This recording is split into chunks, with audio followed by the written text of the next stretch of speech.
Liam thought that Royce was here to visit him, so he felt like something fantastic had just fallen into his lap. But he never expected Royce to walk past him and stride right up to Nora. Liam was stunned.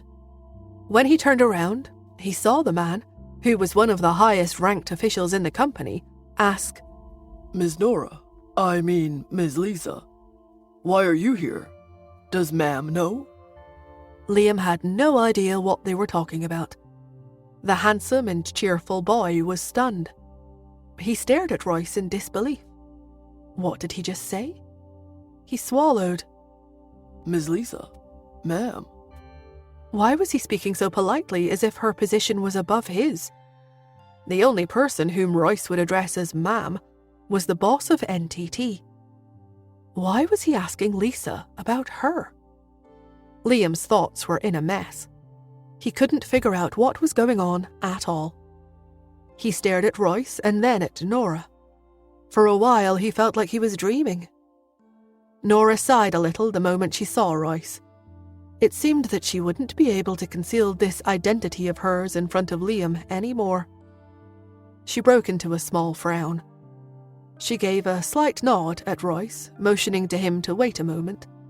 Then she looked at Liam. "Please keep my identity a secret." Liam nodded dumbly. Nora looked at him again and asked, "Can you let me have a private word with Royce?" Liam looked at Royce. When Liam first joined the company, he had seen Royce high up in the air. He was surrounded by people when he walked past Liam. He never even spared him a glance.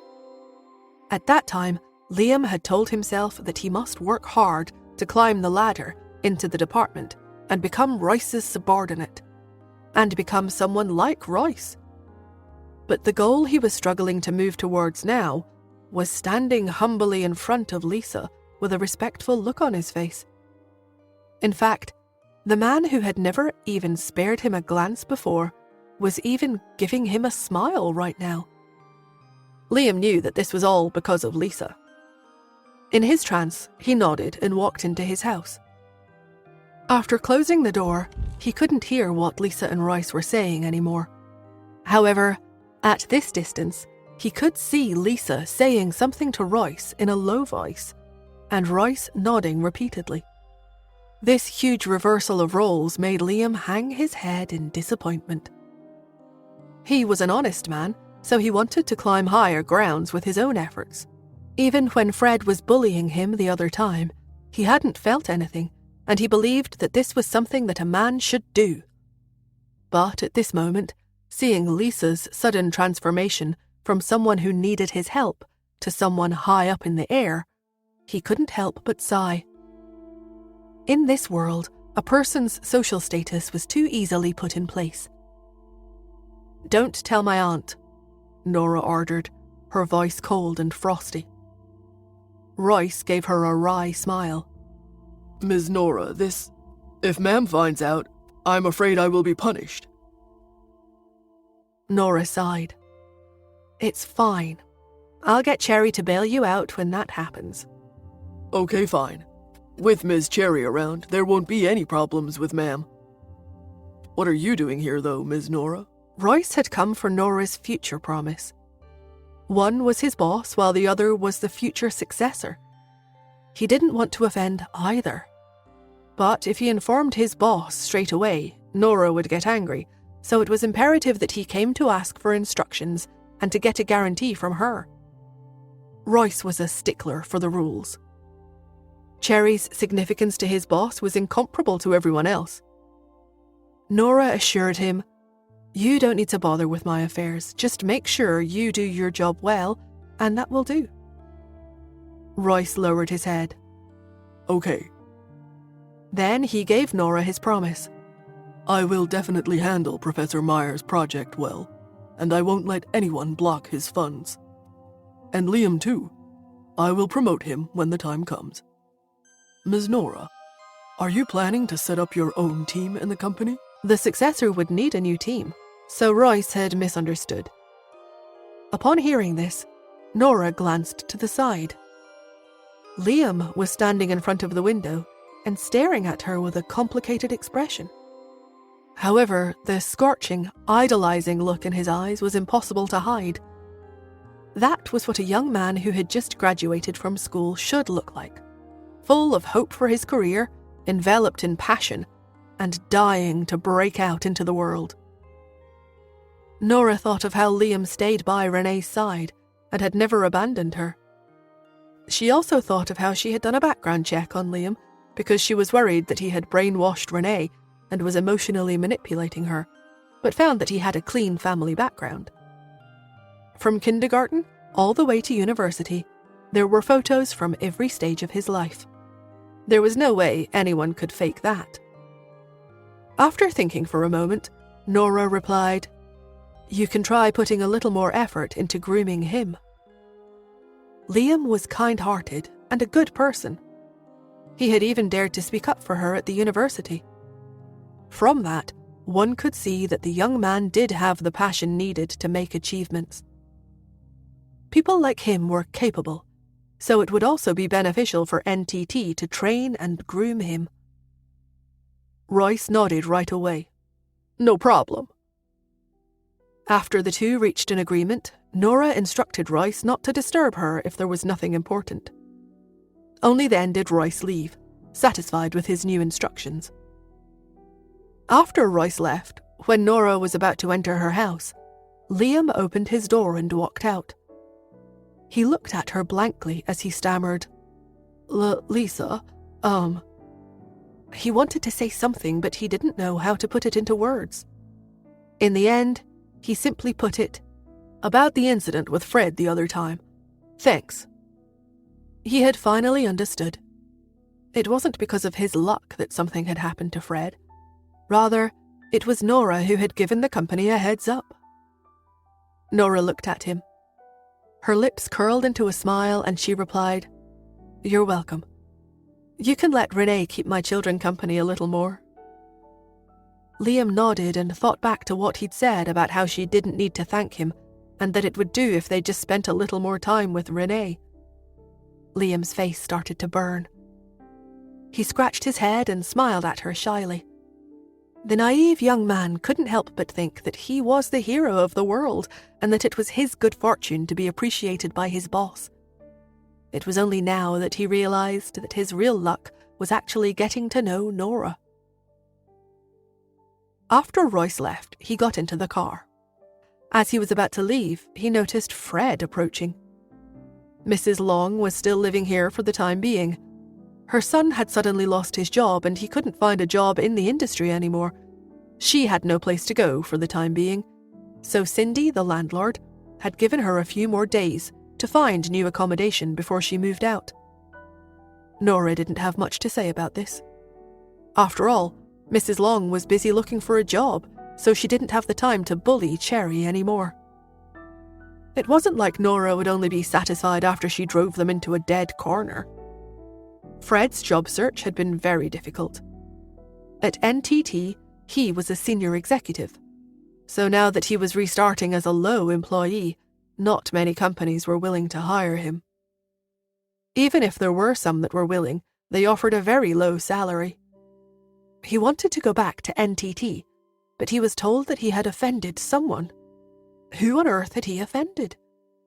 He only punished Liam recently, but he had already investigated the young man's family background a long time ago. There was no way he would have such connections. When he came back all down and dejected, he caught a glimpse of Royce's car, which stunned him on the spot. It was Royce. He was a company leader who stood above all but one. Why was he here? Could it be that... Fred swallowed and entered the garden.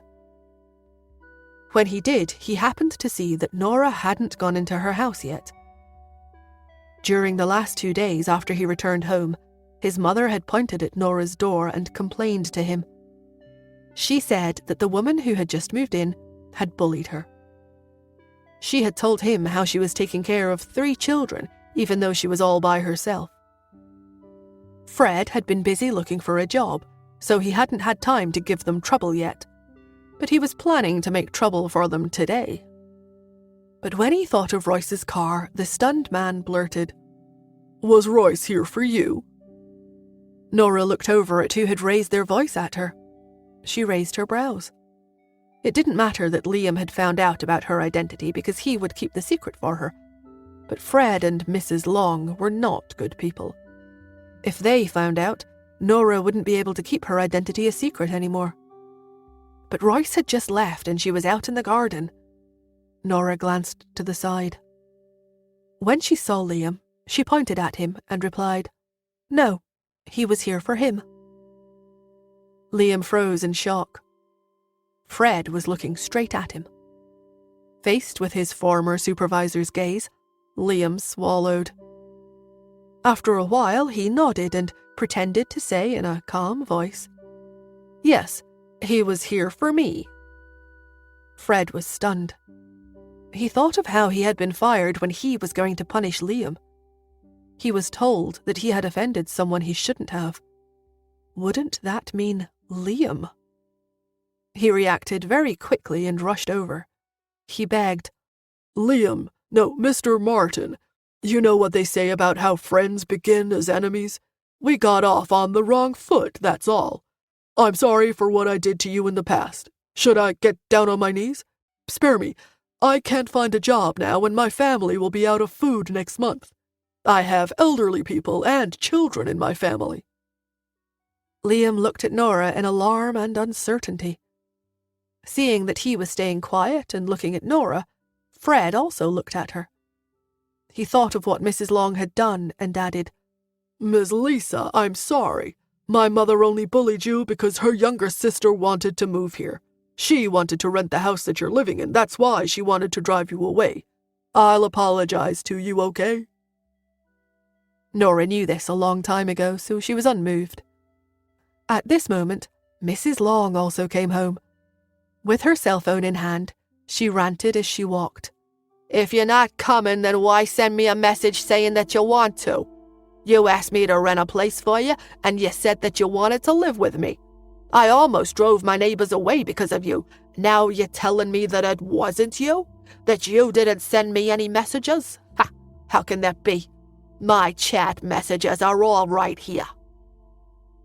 Fred was dumbfounded. He looked at Mrs. Long and asked, "Mom, did she say she isn't coming anymore?" Mrs. Long was furious. "Yeah, I thought she was coming today, so I called and asked where she was. But now she says that she never sent me any messages asking me to rent a house for her. Has she become confused in her old age?" "Mom, how can you get something like this wrong?" Fred was aghast. In order to rent that house, he'd offended someone he shouldn't have and lost his job. "No, Fred, I didn't make a mistake. It's your aunt who's being inexplicable. I'm serious. Look, the chat messages are all here." Mrs. Long whipped out her cell phone and handed it to Fred. As Fred was about to look at it, a slender hand suddenly reached out. Nora snatched and stared at the chat messages on Mrs. Long's phone. 2 days before she arrived, Mrs. Long had received a message on her cell phone asking her to help with renting a house. After that, the person chatted with her every day and pressed her about the house. But Nora could tell at a glance that the tone of those chat messages was different from that of the previous messages. Her phone had been hacked. Nora's eyes narrowed. She had never been one to think that such things were coincidences. Someone must be up to no good behind the scenes. But who was it? She took Mrs. Long's cell phone and went into her own house. Mrs. Long shouted, "Hey, what's the matter with you? Are you stealing my phone?" But before she could go on, Fred stopped her. After Nora entered the house, she took out her own cell phone and hacked into Mrs. Long's. Then, through the text messages, she began to track down the other person. She wanted to know who was plotting against them and what their objective was.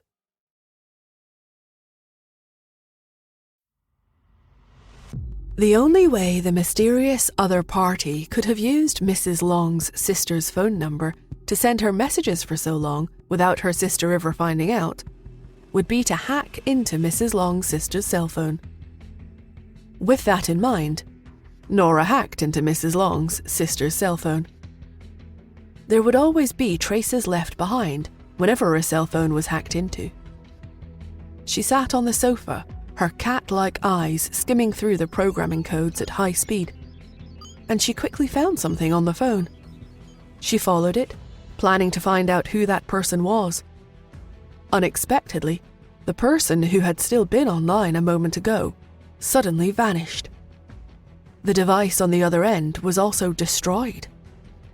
Nora could no longer find out anything about the other party. She broke into a frown. This showed that the other party was undoubtedly a master hacker. The moment she invaded, they discovered her. Additionally, they could also get out in time when she wanted to pinpoint their location. This indicated that they might even be more skilled at hacking than her. Other than herself, Y was the only other hacker on the same level as her. But Y was Justin, so it couldn't be him. If he didn't want her to come to Switzerland, a phone call would have done the trick. There was no need for him to stoop to such low-level means. So, if it was not Y, then who was it? When did another top hacker emerge? Something suddenly occurred to Nora. She picked up her cell phone and called Caleb. Is something wrong? He asked. Nora asked. Among the 5 children who survived the experiments back then, did any of them pick up hacking? Caleb paused for a moment when he heard this. He answered, Yes. Nora's heart sank. Caleb sighed. Now that you're going to meet them sooner or later, I'll tell you about the 5 of us. Nora's expression became grave and solemn. Go on. Caleb said, You've already met Barbarian. He's the man in black who attacked you and Justin in America. He was injected with a gene serum that enhances physical fitness, so he's likely the strongest martial artist in the world at present. He has brown eyes. Wait. Nora interrupted him. I saw blue eyes that night. Caleb chuckled. Cosmetic contact lens technology is so advanced these days. Isn't it easy to change the color? Nora was practically speechless. They could even do something like that? She had been planning to identify him by his eyes. Caleb continued. That guy's skills have probably already reached the pinnacle of what humanity can achieve. No one can beat him in a fight. Nora acknowledged that. That night, she and Justin were no match for him even when they teamed up. Quinn and Irvin, her and Justin's teachers, were probably the only ones who were his match. His weakness is that he's stupid. His IQ is that of an ordinary human, but because his offensive abilities are so powerful and his body so nimble and agile, we couldn't kill him after years of trying. Were you guys trying to kill him? Caleb coughed and replied, Like me, he resents the mysterious organization for using us in human experiments, so he has long since defected. Truman has organized many capture and assassination attempts, but none of them have been successful. Caleb also resented the mysterious organization. That was why he had betrayed the mysterious organization and become the special department's spy after he contracted lung cancer and had only 2 months left to live. Barbarian's offensive abilities were very good, but he clearly wasn't the hacker. Who else is there? Caleb went on. There's also one whom we call Spacey because he likes to space out. He was very unsociable when he was a child. He was injected with the gene serum that improves neural genes, so he is extremely smart. I heard that when he grew up, he started dismantling computers and found that he liked it a lot. Nora caught a key word. Heard. Caleb smiled wryly and said, Yeah, well, the 5 of us had already separated from one another when we were 10 years old. Back then, the mysterious organization told me to stay with Truman, while they sent the others to different places. At that time, I didn't understand why, but I later realized it was because they knew a long time ago about the deal that the Greys had struck with your mother. So they were using me as bait. Truman treats me very well, though. Maybe because we once shared so much together. Nora nodded. Go on. Caleb continued. There is also one who we call listener. You should know that the human ear can only detect sounds of a certain frequency, so we cannot hear sounds below or above that range. But after this part of the human DNA was deciphered, he could hear sounds of every frequency in the world. He is also highly sensitive to sound, so he has always disliked us for being too loud. Barbarians' improved genes were related to physical qualities, which was understandable. Spacey's were neural genes. She reckoned that, like her, some improvement was also made to his IQ genes, so he was smarter than ordinary people. But weren't Listener's advancements a little silly?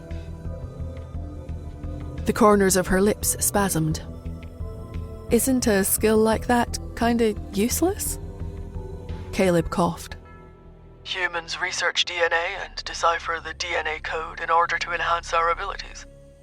In terms of nimbleness and agility, we can't compare to leopards. In lifespan, we can't compare to turtles. The DNA research back then was tackled from various aspects. It's just that everyone's injections were random. Nora nodded. She suddenly became very curious. What kind of gene serum were you injected with back then? Caleb fell silent. He let out a low laugh. He sighed and slowly asked, Can I keep it a secret? Of course. No one should be forced into such things. Just as Nora was about to say that, Caleb sighed and said, Forget it, I'll tell you, but you mustn't laugh. Nora was confused. Sure, I won't laugh. She mustn't laugh? Could it be that Caleb's improved genes were even more useless than Listener's?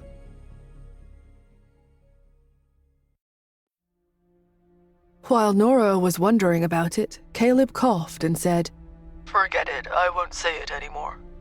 Nora replied, Oh, Caleb, come on. The corners of Nora's lips spasmed a little, and she suspected that Caleb was playing her for a fool.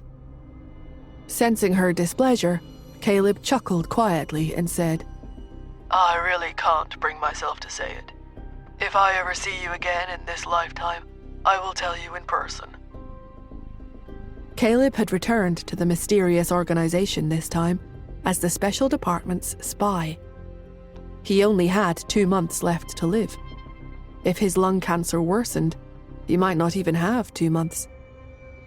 He didn't know when he would be able to return to America and see Nora again. Nora realized what he meant, so she said, We will meet for sure. Hopefully. Caleb was about to speak again when a shrill voice suddenly came from the far end of the phone. Who are you calling hiding here? It was Truman. Nora frowned, worried about Caleb. No one in particular. Caleb's voice was calm and he didn't seem to be nervous at all.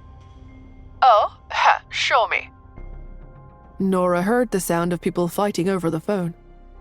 Caleb said anxiously, Give me back the phone. Truman scoffed. Am I not allowed to know who you're on the phone with? I'm going to see what you're doing behind my back. Truman must have looked at the phone and seen her name, because he sneered and said, My little servant. Nora ignored him, but Truman said with a sneer, Oh my, I didn't expect you two to keep in contact after you've separated. Why, is my little servant interested in my little sidekick? Or his voice suddenly turned frosty. Has my little sidekick betrayed me and returned to you guys? Nora wanted to make up an excuse, but before she could speak, Caleb sighed and said, She was just asking me a few personal questions. What kind of questions? Truman was pushy and aggressive. And personal ones at that. Ha! Are the two of you even that close? Hearing this, Nora did not speak. Caleb continued speaking in an even-tempered manner. She was asking me about the 5 people who survived back then and what they are like. She wants to find Barbarian and avenge Justin. His story seemed to have convinced Truman. Truman scoffed and said, My little servant, you want to seek revenge? I'd advise you not to fantasize about that. It's impossible for you to contend with Barbarian when you only have a normal person's strength. Did you tell her what Barbarian's genetic modification is? Caleb replied. Yeah, I did. Truman uttered an Oh. And then asked, And listener and spaces? I told her. Truman smacked his lips softly and remarked, You sure tell her everything you know. Do you like her that much? Nora was a little taken aback to hear this. She looked at the phone in astonishment, upon which she heard Caleb's prompt rejection. Don't talk nonsense. She and I are just friends. Truman scoffed. Just friends? From when you were a child all the way till now, I have never seen you care so much about any friend. Caleb, don't forget who you are. Do you have any right to be in love with someone? Nora slowly frowned. Caleb was in love with her. How could this be? How few times in total have they met? She was about to speak when Caleb denied it. I don't. I know very well who I am. I just feel guilty towards Miss Smith, that's all. After all, the Greys didn't manage to protect her back then. Truman scoffed again. You say one thing but mean another. You're really very dull. You are already about to die, yet you still don't have the courage to express your feelings. Caleb had really panicked this time. Truman, shut up. Nora, don't listen to his nonsense. Nora was a little embarrassed. All right. Although she had been confessed to by many others, she really hadn't expected Caleb to fall for her. She shook her head, dismissing the idea. Then she heard Truman say, You guys are so boring. Forget it. My little servant, Barbarian's body has been improved to the greatest extent. He cannot only control every muscle with finesse, but he can also lift 1,000 pounds. Even if you are the Quinn School of Martial Arts' big sister, compared to him, you still have lots more to work on. If you really want to avenge Justin, then there is only one way. Nora lowered her eyes. What is it? Truman laughed. Training with me. Nora scoffed at the idea. Truman asked, Do you know which genes of mine were improved? Nora shook her head. No. Truman laughed. It's longevity. Nora replied, Longevity? Meaning? Truman spoke slowly. Once humans live for a long enough time, don't they all pursue longevity? The gene serum I was injected with improves precisely this gene. You and I won't be able to beat Barbarian in a fight even if we team up, but we can wear him down until he dies. The joke really was not funny at all. But Truman suddenly became serious. Do you think I'm joking? I'm not. What do you think a person pursues after they have earned enough money? Don't kings and people with high social status eventually all pursue immortality? Barbarians' boost in physical strength and Spacey's boost in intelligence are all nonsense in the face of longevity. Why do you think the mysterious organization studied human genes in the first place? It was precisely for longevity. Nora was intrigued. Wow. My little servant, is the information I told you today enough? Are you considering joining us now? Once we find the V16, we will crack the code of human longevity. Nora curled her lip. I'm not interested in longevity. Truman curled his lip and said no more to her. Instead, he added, Caleb, I found news of Barbarian. Go to him and bring me back the clue to V16 or V16 itself. Where is he? asked Caleb. Nora's ears pricked up too, but Truman hung up the phone. Nora said to herself, damn. Truman had definitely brought up Barbarian's whereabouts on purpose without telling her the answer. Nora put aside thoughts of Barbarian for now and began to think about the person who had hacked into Mrs. Long's cell phone. If she wasn't wrong, he must be Spacey. But why would Spacey do that? Did he just want to use Mrs. Long to give her some painless annoyance? Was there any point in doing that? Nora couldn't figure out what Spacey was thinking, so she could only put down the phone. She was still curious about Caleb's improved genes and why it was so difficult for him to speak of it. The next day, when Nora went to class, the counselor walked in with a bespectacled man. Students, this is our school's newly hired professor. Please welcome him, everyone. Nora looked up at the professor. Nora said softly, You're here. As she looked at Caleb's familiar and gentle face as he stood on the podium, her lips curled into a smile. Caleb introduced himself to everyone. As his gaze swept across the sea of students, he paused when he finally spotted Nora. He had no idea that Nora was here. With Caleb's presence, Nora had also confirmed something.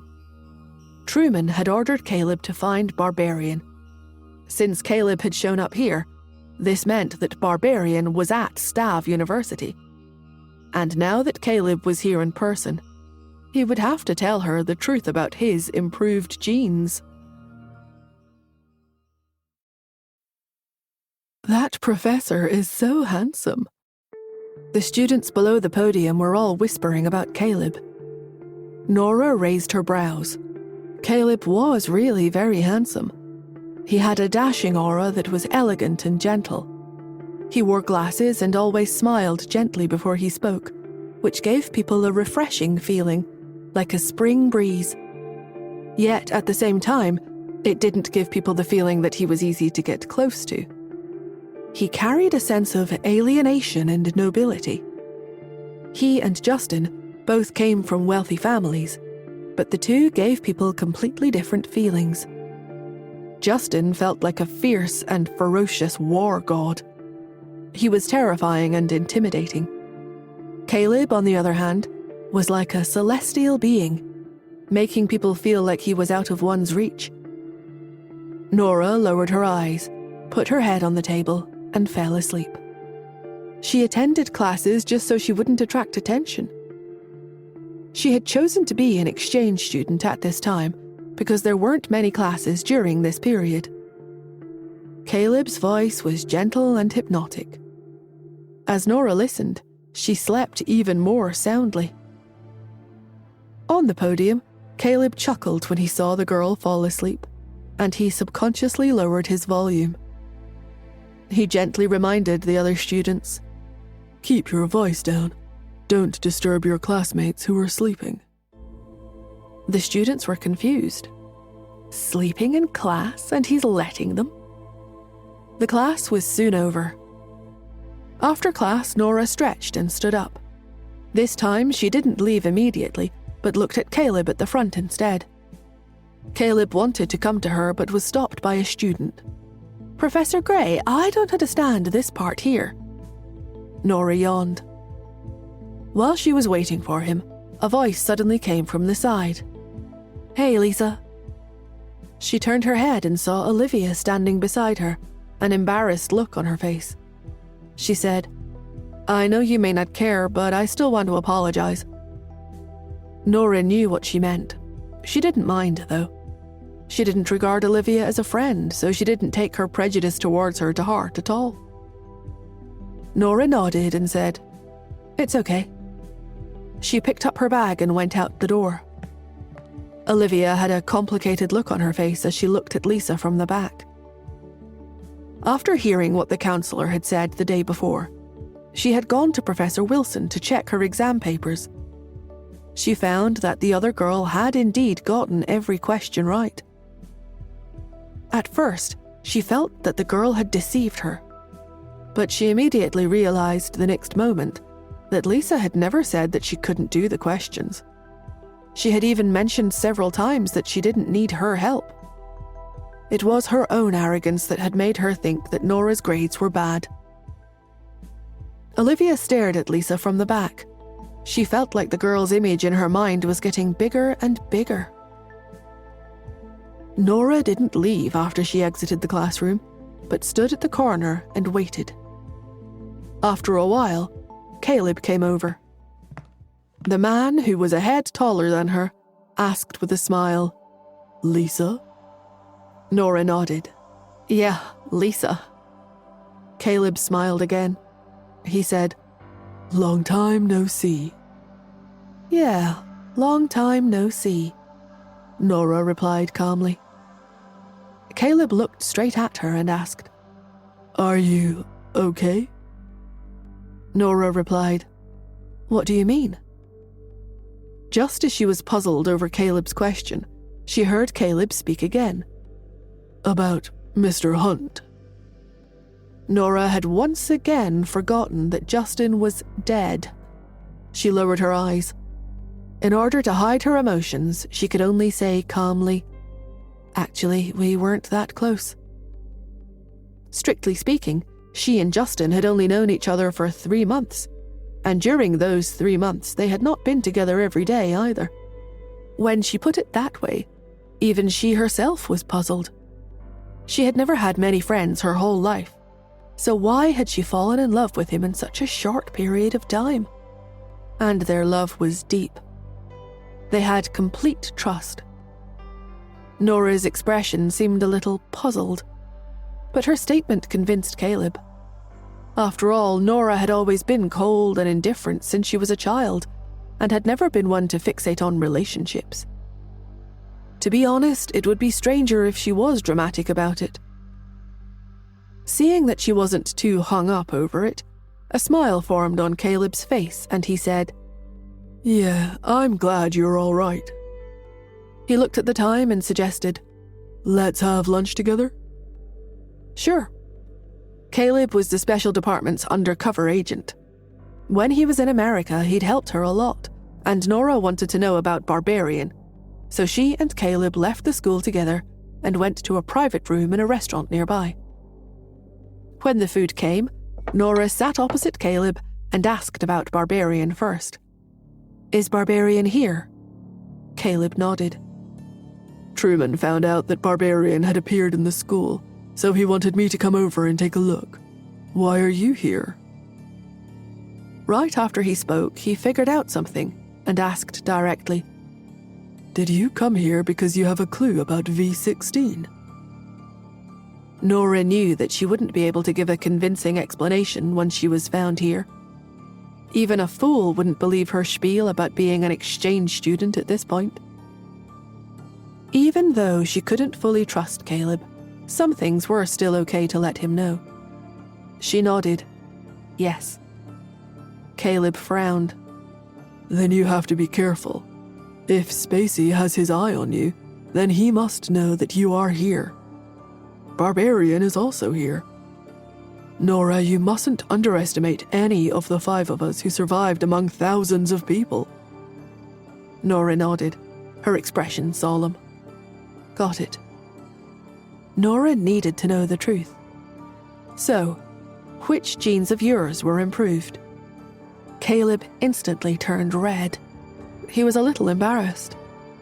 Nora smiled slightly. "You said that you would tell me if we ever meet again." Caleb sighed. "Forget it, I'll tell you." "Let's hear it." Nora's ears pricked up curiously. Caleb seemed a little shy. He coughed and then sighed and said, "Well, it's my heat resistance genes." Nora gasped. "Heat resistance?" She didn't understand. Caleb sighed. At the appropriate levels of humidity, the average person's cells start dying at around 113 degrees Fahrenheit. The highest one can endure is 122 degrees. But I can survive in an environment of 176 degrees. Nora tried not to be too rude. That's cool. What was the use of improving genes like that? Why would humans study such strange things? Nora finally realized something. Then, can't you undergo high-temperature treatment for your lung cancer? Cancer cells can be killed at just 110 degrees. At 110 to 122 degrees Fahrenheit, cancer cells would die after a few hours. However, normal cells would also be killed at the same time, which was why humans couldn't fight cancer with this method. But Caleb could. But before Caleb could respond, Nora realized the problem with her plan. The cancer cells can also survive at 176 degrees? Caleb nodded. Nora sighed. Damn. If his cancer could be cured so easily, he would have recovered a long time ago. Other doctors must have also thought of this idea before. She held her forehead. Caleb looked calm. It's okay. I have already prepared myself for it. In any case, even if my cancer is cured, I won't be able to find the V16 anyway. Cancer was difficult to treat. Nora sighed silently.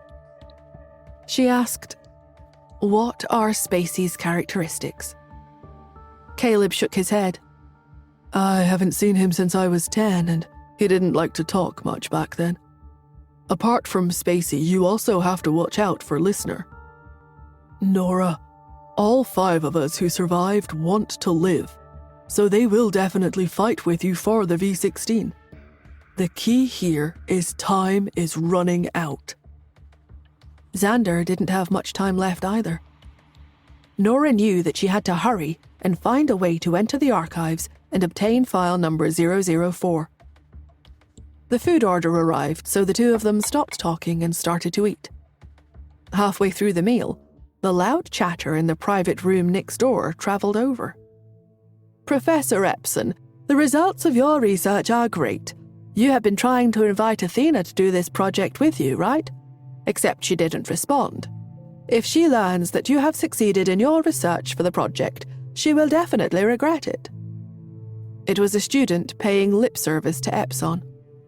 "Of course," Epson sneered. "The way I see it, Athena's reputation is unwarranted by any actual skill. Look at how many patients she has operated on over the years. 2 operations a month. I can't help but wonder if those patients were even really sick." Some students next to him also echoed him. Yeah, who knows? Maybe they were just acting with her. If her medical skills are really that great, why would she do that? Epson sneered. "You make it sound so mysterious.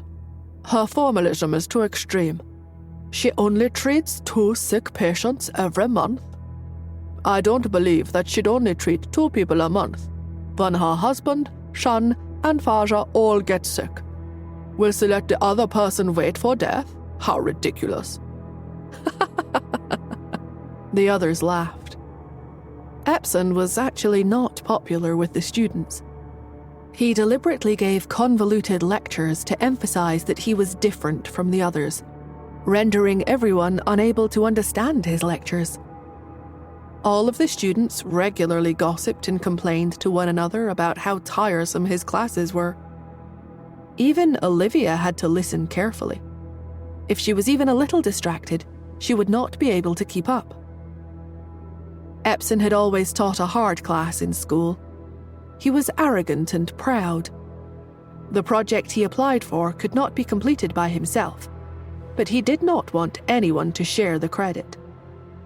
Now that someone had invested in his project, he finally had some results and had long been promoted.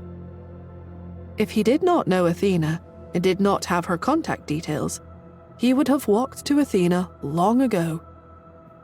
What he was trying to solve was a difficult problem in the medical world. It was said that Athena had been researching this complex problem for a few years. There had been no results. Epson now wished he could announce to the world that he was 100 times better than Athena. Nora originally did not care about their mockery, but when she heard husband, son, and father, she frowned. He should not badmouth her family. Shouldn't he be a little more considerate when badmouthing others?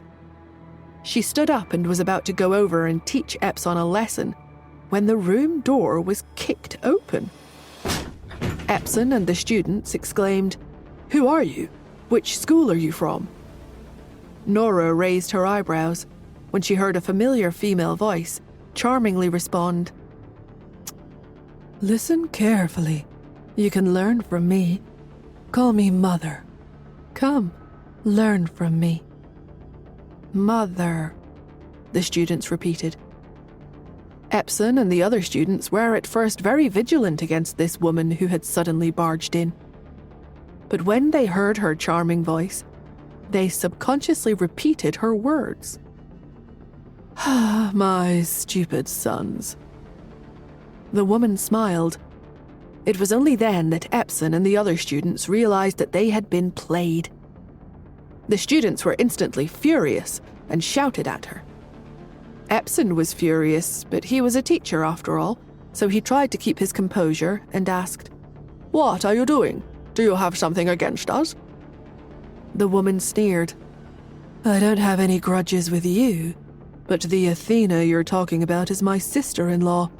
Of course, I can't stand you saying these awful things about her. Now, you'd better apologize to her, or else." Nora's eyes widened. Sister-in-law?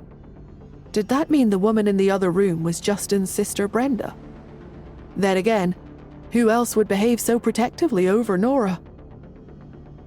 With the sound of a glass bottle shattering, Brenda said domineeringly, "No one will leave here unscathed today." Hearing Brenda's voice from her private room next door, Nora felt that it was unbelievable. Wasn't Brenda in New York? Why was she in Switzerland?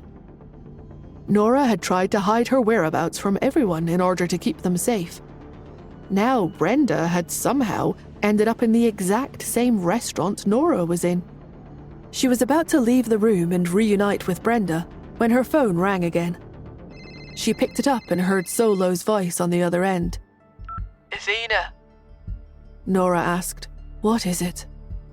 This fellow was always full of energy when he called her. Why was he sighing the moment he called? It seemed like something was wrong. Wasn't Solo in New York? Nora frowned. What's wrong? "Do you know where your sister-in-law is?" Nora paused. Solo's voice was listless. "I can't get in contact with her. We were fine at first, but out of nowhere she suggested breaking up with me. Now she's gone." No wonder he was so sad. Breakups were hard on most people, and he was no exception. Solo continued, "I want to ask her in person why she left without saying goodbye. I'm sure she talked to you about it, didn't she? What did she say?" "She said she has always been a wild woman. She said she was only playing with me for a while, but I don't believe it. Who the hell wants to play with me by giving up their first time?" Nora raised her eyebrows. Did she hear that correctly? Her first time. Brenda liked to mess around, and she liked handsome men. She would flirt with any man she saw, so Nora thought that Brenda had done it a long time ago. Was it really her first time? Solo said, "Yes, I'm sure her first time was with me."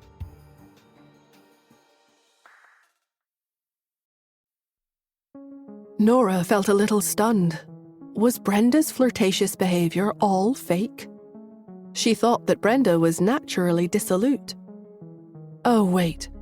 Justin had said that Brenda was fine when she was young, but she seemed to have become a different person when she returned home after going overseas. At that time, Justin had a lot of opinions about foreign countries. He said that Cherry would stay in the country when she grew up, that the culture overseas was too bad, and so on. While Nora was thinking, Solo continued, Besides, she disappeared. I can't find her anywhere. Her information is very confidential. Isn't she just a small police officer? Are the identities of all the police officers in New York so difficult to investigate? Solo was a hacker. If he wanted to find someone, he could just search on his computer. He wanted to know where Brenda lived, where she was, and if she had gone out. But she did not leave any clues. Brenda's identity was kept secret. Nora replied, "It's not that difficult, is it?" Solo sneered. How is it not difficult? Although I'm not as good at hacking as you, you might not be better than me when it comes to finding people. To be honest, I'm doing this for you because you saved me. Why don't you show me your skills as Q? There's no need. Solo agitated her. I think you're afraid. If you can't find her, would you feel embarrassed? If word gets out that Q can't even find a person. Nora sighed. This provocation was useless against her. Solo only said that because he wanted to provoke her to help him find someone. The low voices of Epson and the other students rang out in the private room next door, accompanied by Brenda's cold smile. Nora overheard Brenda ask, "Did you just apologize? I didn't hear you. Louder."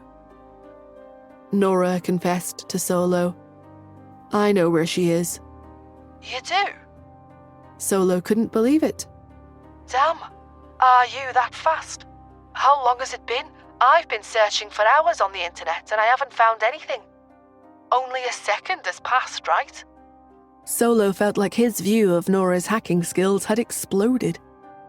They were both computer hackers, so how could the difference be so great? The corners of Nora's mouth twitched. She ignored Solo and did not care about his thoughts or explaining herself. She merely said, "I'll ask if she's willing to see you." Solo was annoyed. How can you be like this? Am I your good friend or her? She's not my good friend. Then what's there to consider? You have to support me. Nora replied calmly, "But she's my sister-in-law." Nora hung up and went to the other room. As soon as she entered the other room, she saw Epson and the other students in a sorry state. Their faces were all bruised. It seemed like Brenda had not been gentle. A few people walked out of the private room in a panic and looked at Brenda. "Wait here, we'll call the police immediately," a student yelled at Brenda. Brenda laughed softly and waved her fists. Epson and the students were instantly frightened. They turned around and ran. Epson fell down while trying to escape. He looked very pathetic.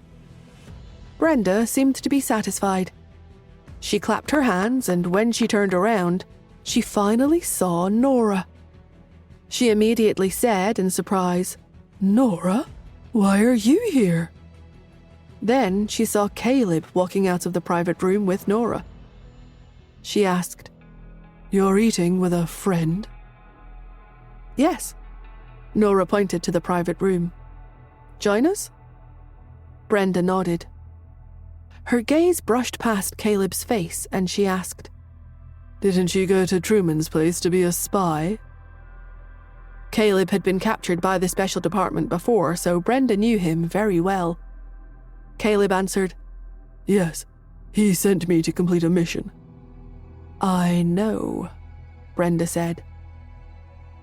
After entering the private room with Nora, as a member of the special department, she first checked the cameras around the private room. After confirming that there were no problems, she spoke. "You reported to Captain Ford that Barbarian was at Stav University, right? So Captain Ford sent me here. After all, this is my territory. As an Interpol officer, Brenda had always been on duty in Switzerland. She was very familiar with the surroundings. Caleb asked, "You're here to look for Barbarian?" "Yes," Brenda said. "We investigated Barbarian. He's a serial killer. He'll definitely take the chance to kill when he comes to Stav University. Besides, someone has already been killed." When Brenda said this, it instantly aroused Nora's interest. "Who?" Brenda explained. "He was a professor who researched genes at Stav University. He was found dead at home last night. The method of murder was very cruel. We investigated the scene and suspect that it was done by Barbarian. He should be looking out for clues about V16. Nora instantly frowned. When Barbarian was in the country, he would hide his murderous intentions before attacking.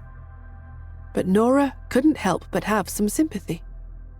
After all, Barbarian, Listener, Spacey, Truman, or Caleb, these 5 people were all victims of the gene serum experiment. Some had already gone crazy trying to find V16. Caleb sighed. "It's not his fault. After his body was strengthened, Barbarian's character changed. He became more and more savage and very violent. Among the children who were strengthened, some of them did not die from their body's rejection of the gene agent. Some of those kids were killed by Barbarian."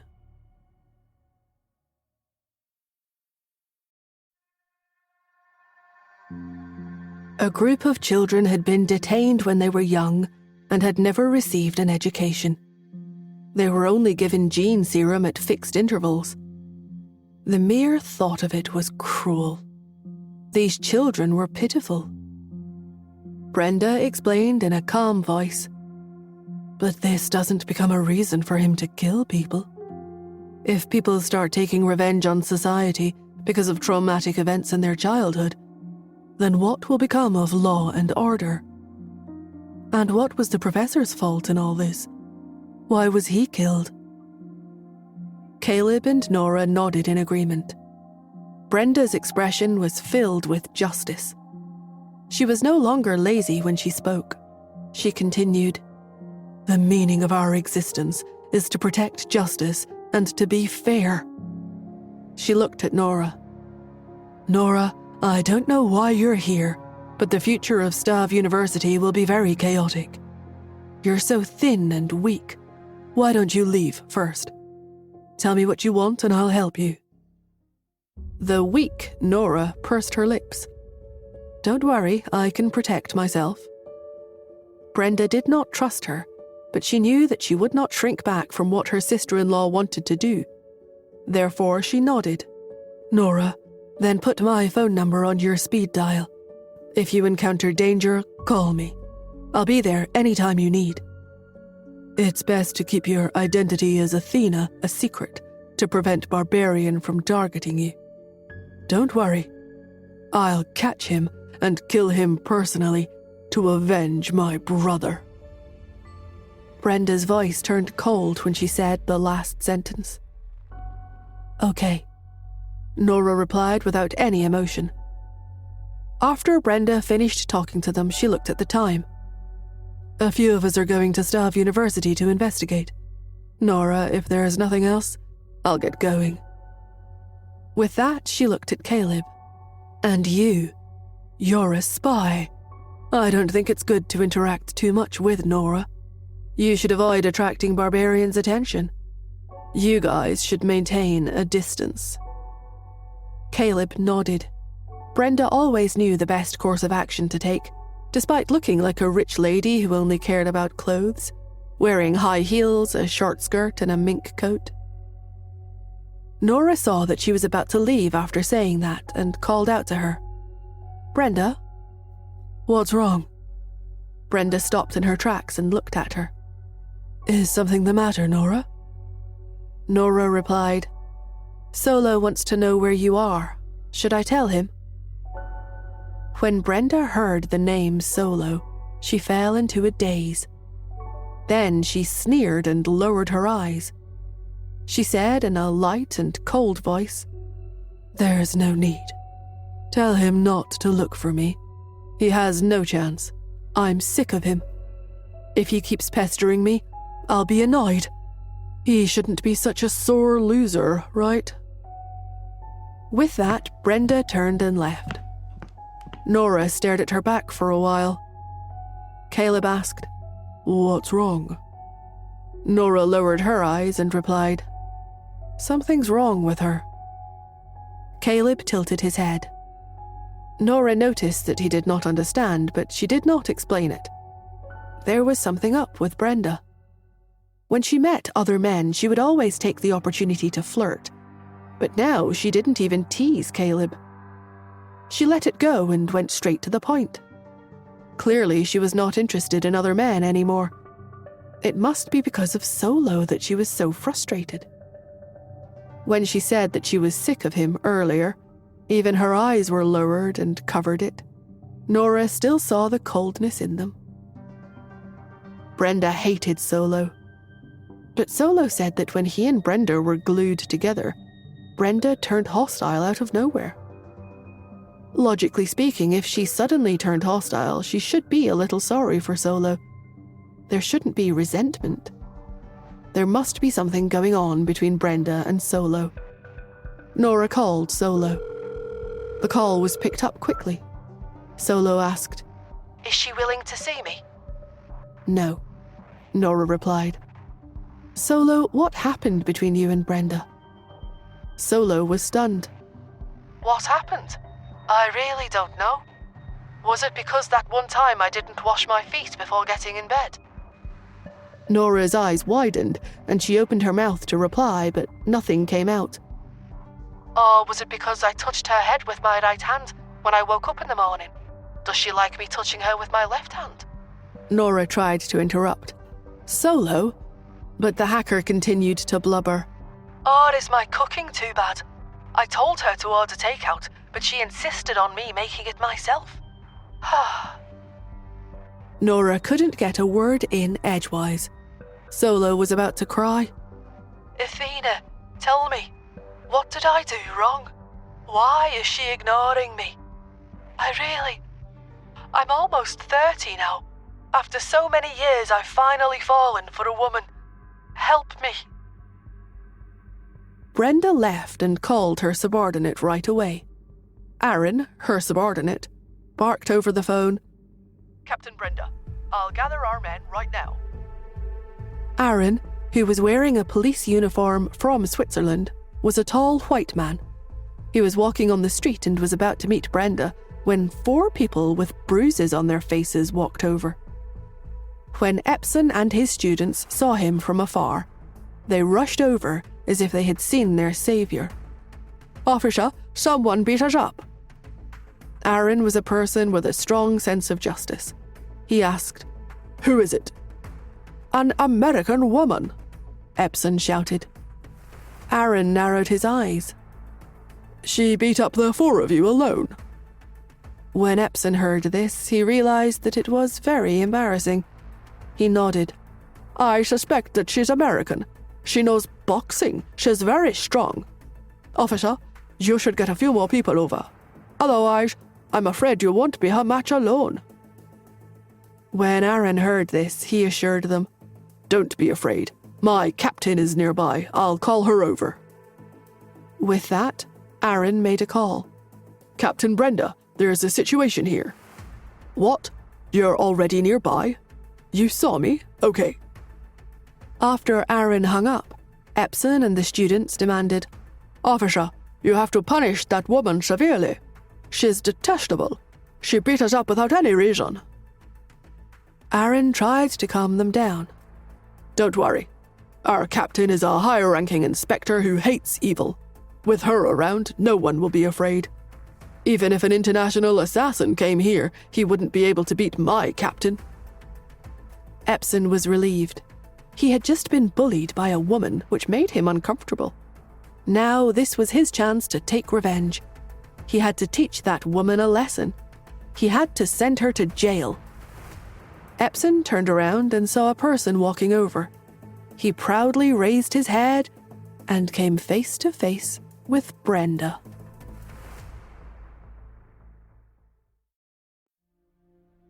When Brenda saw these people, she was stunned. She did not expect Aaron to be talking about these people. She walked over. Wearing high heels, she swayed her hips and waist as she walked. She looked very attractive, but her powerful combat skills made Epson and the others unable to have any charming thoughts. He thought about how the 4 of them had been beaten up by a woman, all in front of his students. She had even asked him to apologize to Athena.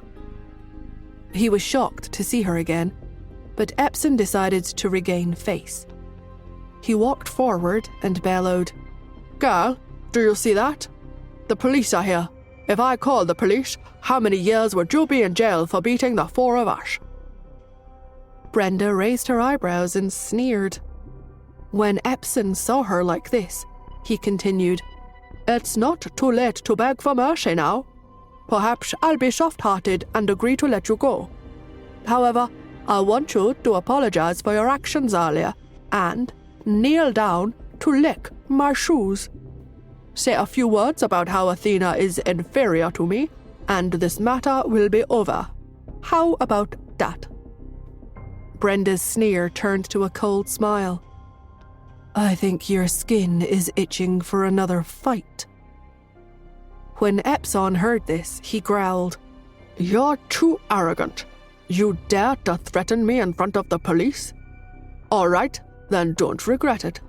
I'll make your life in prison worse than death. Do you know what kind of life criminals get in jail?" Brenda touched her chin. "Yes, I really do know." Epson was getting red in the face. "It's good that you know. There are many barbaric people locked up in our prisons. They fight and commit all kinds of crimes. If a delicate woman like you goes in, you'll probably be torn to shreds on the first day." With that, he turned around and saw Aaron walking over. He shouted, "Officer, it's her. This woman beat the 4 of us up." Aaron, who came forward excitedly because he saw his captain, was speechless. He was stunned. He looked at Brenda in disbelief and then at Epson and the others. He asked in surprise, "Are you sure she hit you?" "Yes." Epson did not know at all that the show was about to start and shouted, "Please punish her severely. This woman is so arrogant. She simply doesn't care about us. Officer, where's your captain? Get her to come over and arrest this person, quickly now." Brenda pursed her lips and stepped forward. Epson was instantly frightened and jumped behind Aaron. "Officer, hurry up and arrest her." The corners of Aaron's lips twitched as he looked at Brenda. "Captain Brenda, what's going on?" When Epson heard this, he was stunned. What did this police officer call her? Captain Brenda. Why did the policeman call her Captain Brenda? As he was thinking, he heard Brenda's deep voice and saw a flash of her charming smile. "Yes, they insulted police officers behind my back. I had to teach them a lesson, of course." With that, she looked at Aaron and commanded, "Arrest them and lock them up for 24 hours. "Yes." Aaron straightened and shouted. He took out 4 handcuffs and walked over to Epson. Epson scowled. "You can't arrest us for no reason. That's illegal." They had just escaped a catastrophe.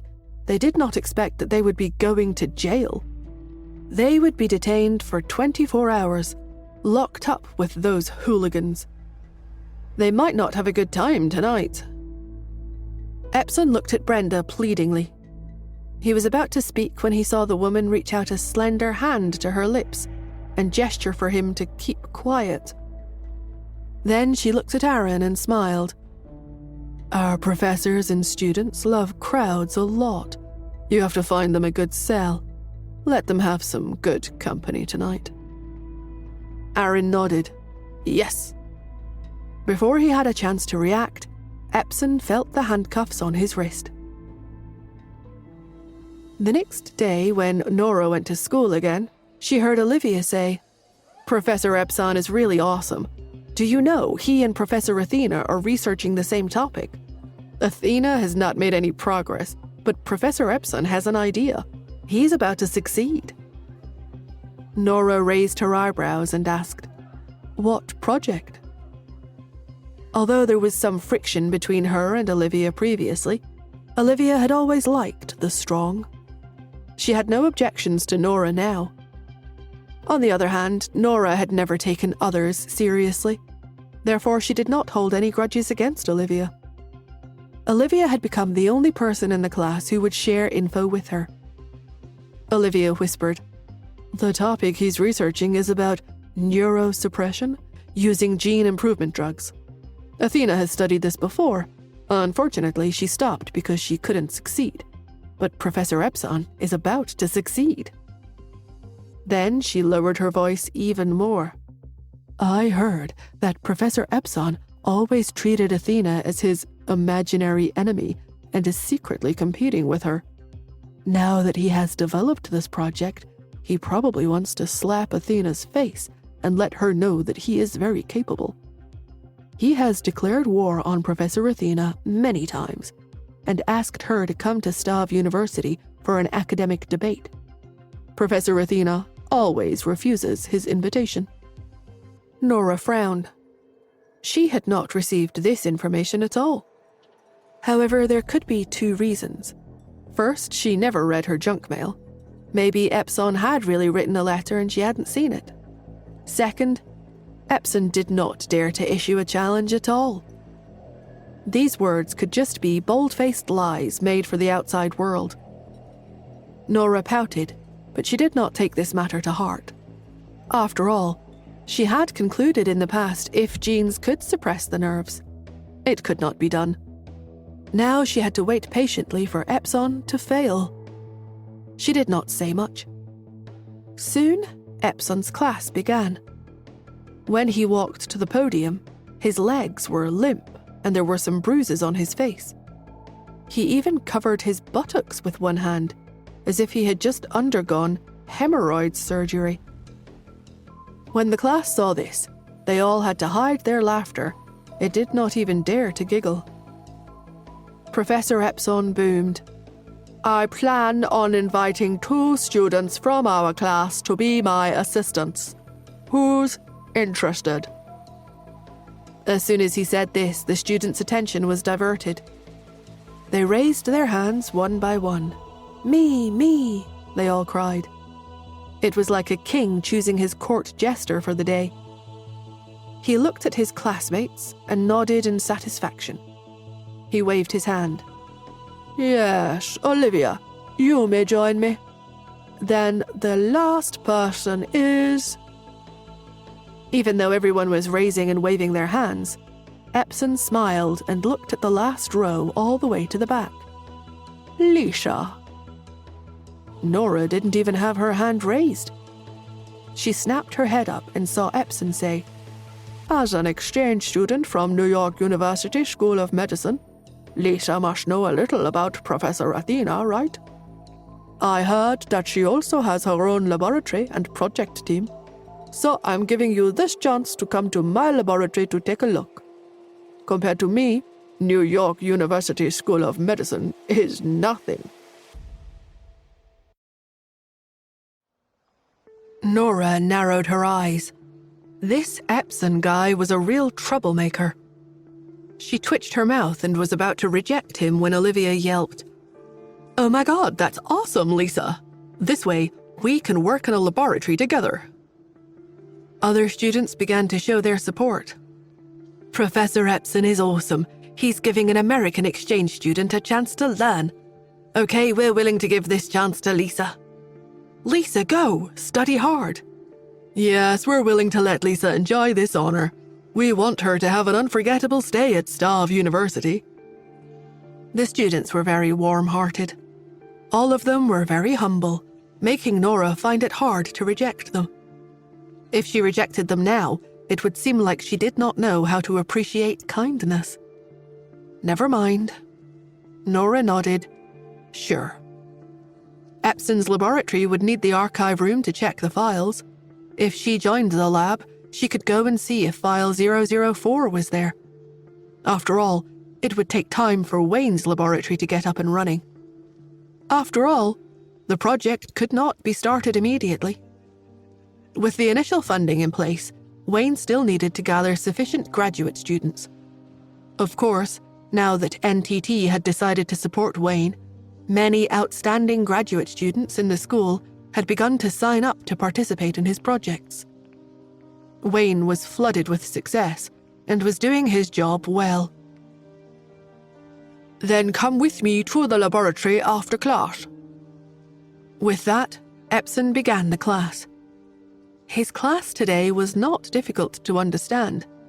The main reason was that he had not slept well last night and was too tired.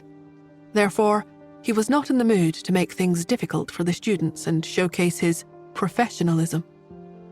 They finished their work quickly. Olivia pulled Nora and followed behind Epson. Then Nora's phone rang.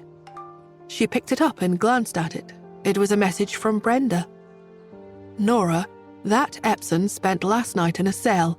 I took extra care of him to take revenge for you.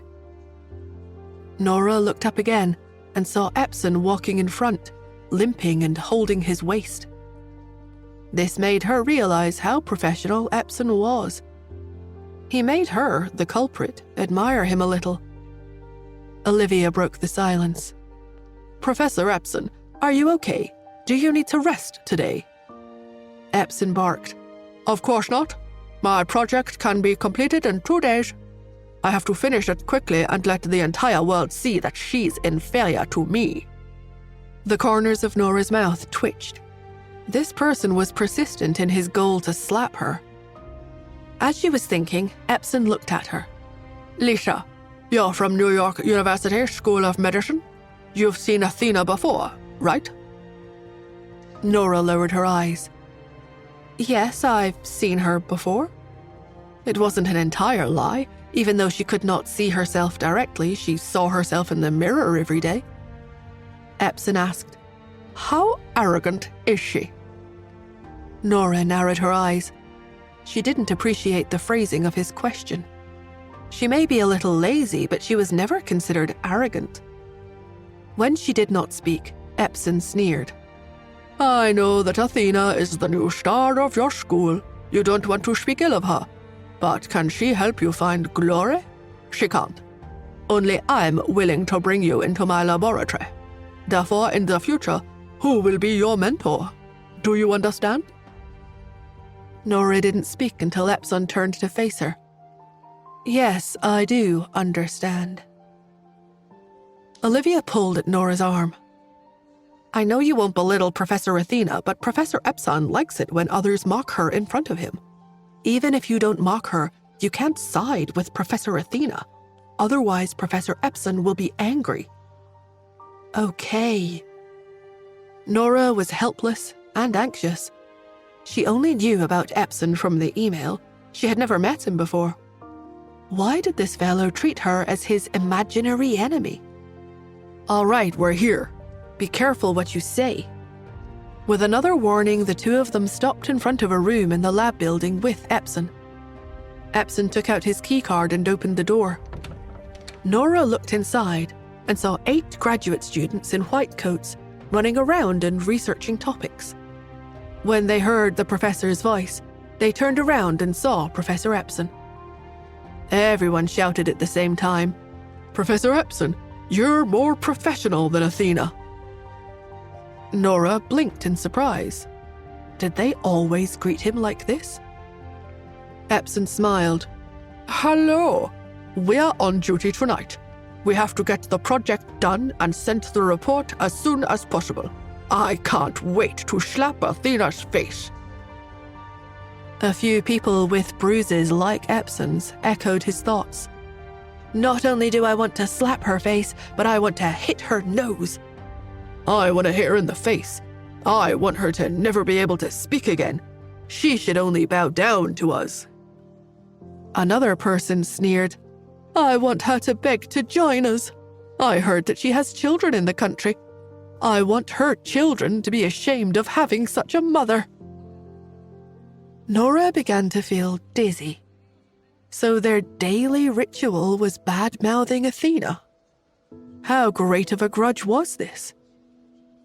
The corners of her mouth twitched as she heard Professor Epson say, All right, these two are my students. I'll get them to do the odd jobs. This is Olivia, the first in her class. Everyone looked at her. She was at a loss. In a weak voice, she proclaimed, Hello, seniors. Let's slap Athena's face together. Two of the students cheered. Nora rolled her eyes. Epson looked at Nora and introduced her. This is an exchange student from New York University School of Medicine. She has seen Athena in person. This made everyone look at Nora in shock. Nora didn't say anything. Everyone was confused. Seeing that she was silent for a long time, Olivia poked her arm. Say it. Say you'll hit Athena's face. But Nora shook her head. I can't say it. One of the students strutted forward and crossed their arms. Oh yeah, why not? The other students continued to glare at her. Nora coughed. Because I'm Athena.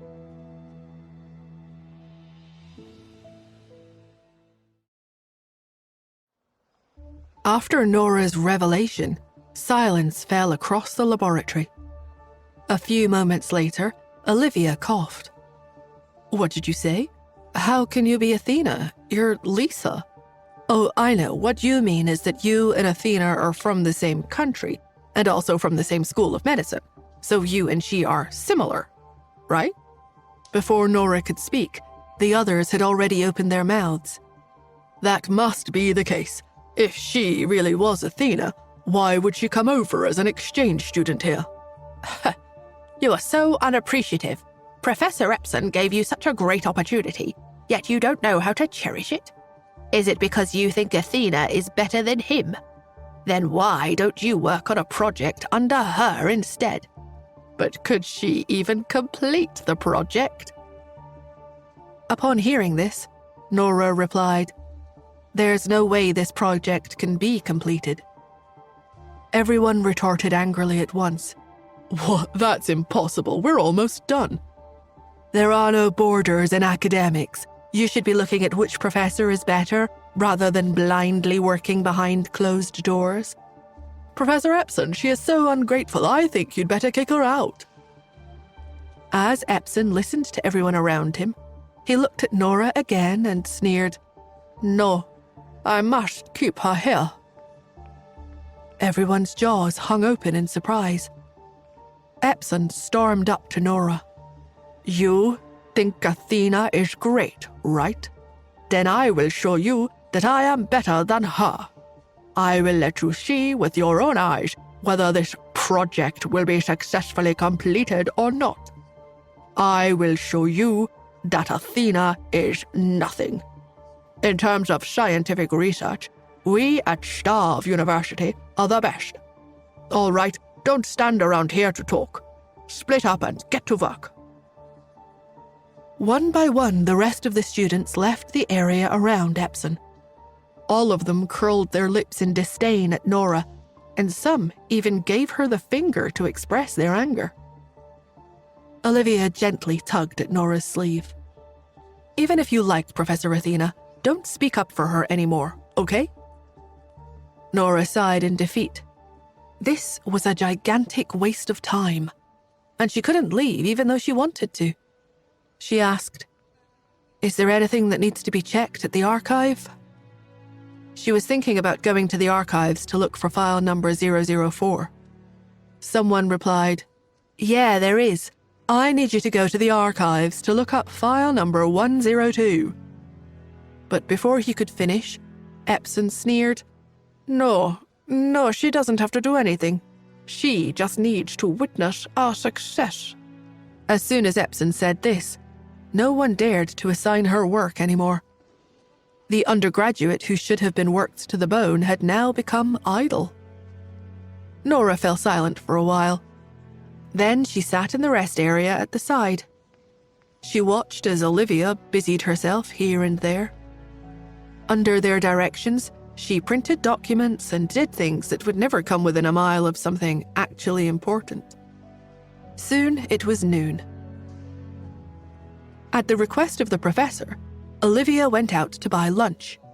But when she brought it back, she found that there wasn't any for Nora. Olivia was very apologetic. "I didn't know that there was one portion fewer.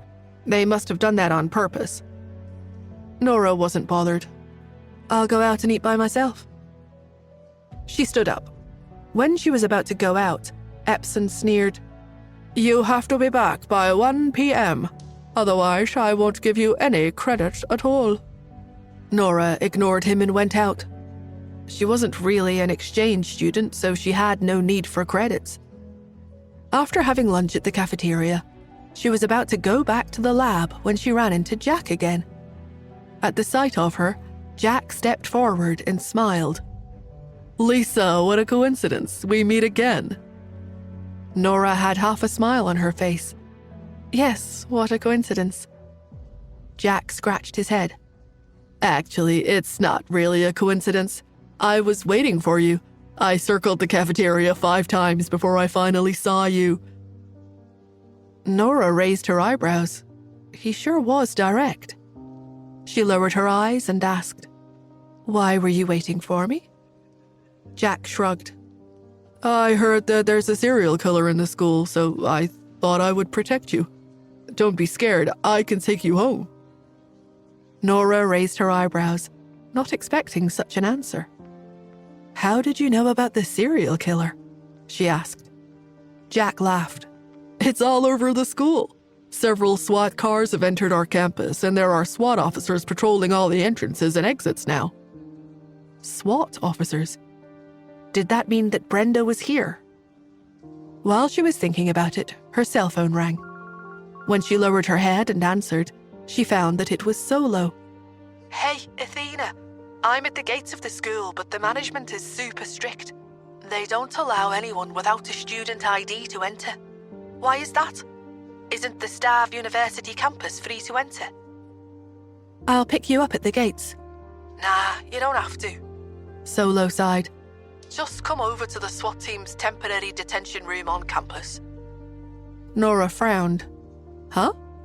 How are you on the campus if they didn't let you enter?" Solo chuckled. "Oh, they didn't let me in even when I insisted on it. So I stole someone's student ID. They found out about it, so I've been brought in." Nora's lip corners spasmed, and she raised her eyebrows. "Well, okay, I'll come right over." She hung up the phone and walked over to the detention room, and left Jack without saying goodbye. Outside the detention room, Brenda was sneering at her subordinate. "Show me who you detained. I want to see who has the courage to talk so big. Saying that he'll make sure we can't use our network if we don't let him go. Huh. We'll show him."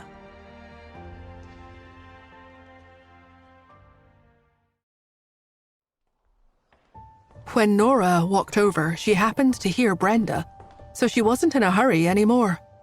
She walked over 2 steps slower, stood outside the door, and peeked inside. Brenda pushed the door open and entered. Her cold expression froze when she saw Solo. Solo was ranting at the other SWAT officers. "I told you, I'm here to look for someone. How can you arrest me? Hurry up and let me go. If you don't, I won't let you guys off." When he saw Brenda, Solo's expression instantly changed. He was acting so fierce, but he became cautious in an instant. He whispered, "Brenny." Nora, who was standing outside the door, felt a wave of disgust. Brenny? What a mushy nickname. The SWAT officers were stunned. They looked at Solo and then at Brenda. Finally, they asked, Do you know each other? Yes. No. Solo and Brenda answered at the same time. Aaron, the SWAT officer, became more confused. Captain Brenda, do you know him or not? No. Yes.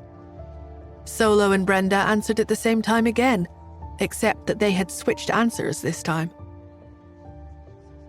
Solo thought that perhaps Brenda didn't want to admit in public that he was her boyfriend, so he changed his stance. But Brenda knew that if she denied knowing him, it would be difficult for Solo to get out. When the two switched stances at the exact same time, Aaron looked at them again in confusion. Then realization dawned on him. Oh, I get it. He looked at Solo. Boyfriend? Solo nodded. As he was about to say yes, Brenda straight up denied it. No. With a cold look, she added, But I know who he is. He's not barbarian, so you can release him. Aaron nodded. Okay. After Solo was released, Brenda turned around and walked out. Solo followed after her and asked, But Annie, you admitted to knowing me back there. Is it because you were worried that I would be detained? This means I still have a place in your heart, right? Brenda took a deep breath, turned around, pointed her finger at him. Listen, I would have said the same thing even if it was someone else, because this is my job. All I want to do is rule all the suspicious people out. Her words stunned Solo, and a depressed expression came over his face. But I'm not just anyone. Didn't you say that you liked me, and that you liked being with me? You even told me to listen to you and do as you say. Brenda lowered her eyes, which were ice cold. Her lips curled into a sneer, and she scoffed. If you are really willing to do as I say, then you should leave right away and never appear before me ever again. But why? Solo, who didn't understand, pressed further. I told you, Brenda growled. I'm tired of you. Solo stepped in front of her and blocked her way. But Annie, I don't believe what you say at all. You're not someone like that. It was obviously your first time when you were with me. My first time? You must be dreaming. I've already fooled around with at least 90 men, maybe even 100, and you are nothing among them. So don't pester me anymore. After Brenda said that, she took out a blank check. Is it money that you want? How much do you want? I can give it to you. Solo stood where he was, clearly in shambles. I'm not doing it for money. Then forget it. Brenda kept the check back in her pocket. Then, with both hands on the holster at her waist, she strode away. Brenda had put on the Swiss police uniform for work today. The uniform made her legs look long and her waist thin and slender. She looked cool and alpha in it. The moment she walked out, she attracted the gazes of everyone around her. Aaron, who was outside, followed her when he saw her coming out. Solo ran after her as soon as she left the room, but before he could catch up with her, he saw Brenda put an arm around Aaron's shoulders. She smiled and giggled. Hey, handsome, come to my room tonight. Let's exchange tips on how to catch criminals. Her voice was charming and more seductive than usual when she said that. It was like that first time when she had knocked on Solo's door and stood outside looking at him. Solo froze. Seeing Brenda's behavior, Aaron smiled and put his arm around her waist. Sure thing, Captain Brenda. I have been waiting a long time to have an in-depth conversation with you. The two went farther and farther and continued to flirt with each other. Solo stared at them, unable to speak for the longest time. After Brenda and Aaron turned a corner, the two stopped immediately and separated from each other at the same time. Brenda nodded. Thanks. Aaron grinned. No problem, Captain Brenda. After working together for so many years, we understand each other without having to speak to each other. So that was your boyfriend? Brenda's expression turned sad, but her eyes were still cold. Not anymore. Aaron wanted to ask further, but Brenda continued, These are not things you should be asking about. Aaron made a gesture of zipping his mouth, indicating that he wouldn't say any more. Only then did Brenda begin to give instructions.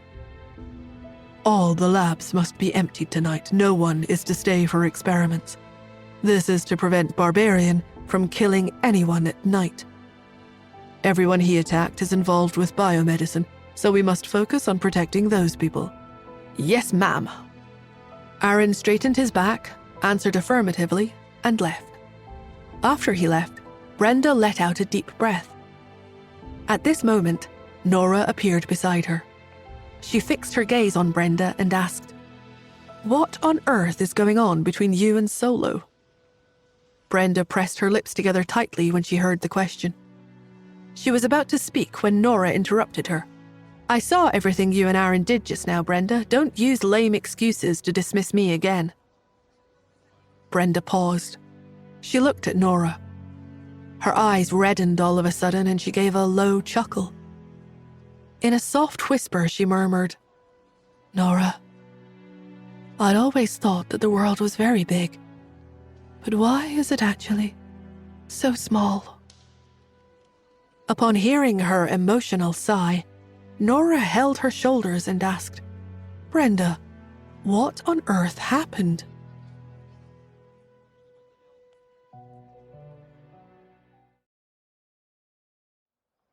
Brenda narrowed her eyes.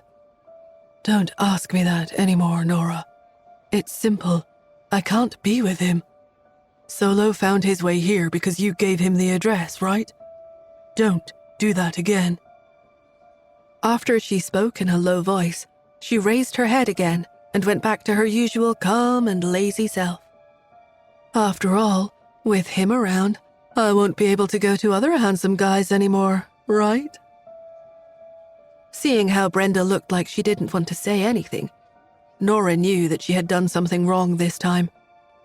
Perhaps she shouldn't have told Solo where Brenda was, but she had felt that a lot of issues between people were caused by simple misunderstandings. It was like Tanya and Joel all those years ago. There had been so many misunderstandings between the two of them. If they didn't meet or contact each other, how were they ever going to resolve their misunderstandings between them? That was why she wanted to let Solo and Brenda meet and talk things out. But judging from Brenda's behavior, it seemed that she had no intentions of explaining anything at all. Nora paused for a moment before she spoke again. Brenda, I think it'd be best if there aren't any misunderstandings between you two. Those corny TV dramas and novels are too exaggerated. We're all adults here. Moreover, times are moving so fast these days. If there really is some kind of misunderstanding, then it would do everyone good to explain everything clearly. Brenda lowered her eyes. There is no misunderstanding between him and I, Nora. I know very well what I'm doing. Seeing that she was still unwilling to reveal more, Nora nodded. Okay, I won't interfere with you guys. Thanks. Brenda and Nora were both straightforward people. After the two talked it out, Brenda muttered, All I want is to catch Barbarian now. As for Solo, I'll leave him to you. Nora nodded. Okay. Brenda left after saying that. Nora remained where she was and looked at her from the back. Brenda was professional. After she went into the distance, she picked up the walkie-talkie and started to contact the people stationed in every direction. They were required to report every 10 minutes to prevent Barbarian from breaking through from any direction. As for Nora, she went back where she came from and turned the corner to see Solo standing there. He was staring off into space with a blank expression on his face. When Nora first met Solo, he had been seriously injured. His lungs had been punctured, and he looked like he wouldn't survive. The man had only survived because Nora had operated on him. Even after almost losing his life, the man was still never serious.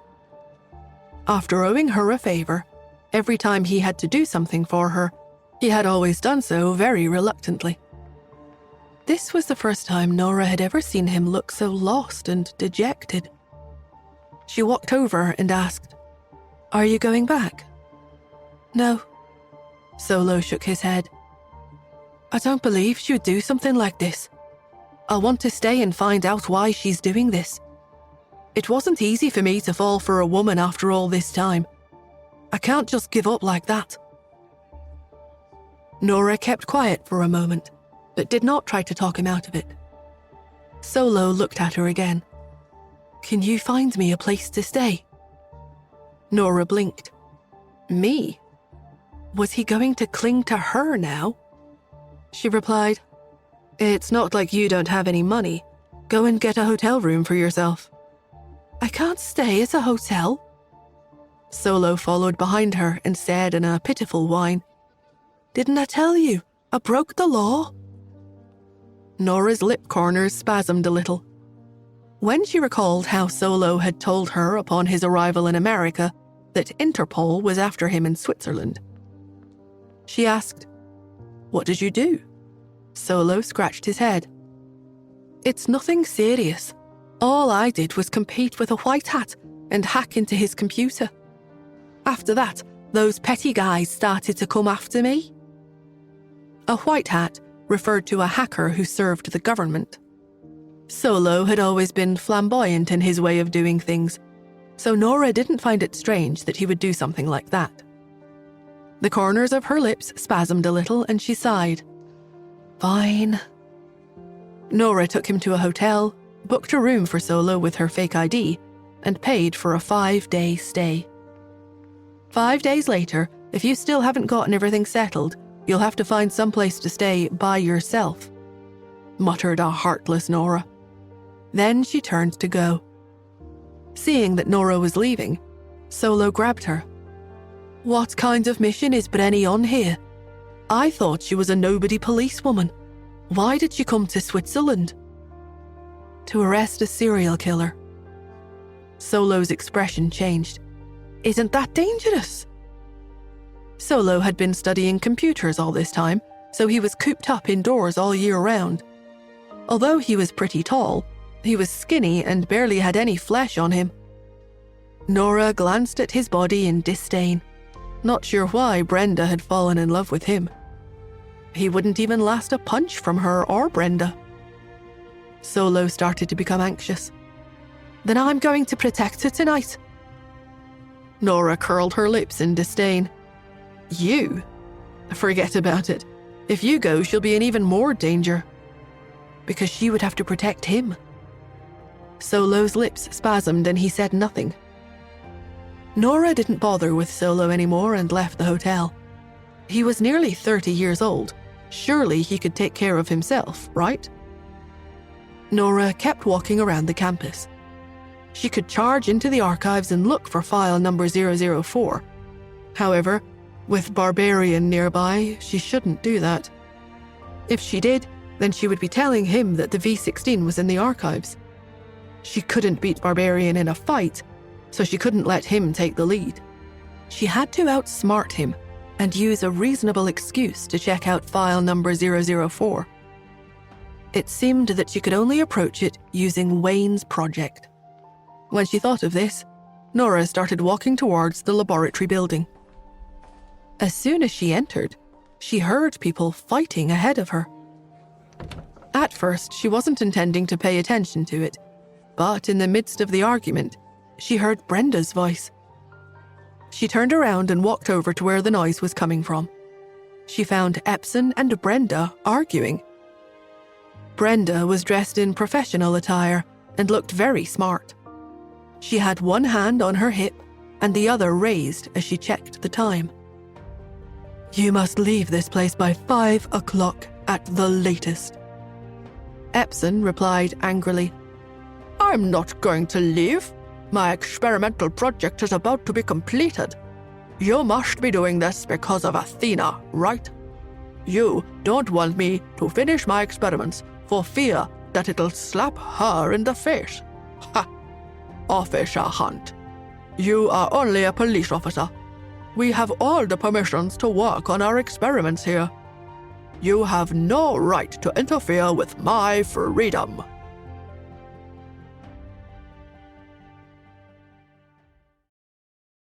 Behind Brenda was Aaron. When he heard Epson, he said, It's for your own good that we're telling you guys to leave. Nighttime is the peak window for murderers. This serial killer has a strange pattern. Once he starts, he kills one person a day until he has killed enough. His targets this time are people involved in biomedicine, like you. You guys are our key protection targets. Epson sneered. That's a nice way of saying it, but why do we have to stop while the lab next door doesn't? Aaron was rendered speechless. I told you, his targets are people involved in biomedicine, especially professors specializing in genetics. The professor next door is not involved with biomedicine, so he is not at risk.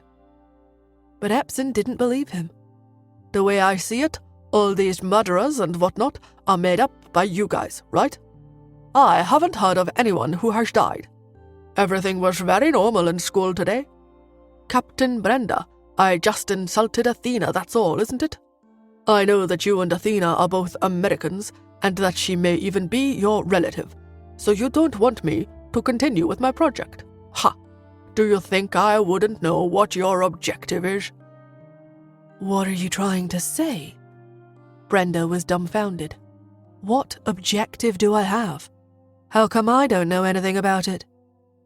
Epson said, I've already asked my friends in America. Professor Athena has been conducting experimental research on genetics recently. She also hasn't shown herself for several days. Ha!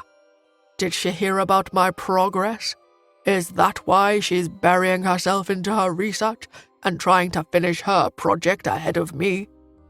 As for you, you made up a story about some murderer to disturb me and delay my progress. I'm not stupid. I've already seen through your ploy. Brenda replied, That's ridiculous. How did you even come to that conclusion? Nora walked over. That's quite the theory, Epson. She had to provide an explanation as to why she had suddenly disappeared in America.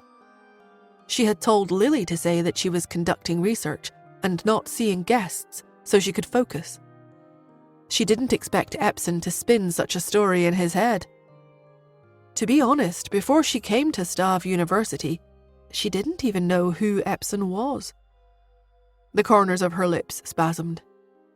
Being seen as an imaginary enemy, or whatever he thought, was really irritating. Brenda replied, My sister-in-law isn't conducting any research. You've misheard. Sister-in-law, ha, I see. So you and Athena have ties like that.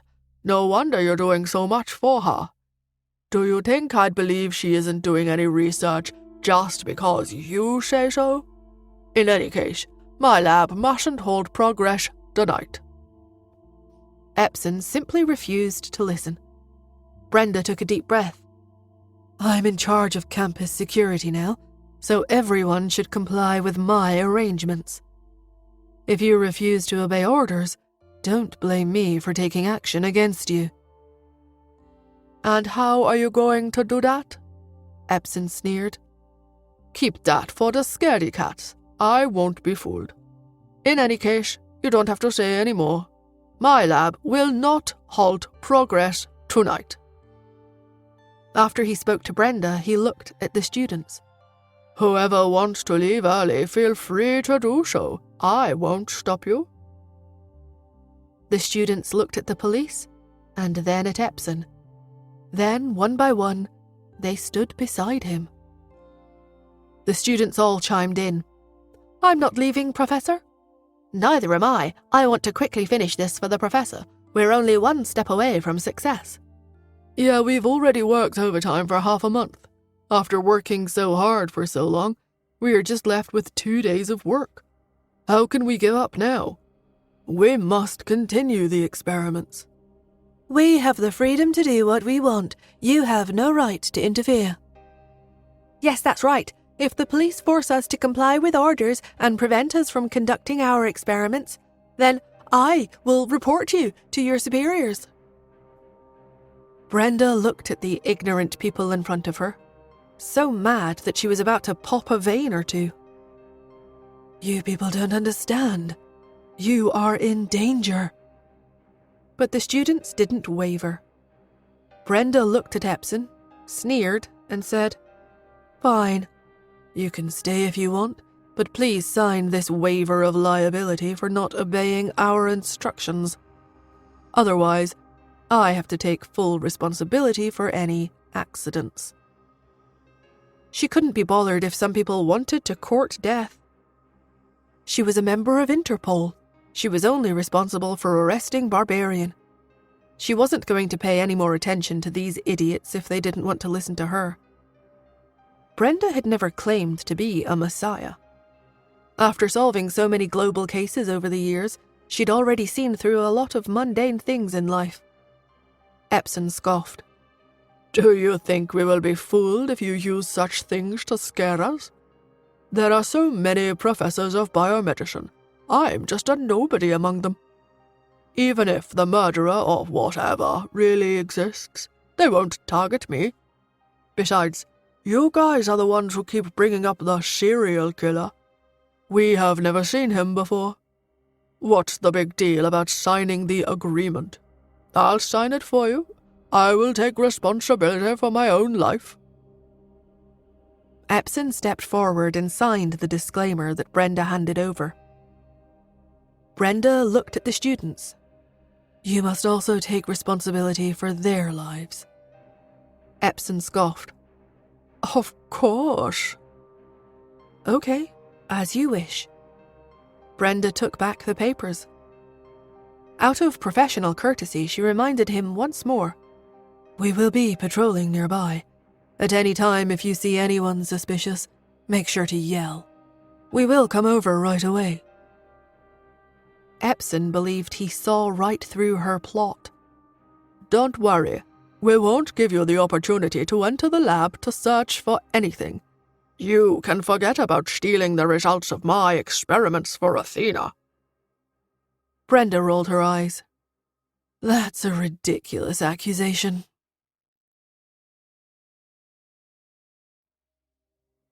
Brenda felt that there was something wrong with Epson's brain, but she was accustomed to people demanding freedom to do what they pleased. She already knew ways to deal with it. After bringing her men out of the laboratory, Brenda said to Aaron, Get a few more people to patrol the laboratory building tonight. From the professional ethics of an international special forces officer, she had her moral responsibilities, even to people who were giving her a hard time. Aaron nodded. Roger that, Captain Brenda. Brenda left to make more arrangements. In the laboratory building, Epson looked at the rest of the group. All right, let's continue work, guys. After speaking, Epson noticed that Nora turned around and was about to leave. He asked, Lisa, where are you going? Oh, me? She looked back and raised her eyebrows. Home. She had 3 hungry babies to feed at home. There was no way she would stay here and work overtime with them. Besides, if Barbarian was going to show up tonight, then it would be safest to leave this place, both for herself and for everyone else in the school. Epson got mad. Did I say you can go? You are also a member of the lab. How can you just leave without the consent of your supervisor? Nora stood still and asked, Oh, can I go then? Epson was annoyed by her nonchalance. He was about to refuse when Nora said, You said it yourself just now. Everyone is free to choose whether they want to stay or not. Some people choose to trust you. Others choose to trust the police. I also have the right to choose to go home now, right? Her argument shut Epson up. Nora then looked at Olivia and added, Swat would never make trouble unreasonably. Since she can get the school to give her the authority, that means she is no ordinary person. Why are you people so reluctant to trust them? What are you going to do if you really meet with danger? Her words made Olivia waver. Olivia looked at Epson and said, Professor, Before she could even finish, Epson became even more furious. What? Do you believe her nonsense too? If you do, then you can also go with her. Olivia heaved a sigh of relief. Then I'll go for now. I'll come over early in the morning tomorrow to bring breakfast for you and the seniors. Epson interrupted her. Your seniors are all working overtime while the two of you are just here to share the fruits of their labor. Yet you can't even do something like staying up late? In that case, what do I need you for in my lab? You guys are free to leave, but if you walk out of here, I will take that as your withdrawal from my experiment. This made Olivia stop. She looked at Nora with a wry smile. Lisa, the professor is indeed giving us credit by having us here. It doesn't seem appropriate to leave at this time. Olivia would never miss any opportunity to climb the ladder and boost her resume. Nora was very calm. Yeah, okay, since that's the case, then I withdraw. Her cool reaction angered Epson. Epson looked at her with anger. The girl was a total ingrate. He was giving her such a wonderful project for free, yet she didn't even want it. Was it because she thought Athena was better than him? Epson was livid. He pointed at her and snapped, Fine. If you want to withdraw, then go ahead. To think I originally wanted to give you a chance. I hope you won't regret this in 2 days. Nora raised her eyebrows.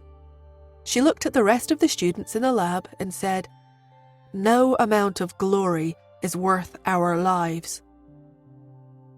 After saying that, she turned and left. Her remark caused unrest among the students.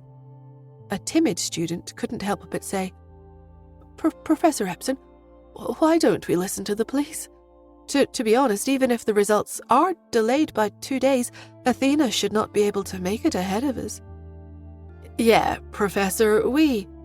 However, Epson only looked at them as though he had expected better from them.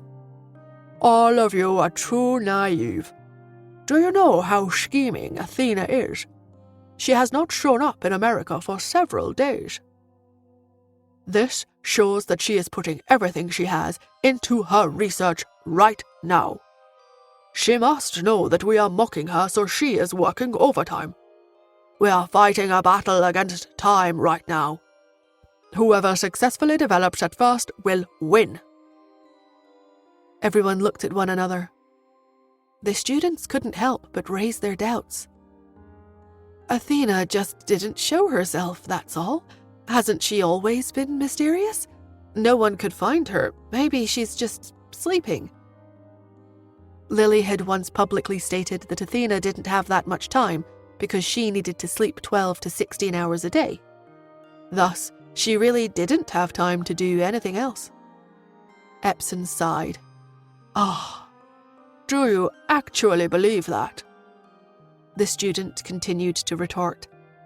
But what if Athena is not researching this topic at all? Epson sneered and puffed out his chest confidently. How can that be? Although I am a nobody at Starve University, I am still a little famous internationally. She definitely knows me and pays attention to me. She sees me as her rival. Right now, she is undoubtedly anxious and competing with me. Just you wait.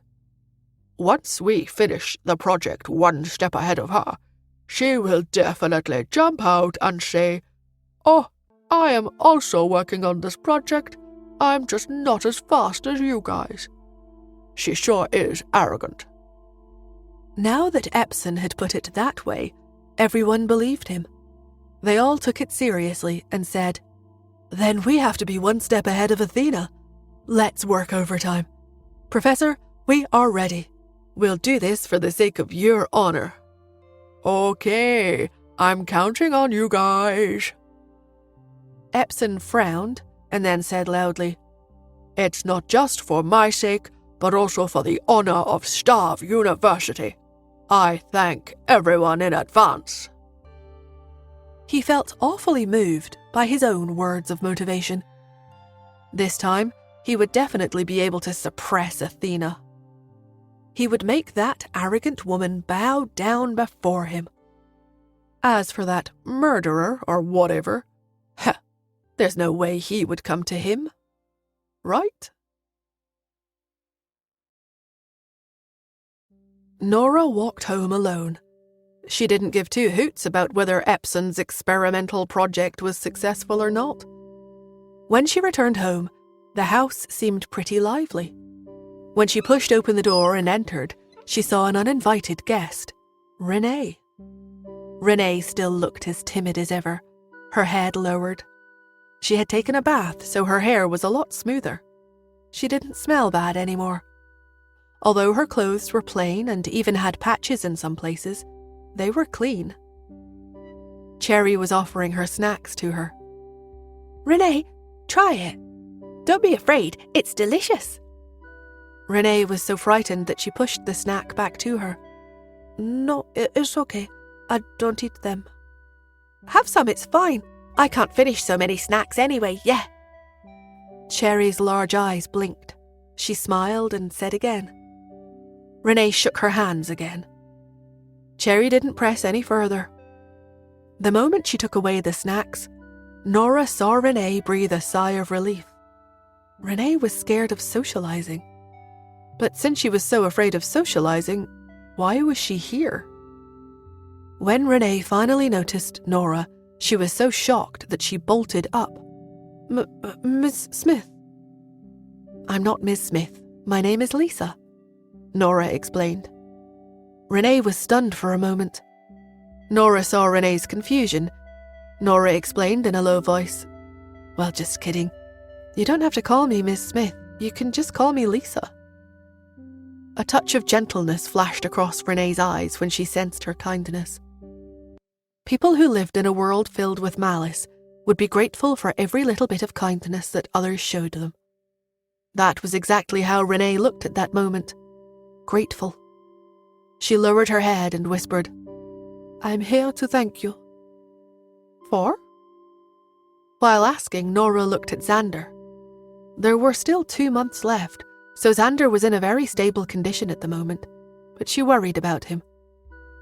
Renee continued to speak softly. "Liam got promoted because you helped him, right? Thank you." "You're welcome." Nora looked at her. "I was the one who dragged him into that mess, so of course I had to do something." Renee breathed a sigh of relief again. Then she pointed to the cake on the table and said, I made that myself. You and the children can try it." The 3 little fellows would never touch such things their neighbours gave them until she got home. Nora was very satisfied with their manners. Nora nodded. "Thank you." Renee became self-conscious again, although she also felt relieved having completed her task. Then I'll go now." Nora waited until she left before she walked to the door and looked out. She noticed Liam waiting for Renee outside. Renee's eyes lit up when she saw him. She walked over and took his arm. She looked very clingy. When she whispered something, Liam nodded. Obviously, Renee had taken the initiative to visit them because of Liam's instructions. Was he trying to please her because he knew that Nora was a high-level executive at NTT? Nora did not care much about it, though. After all, wanting to impress people above you was human nature. Soon, night fell. At Stav University's laboratory building, Epson started to become very scared. After all, everyone else in the building had obediently halted their experiments and gone back. If there really was a murderer, there would be no one to kill except them. Even though he was very sleepy and scared, he still kept his spirits high and kept an eye outside. Slowly, the clock moved from 9 o'clock to 5 in the morning. Seeing that the sky was gradually brightening, Epson finally relaxed. He walked over to the students and said jokingly, "See, a whole night has passed. There are no murderers at all. These people were just trying to scare us. It's fortunate that we didn't leave and end up wasting this precious night. I'm going to complain to the university president tomorrow and tell him that those SWAT officers are simply running too wild in this school, which has seriously affected our lives and work progress." Everyone laughed when Epson said that. It gradually became bright outside. One by one, the staff university professors reported for work. Students started waking up in the dormitories and going for their classes. Everyone had believed Brenda when she said with absolute conviction that Barbarian would definitely take action. After all, Interpol had extraordinary status. Epson went to the university president's office and told him that the serial murderers or whatnot didn't exist at all. He angrily noted that Professor Meyer was probably killed at home by people seeking revenge on him. That group of people are not only clinging on to this, but even carrying this over to a serial killer hypothesis. This is just the police's excuse for their incompetence. There are so many projects to be done at Stav University. Are we really going to follow their instructions and leave work every day? This is ridiculous. Upon hearing Epson, the other professors and students rushing their work also approached the president to lodge their complaints. "Our projects cannot afford any more delays. Since nothing went wrong in Professor Epson's lab last night, this means it's okay for us to work after hours too. Yeah, we can't halt our progress just because of a murderer who may not even exist. If our progress is affected, it will also affect Stav University." The president couldn't hold up under the pressure of so many people, so he went to Brenda. "Captain Brenda, I know you guys are from Interpol, but nothing has happened at all last night. The murder pattern of that serial killer, Barbarian, you mentioned, is that once he starts killing, he must kill one person every day before he'll stop, but no one died last night. The professors and students have begun to raise objections, and they are complaining that your regulatory measures are too strict." Brenda, who was dressed in a military uniform, straightened her back. She looked at the president and slowly asked, "Are you sure there is nothing wrong with all the professors?" "Yes, I'm sure." The president sighed. "Although we are morally obligated to cooperate with you, nothing of the sort that you mentioned happened yesterday, so I think you must be mistaken. It's impossible that Barbarian would be in the school. Alternatively, maybe the screening was done well yesterday, so he didn't have a chance to enter the school at all. I'm afraid we can't cooperate with you anymore." Brenda explained nervously, "Sir, yesterday's situation was indeed unexpected and non-conforming to Barbarian's killing pattern, but trust me, I have been tracking him for 3 years now. There's no way I would be wrong. He must be the one who killed that professor on the first day. He's definitely here at Stav University." The principal replied, "I believed you when you told me this yesterday. When I asked you if you had any evidence, you told me that you were basing this on intuition. But, Captain Brenda, there are times when one's intuition can go wrong. Do you have any actual evidence? For example, traces of himself that Barbarian leaves behind after he kills someone?" A stern-faced Brenda explained, "He has always been cautious and doesn't leave anything but a playing card behind after he murders someone." When Professor Mayer died, there was a playing card in his home. The president sighed. But what if the murderer deliberately did that to mislead you, so that you'll suspect it's Barbarian? The school carries out and researches hundreds of projects every year, and many of them are pressed for time. They really can't afford to be delayed. Captain Brenda, do you think? Brenda tensed up. She said, Sir, do you know who Barbarian is? He has gone on 5 killing sprees during the past 3 years, and each time he killed 5 people in a row before he stopped. Some of them might have been bad eggs, but some of them were also innocent citizens. In order to kill someone, Barbarian once placed a bomb and killed an entire bus full of innocent people with him. He has no respect for the value of life, at all. It's most dangerous when there are many students in the school. I don't think you would want murders to take place either, right? Once Barbarian shows up again, if there are too many people around, there will be countless casualties. Are you sure you really don't care? Brenda's words made the president's jaw tense up. After a while, he sighed and said, Fine. You've convinced me to listen to you for one more night. But if the situation still differs from what you say after tonight, then we may not be able to cooperate with you anymore. Brenda nodded. No problem.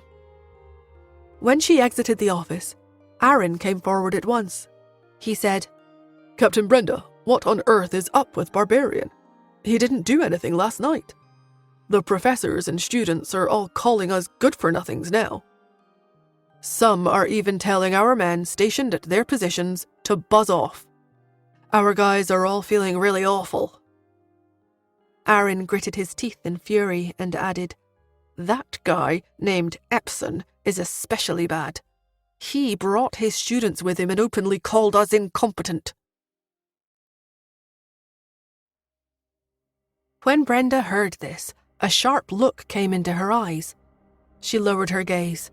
She said, Tell our guys not to listen to them. They are just a bunch of ignorant and pedantic students. Aaron nodded. He heaved a deep sigh. Everyone understands that. It's just that we are also anxious. Did we really make an error in judgment this time? Is Barbarian not here? He's here. Brenda was very sure.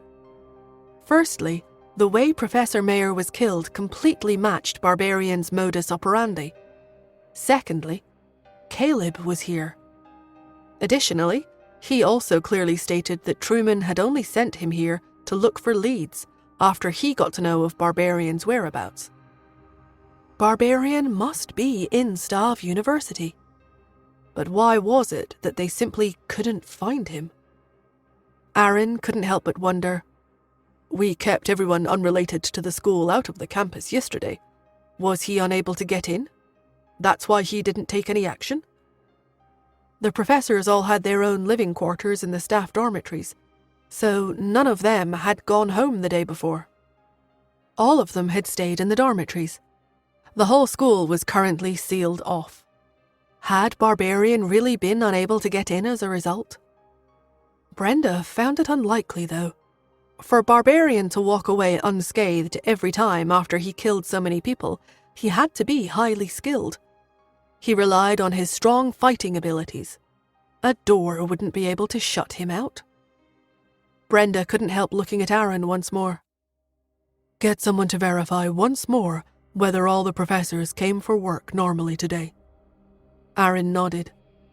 I just contacted Peter, the director cooperating with our investigation of the professors and students. He has confirmed that all professors have reported for classes, and that there are no students or professors absent from classes so far. Brenda frowned. She was very puzzled. While she was thinking, a few people who looked like students passed by her. When they saw her, they pointed at her and said, You see that woman there? That's the woman. She's from Interpol. She must be why the police are so incompetent this time. I bet she's too emotional and not thinking logically. Just now, I heard that she determined that we're facing a serial murderer because of her intuition. What kind of times are we living in? Does anyone solve cases with their intuition? Another student added, "She said yesterday that someone would definitely be killed last night, so a lot of policemen were dispatched to handle the situation. But not only was there no news of anyone being killed, the lab that worked overtime last night even turned out fine. I really don't understand why the president is cooperating with them." Our project was originally supposed to be completed with just 2 more nights of overtime, but it was all postponed, all because of her. Even the investors have become unhappy about this. Ours too. Epson said that the whole school was very quiet last night and nothing happened at all. He also said that she's doing all this for Athena. Athena? What does it have to do with Athena? The officer said that Athena is her sister-in-law. Athena is currently conducting research in the US on the same topic as Epson, so the two of them are racing against time to see who can clinch the project first. That's why the officer made up a ridiculous excuse like this to make things difficult for Epson. Unfortunately for her, he was not fooled. Our professor didn't dare to take responsibility for potential accidents, so he obeyed their instructions. Epson even signed a waiver saying that he would take responsibility if anything happens in his lab. The students left while discussing the incident in low voices. Aaron was furious. He wanted to go up and reason with them, but Brenda held him back. "Ignore them," she said. Aaron took a deep breath. Brenda wanted to say something, but out of the corner of her eye, she suddenly glimpsed a familiar figure in the corner ahead.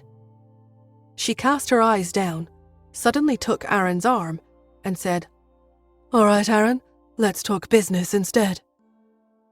Aaron stammered. What? But he quickly understood what she was trying to say. They were long-term partners after all. Without missing a beat, he said, "Sure, have you had lunch? You must be exhausted after this busy morning. Let's have lunch first." "Okay." The two walked off. Only after Aaron and Brenda went into the distance did Solo come out of the corner. The skinny man clenched his fists tightly, awfully mad. He asked Nora, standing beside him, "How am I inferior to that officer?" Nora replied, "You are not as tall as him." Her one-liner pierced Solo's chest like a knife. Solo retorted, "Aren't I just a little shorter than him?" "You're not as strong and muscular as him." A second knife was plunged into Solo's chest. Nora looked Solo up and down. "Apart from your face, which is still not too bad, everything else about you seems to be inferior to him." Solo moaned. "Damn." He felt that a rain of blades had just showered on him. Solo heaved a silent sigh and lowered his head. "No matter how much better he is than me, Brenny likes me, not him." Nora raised her eyebrows. "Oh, really? Are you that confident?" "Of course," Solo said. "Do you think I'll get into a relationship with someone so casually? I know Brenny was up to no good when she first approached me, but her feelings for me later on were genuine. I feel the same way towards her too. I just want to know why on earth Brenny is ignoring me. There must be something wrong in here." Nora nodded. She also knew that something was wrong, but if Brenda refused to say anything, then she couldn't do anything either. Brenda and Aaron went to the school cafeteria. As it was lunchtime, there were a lot of people there. When the pair entered, many students started to gesture at and talk about them. While they did have many detractors, public opinion was not entirely one-sided. There were still quite a fair number of people who spoke up for them. "The police are just doing this in the name of prudence. It'd be best that the murderer doesn't exist, but what if it's true? Projects are important, but aren't our lives still more important?" Aaron paid attention to the ongoings around him as he ate. Our lives are indeed important, but these rumours are really wrong. Everyone knows the barbarian has to kill for 5 consecutive days once he goes on a killing spree. Since nothing happened last night, this means there is absolutely no problem. It's not barbarian. The students were extremely concerned about the case, so everyone was discussing it. Even Aaron couldn't help but start to doubt himself. He voiced his concerns. Captain Brenda, are you sure it's really barbarian? Peter has confirmed with me again that all the professors have indeed reported for work. This doesn't match barbarian's pattern. If there is no murder case, then I'm afraid the police will really have to withdraw tomorrow. Upon hearing this, Brenda suddenly has a realization. She looked up at him. Just now, you said that the professors have all reported for work, but what about Peter himself? Aaron was taken aback. Peter and I have been contacting each other by cell phone all this time. I haven't seen him today, but he was talking in the group chat earlier this morning. Brenda's movements as she ate became slower and slower, as she could no longer hear all the voices around them. She asked, Peter was also a lecturer before he became the director, right? What did he teach? Aaron was stunned. He swallowed and answered, Biomedicine. Epson happened to be at the cafeteria at the same time. The students were busy with the experiments, but Epson didn't need to do much at the moment, so he was free to go out for lunch. When he entered, he saw the students around him all looking in one direction. He followed everyone's gaze and looked over to see the pair who stood out in the crowd in their uniforms. Epson curled his lips at once. He sneered and then walked over. His words were brimming with sarcasm. What a coincidence! Captain Brenda, I didn't expect you guys to also come here for lunch. How do you guys still have the time to eat? Didn't you say that the serial killer is in the school? Everyone has stopped their experiments to cooperate with the police, so shouldn't you guys be so busy catching the bad guys that you don't even have time to eat? Brenda and Aaron ignored Epson. They thought for 2 seconds before they jumped on their feet. They moved so quickly that Epson got a shock. Brenda and Aaron had a fierce and savage look in their eyes that scared Epson. He took a step back and waved his arms in front of him. What are you doing? Captain Brenda, we're on campus now. I won't hold it against you for beating me up the last time, but there are so many students watching us now. If you dare. Before he could even finish, Brenda and Aaron sprinted out of the cafeteria at lightning speed. Epson scratched his head. Excuse me? He stood there in confusion, puzzled about what the pair did just now. He frowned. A student came over and asked, Professor Epson, what just happened? What's up with those two? Epson thought for a moment and replied, I reprimanded them just now, so they must have suddenly woken up and come to their senses. So they've gone to patrol and track down the murderer. I should think that their lockdown will be lifted soon. Besides, I reckon they must have also realized that it was not a serial killer who killed Professor Mayer, so they are too embarrassed to face us. Epson convinced even himself with his words. The students nearby all gave Epson a thumbs up. They said, Professor, you really are an educator in both morals and science. Not only do you impart us knowledge, but you even taught those two some principles of life. Professor, your project will definitely succeed. You will definitely complete it faster than Athena. After being flattered by the students a little, Epson got ahead of himself and said, Yeah, I think so too. Uh-huh. You guys don't have to look at me like that. I just did what I should have. Brenda and Aaron sprinted out of the cafeteria. They went straight to the staff dormitories where the professors lived. The professors hadn't been allowed to go home, so Peter was also living there. While they were running, Brenda asked, When was the last time you saw Peter? Aaron replied, At 9 o'clock last night. We separated after we verified together that all the professors, except for Epson, had gone to the staff dormitory. Brenda broke into a frown. She took a deep breath and slowly said, "Barbarian has a habit of killing between 11 p.m. and 4 a.m. It was possible that Peter had really been murdered. Aaron became nervous. He picked up the walkie-talkie and spoke into it. He asked, Jabil, have you seen Professor Peter today?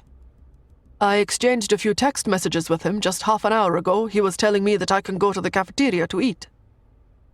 Aaron interrupted him. But have you seen him in person? The other party paused and then answered, No. Aaron took a deep breath and said, Head to Professor Peter's room in the staff dormitory immediately. Roger. After hanging up, Brenda and Aaron sped up even more. The two were anxious to solve the case, but even more eager to save Peter. While running, they didn't notice Solo and Nora coming out of the corner. At the sight of them, Solo immediately went after them. Nora also followed closely behind them. Solo said, "Judging from how they look, they have probably found something related to the suspect. Let's follow them and have a look. If we can help, then let's do so. Serial killers are dangerous." Nora nodded. Barbarian was the one who had killed Justin. Nora was worried that Brenda would take things too hard and end up forcing a fight with Barbarian, but she couldn't tell Brenda the truth. Nora had witnessed Barbarian's strength before. He was an extremely tough opponent. Nora quickened her pace. When Brenda and Aaron reached the staff dormitories, the two exchanged a look. Then, back to back, they rushed in. Both of them aimed their guns straight ahead. Brenda walked in front while Aaron followed behind her. As old partners, the two cooperated seamlessly. They arrived at Peter's door. Brenda knocked on it. She gripped her handgun tightly and said, "Professor Peter, I have something to talk to you about. Please open the door." She heard footsteps coming from the room. Brenda narrowed her eyes and exchanged a look with Aaron. Aaron took a deep breath. He whispered, "The person inside may be the murderer." Brenda also nodded, waiting for the door to open. But despite the movement inside, no one opened the door. Brenda put her hand on the door handle and tried to open it, but couldn't. She looked at the anti-burglary lock on the door. At Stav University, professors' rooms were likely to contain their research materials, so each door was set up with digital locks. It was difficult to crack the password from outside. Brenda did not have the password to Peter's room. She paused for a moment. Aaron pointed his handgun at the lock, intending to shoot. Brenda stopped him. She said, "Unless you have the password, you won't be able to break the lock even if you shoot at it. It will only alert the enemy." Aaron was anxious. "But if we delay any longer, the person inside is going to escape." Brenda's brows drew together. While she was thinking, a weak voice spoke out from behind them. I can open the lock for you." Upon hearing the voice, Brenda and Aaron turned their heads in unison to see Solo sticking to the wall like a weakling. Solo looked at Brenda ingratiatingly and said, I can open the lock for you guys. Give me 10 seconds. Solo took out his cell phone and started to tap away. Brenda's pupils shrank. She abruptly reached over and grabbed Solo's phone. "I don't need your help." Unfortunately, she was a step too late. Solo had already started to attack it. Right after Brenda spoke, the door opened with a clack. They could all see the person inside. Not expecting so many people to come rushing in, the man inside seemed rather flustered. When he heard their voices, he immediately stood up. "Don't move. Freeze. Put your hands up." Brenda and Aaron shouted at the exact same time and pointed their guns at him. Even Barbarian wouldn't be able to fight back against firearms. After all, the gene serum had only improved his physical fitness. It couldn't turn his skin into steel. "Turn around." The tall and sturdy figure slowly turned around. It was a face that Nora was familiar with.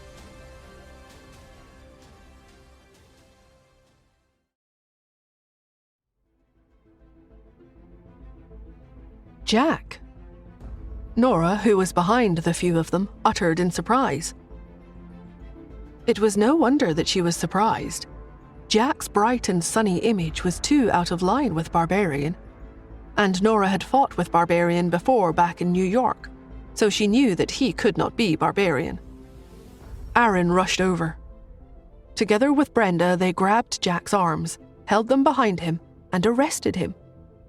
Jack was flustered and exclaimed, "What's the matter? Hey, you can't arrest me without a reason."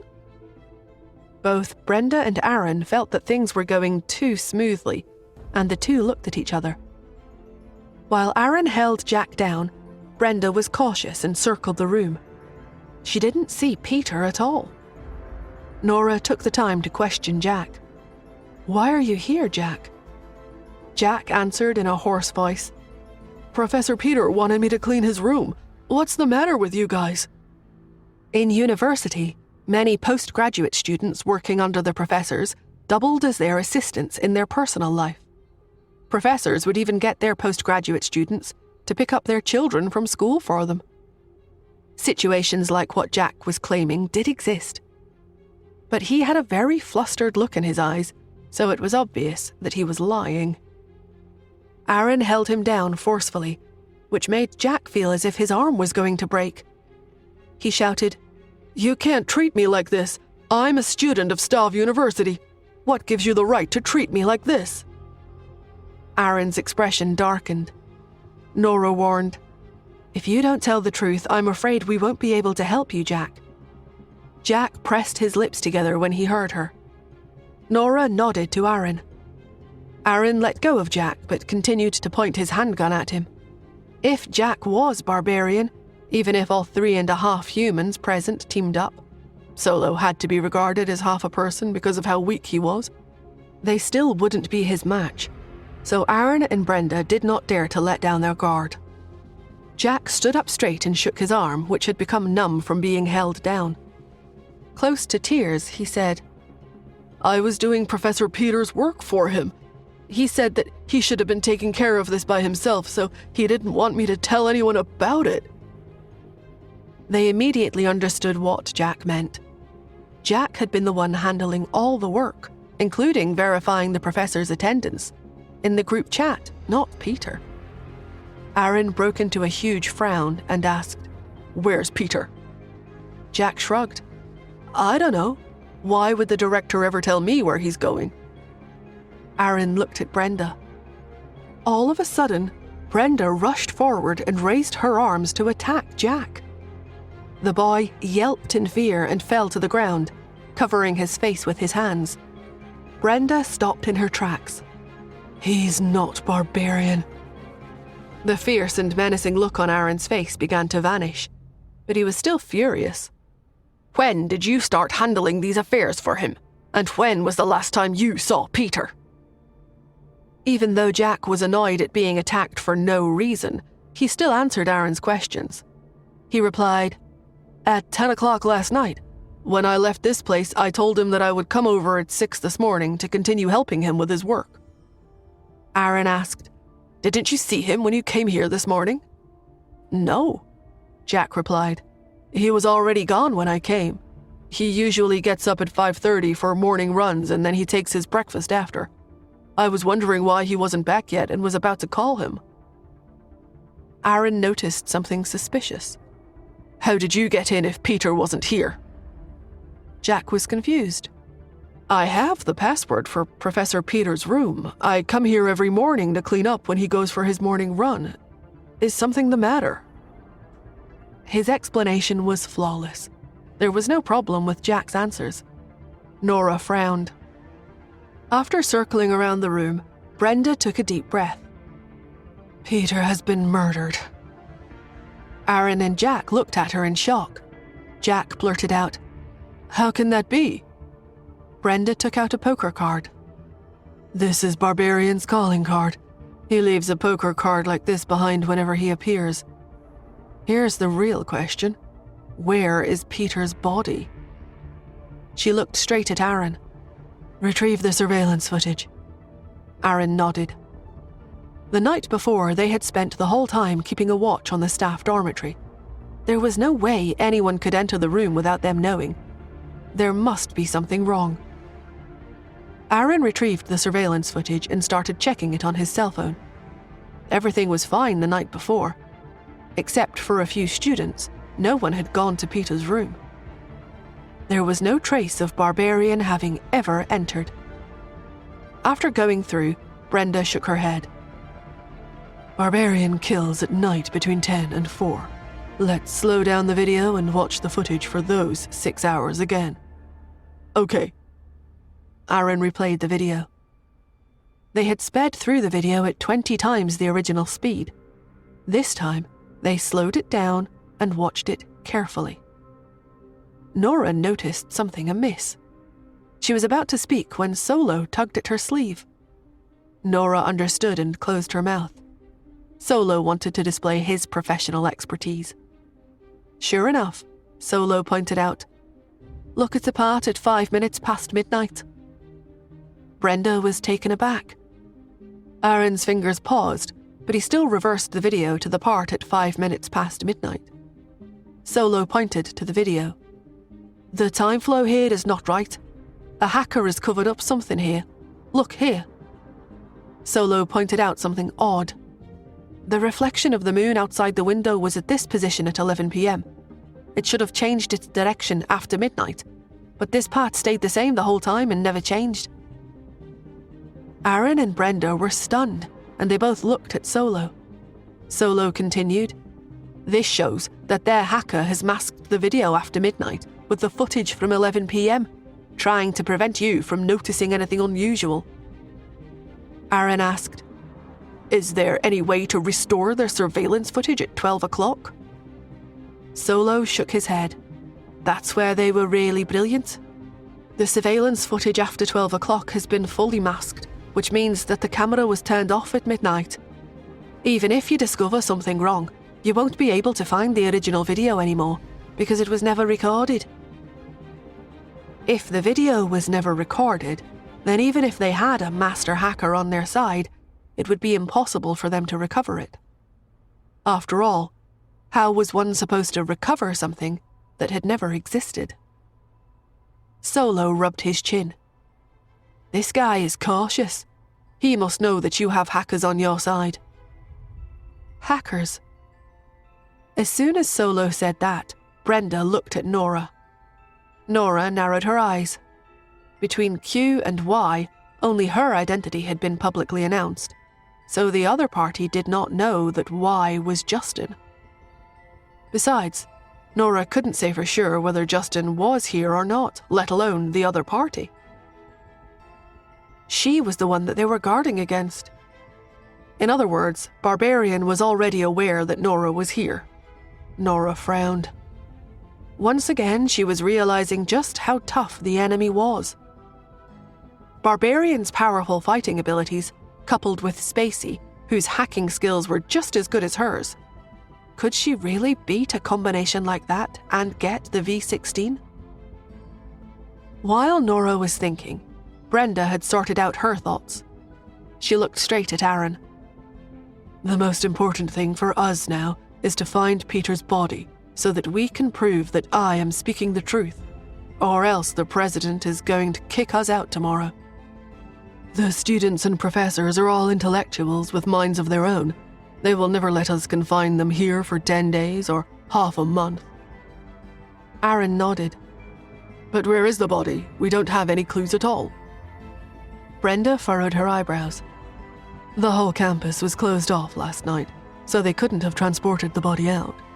The body must still be on school premises." Aaron nodded. "I'll send someone to look for it right away. Even if we have to turn the whole school upside down, we'll find the body." Aaron made a phone call and dispatched his men to look for the body. After he hung up the phone, he saw a grave look on Brenda's face. "What's wrong?" Aaron asked. A grim-faced Brenda replied, "We have been investigating suspicious people the whole time, but we still haven't found any clues. Barbarian is a living, breathing person. We've reminded the students to be careful if they spot any strangers. The school is big, The student population is dense, but no one has spotted any strangers. Do you know what this means?" Aaron shook his head. Brenda opened her mouth to reply, but Nora interrupted. "This means Barbarian is either a student or a teacher at the school." Her finding was like a thunderous explosion in their ears. Everyone looked at her in stunned disbelief. Brenda nodded. "Nora is right. I thought that Barbarian was all brawn and no brains, but now I realize that he is actually very clever. No wonder he disappeared the moment we found a tiny lead on him all these years." Nora looked up from where she was standing. "There is another possibility, though." Brenda looked at her. "What is it?" In a low voice, Nora answered, "Someone could be helping Barbarian. Spacey, the genius with the high IQ." When Solo said that the other party had hackers on their side, she immediately thought of Spacey. If Barbarian wasn't blindly acting in his own reckless manner, then this meant that the intelligent Spacey must be giving him advice and guidance. Spacey's IQ genes had been improved, so he would be highly intelligent. As for Barbarian, his physical fitness had improved, so he was extremely strong.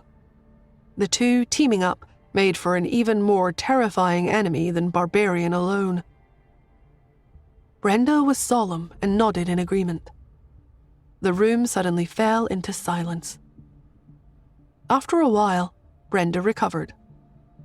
"Nora, we are going to continue with the case. You guys can go now." Solo looked at Brenda with pleading eyes. "Brenny, I'm not leaving. I can stay and help you. Look at how much I just helped you." Before he could finish, Brenda cut him off. "What can you even help with? Do you think you'll help us just by mouthing off some nonsense? Hurry up and leave. I don't want to see you. You're just a pretty boy who only knows how to freeload. Go away." Solo's face crumpled when he heard her. He didn't expect Brenda to say such things just to drive him away. He gave her a small smile and whispered, "Brenny, I'm a hacker. I solved technical problems for you. If someone hacks into the system again tonight, at least I'll be able to find out. Why are you... Hacker? I don't know what you're talking about. You are just a programmer. Please don't pester me anymore, okay? Go away." Brenda pointed at the door and yelled at him. Solo was stunned again. He wanted to say something, but Nora had already turned around and started to walk out the door. "Let's go." Solo was not afraid of Brenda, but he was afraid of Nora. That big boss wasn't even-tempered. He still had a lot to say to Brenda, but when he glanced at Nora from the back, he chose to follow after her. After they stepped out, he was perplexed. Why does Brenny hate me so much? Nora looked at him. "Leave this place." Solo was taken aback. "Athena, are you not on my side anymore? Do you think I'm a good-for-nothing? There is obviously a misunderstanding between Brenny and me. We have to resolve it and talk things out properly. We love each other. I'm not willing to let go of her like that. Besides, you saw that I can really be of help to her. My computer skills are not as good as yours, but I'm still a well-known hacker." Nora was about to interrupt him when Aaron rushed out of the room. He stared at Solo. "When you said that your name was Solo, I didn't think much about it. Are you the hacker, Solo?" Yes, that's right." Solo nodded. "I'm Solo the hacker. I can be of help to you, really. Go and tell Captain Brenda to let me stay." Solo had completely forgotten that he was currently wanted by Interpol. Aaron laughed. So you are Solo. What a coincidence." "Yeah, what a coincidence, right? There can't be a bigger coincidence than this. I'm not as strong and muscular as you, but I'm still useful, right?" Aaron stepped forward, grabbed Solo's arms and held them behind him. Solo gasped in surprise. "Wait, what's going on? What did I do?" Aaron chuckled coldly. We were looking for you all over the world, and to think you present yourself right on our doorstep. Solo was taken aback. He shouted, "Hey, bro, I didn't do anything bad. This is a misunderstanding. A misunderstanding, I say. Brenny, come out and save me." But Brenda didn't step out of the room. Aaron let out a low scoff. I thought you and Captain Brenda were having a petty lover's quarrel. I didn't expect this at all. I finally understand why she's ignoring you now. Solo forgot that he was being arrested. He begged, "Wait, what have you understood? Hurry and tell me. I'm at a total loss. Why is she asking to break up when nothing happened? What am I doing wrong? Tell me, tell me."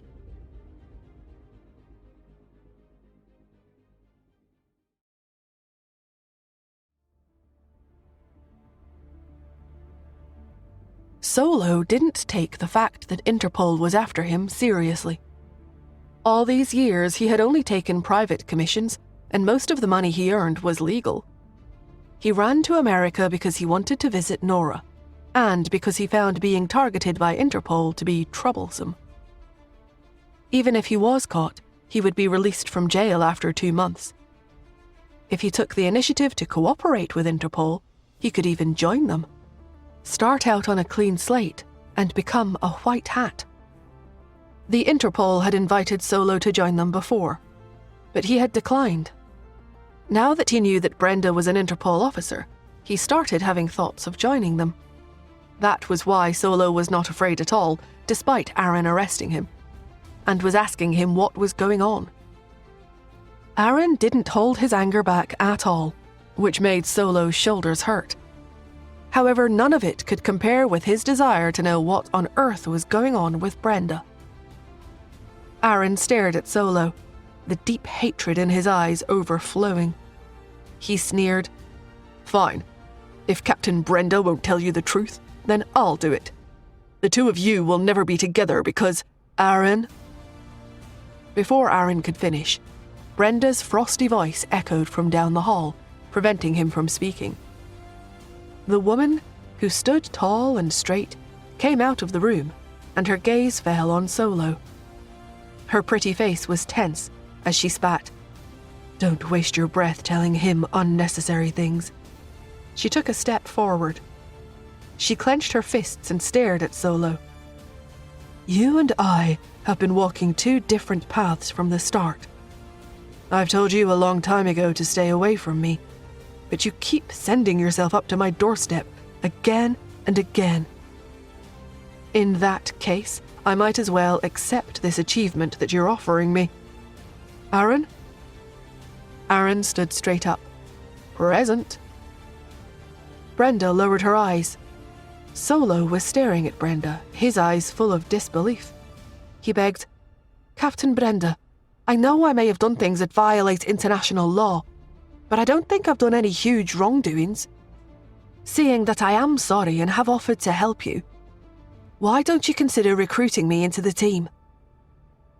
Brenda's fists were shaking. Aaron sneered.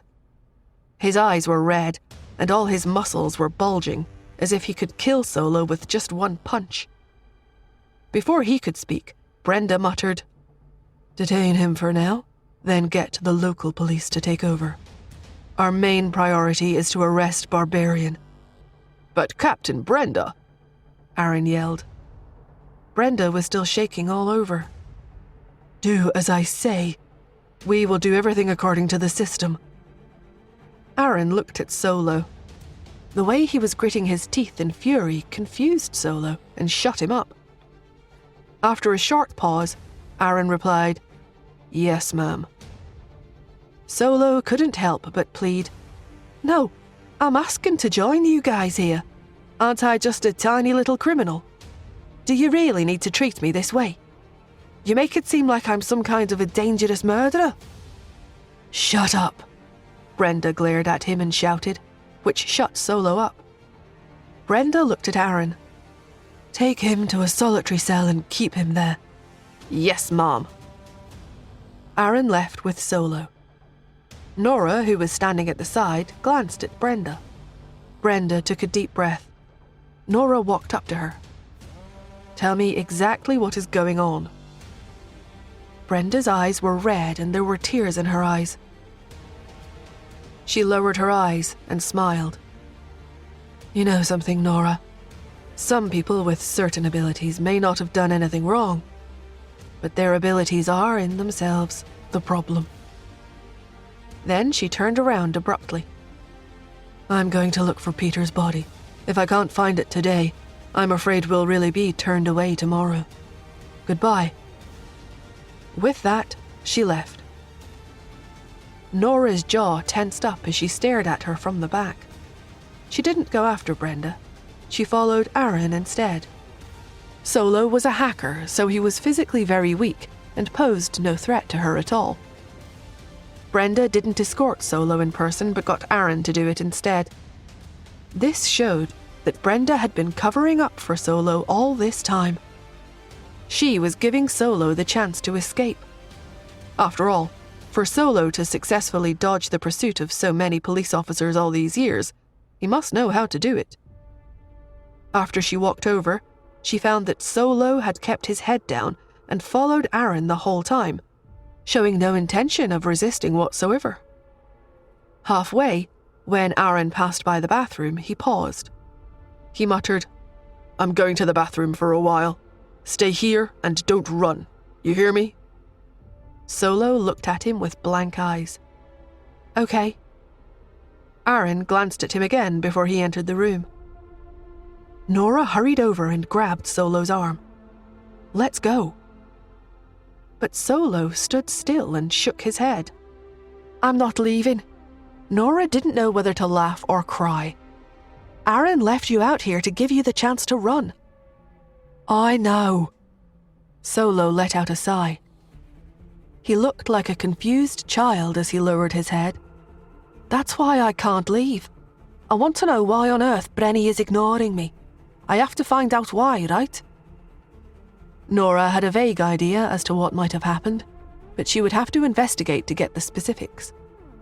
She tried leading Solo away. "I'll check what's happened for you." "I'm not leaving." Solo squatted on the ground stubbornly and hugged his knees.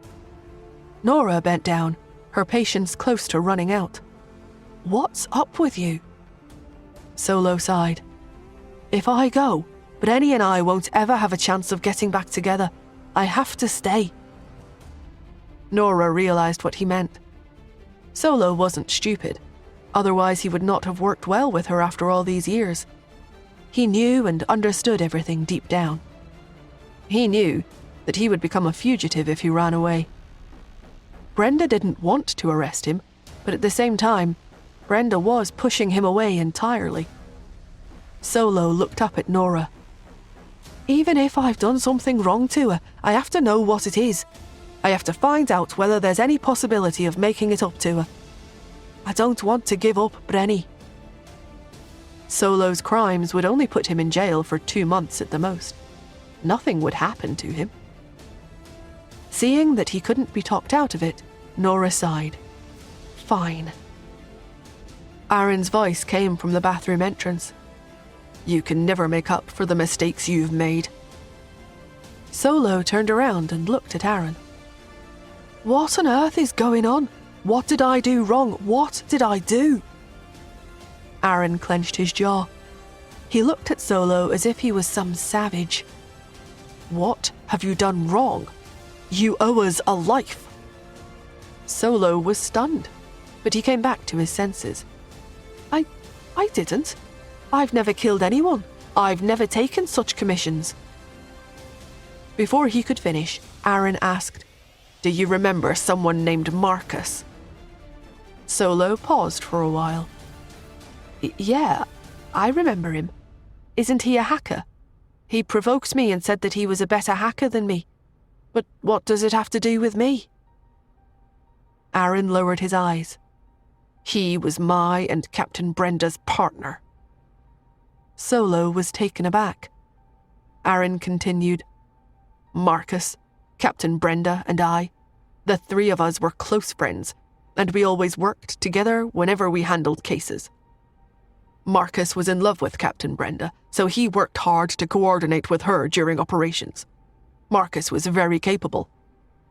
The higher-ups once talked to him about having him lead a team, but Marcus never agreed.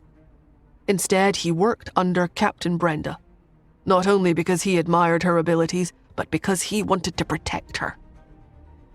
Aaron clenched his fists, his whole body shaking. There was hatred and resentment in his eyes as he stared at Solo.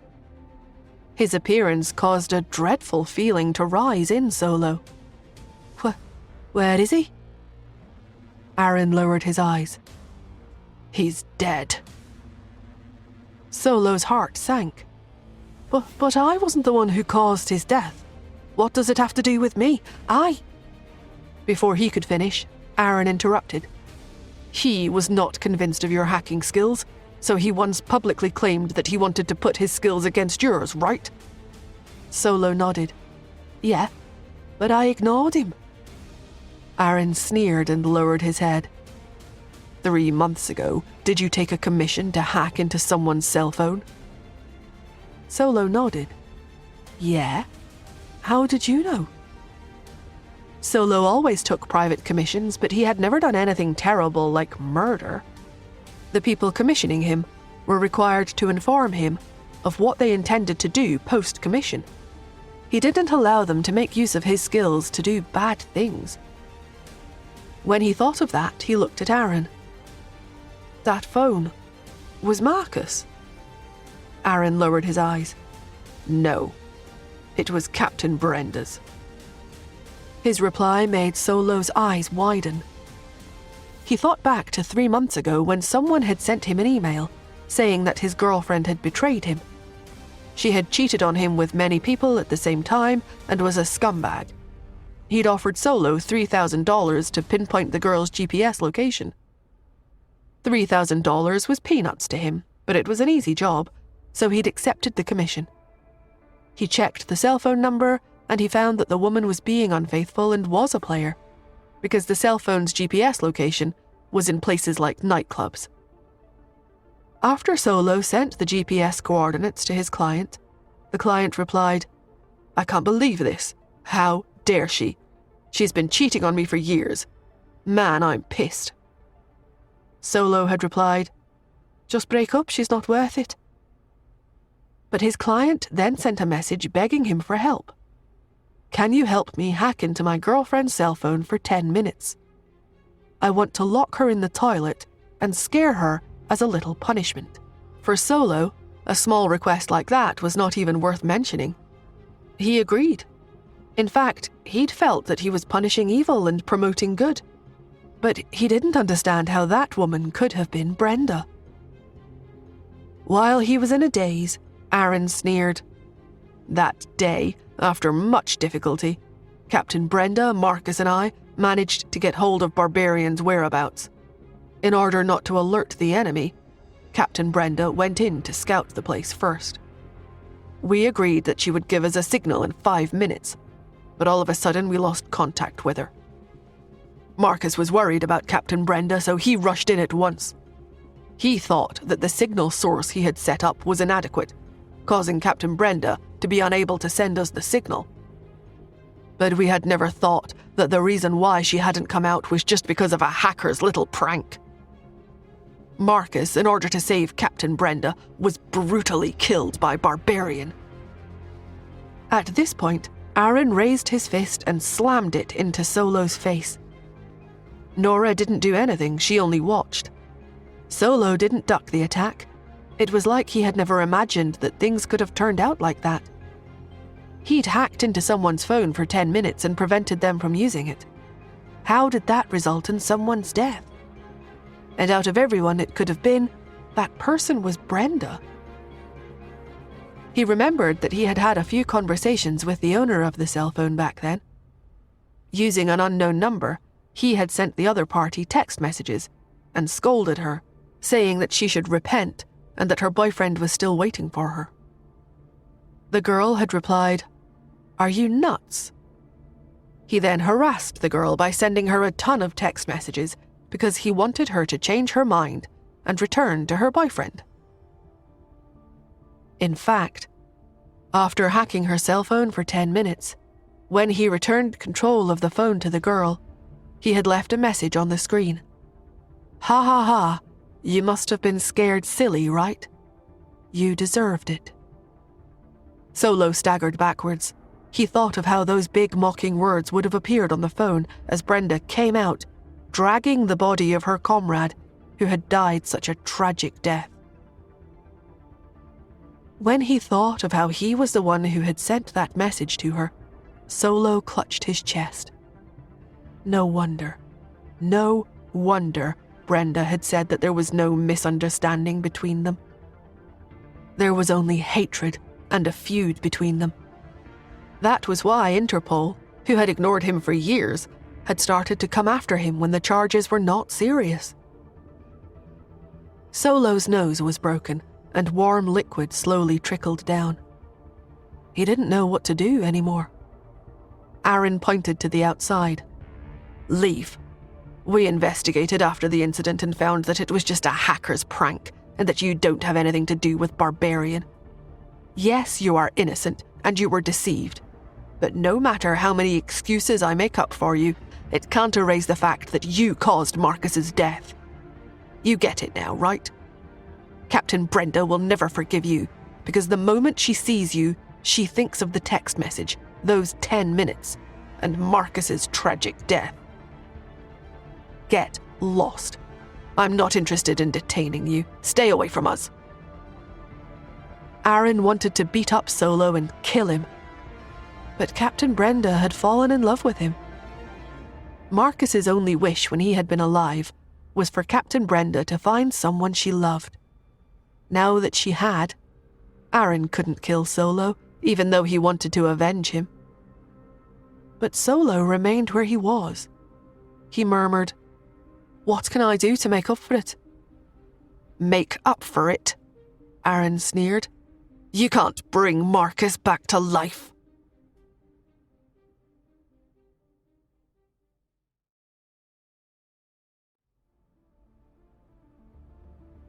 How could the dead come back to life, though?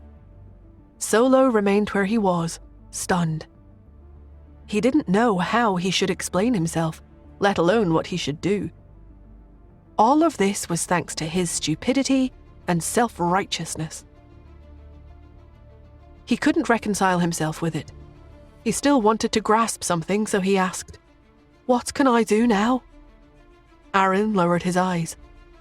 "The only thing you can do now is to leave Captain Brenda. When Marcus died, she was out of it for a whole 6 months. It's for the sake of taking revenge for Marcus that we are so focused on arresting Barbarian now. But your existence will only remind Captain Brenda how tragic Marcus's death was.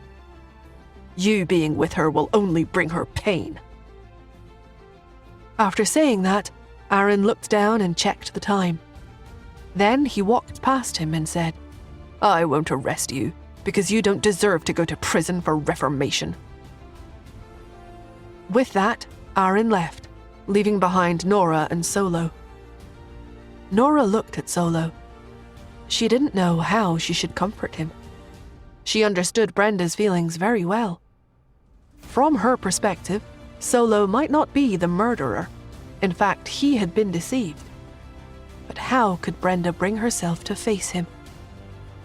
During the past few months, Brenda probably didn't just hate Barbarian, but also the person who had hacked her cell phone. If Solo hadn't hacked her phone at that time, they wouldn't have lost contact, and Marcus wouldn't have rushed in to save her. So, how could Brenda bring herself to be with Solo? Solo didn't do anything wrong. His only mistake was that he had trusted the wrong person. Brenda didn't do anything wrong. She couldn't let down Marcus. She couldn't get into a relationship with the person who had indirectly caused his death. She couldn't cross that hurdle in her heart. When Nora asked Brenda what was going on, Brenda had told her that there was no misunderstanding. All there was between the two of them was a dead end. Marcus's death was like a thorn stuck between the two. Even if Brenda chose to be with him, She would live in guilt for the rest of her life. Nora sighed. She patted Solo's shoulder. "Why don't you leave the school for now?" "Okay." With his head down, a wilted Solo followed behind Nora and left the school. Nora walked Solo out of the school gates.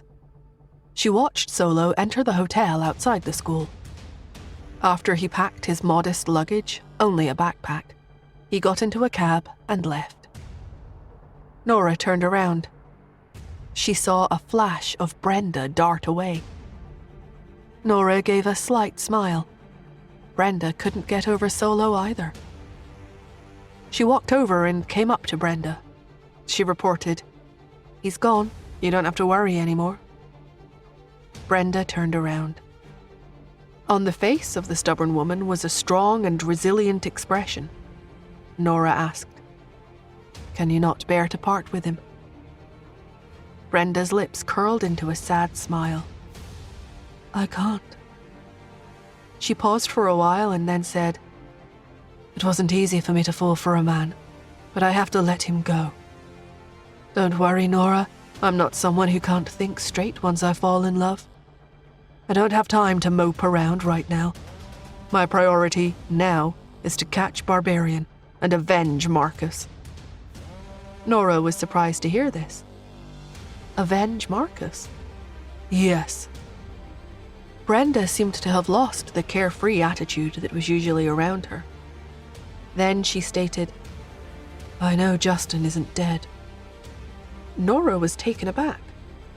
"When did you realize?" Brenda looked at her. "I thought of it when I saw you here at Stav University." Brenda looked ahead of her. "Justin's death came out of nowhere. He is the big brother of the Irvin School of Martial Arts. He may not be able to beat Barbarian in terms of pure strength, but the Irvin School of Martial Arts is the most skilled at scheming and playing tricks. So Justin would be great at escaping. Later, when I saw that you weren't sad, I thought it was because you and Justin didn't love each other. But then I saw the 3 children were smiling and were happy every day. To outsiders, the children are still young, so they must not know what death really means. But I know what Pete is like. He is young, but his IQ is equivalent to that of a 15-year-old, so it is impossible that he wouldn't understand.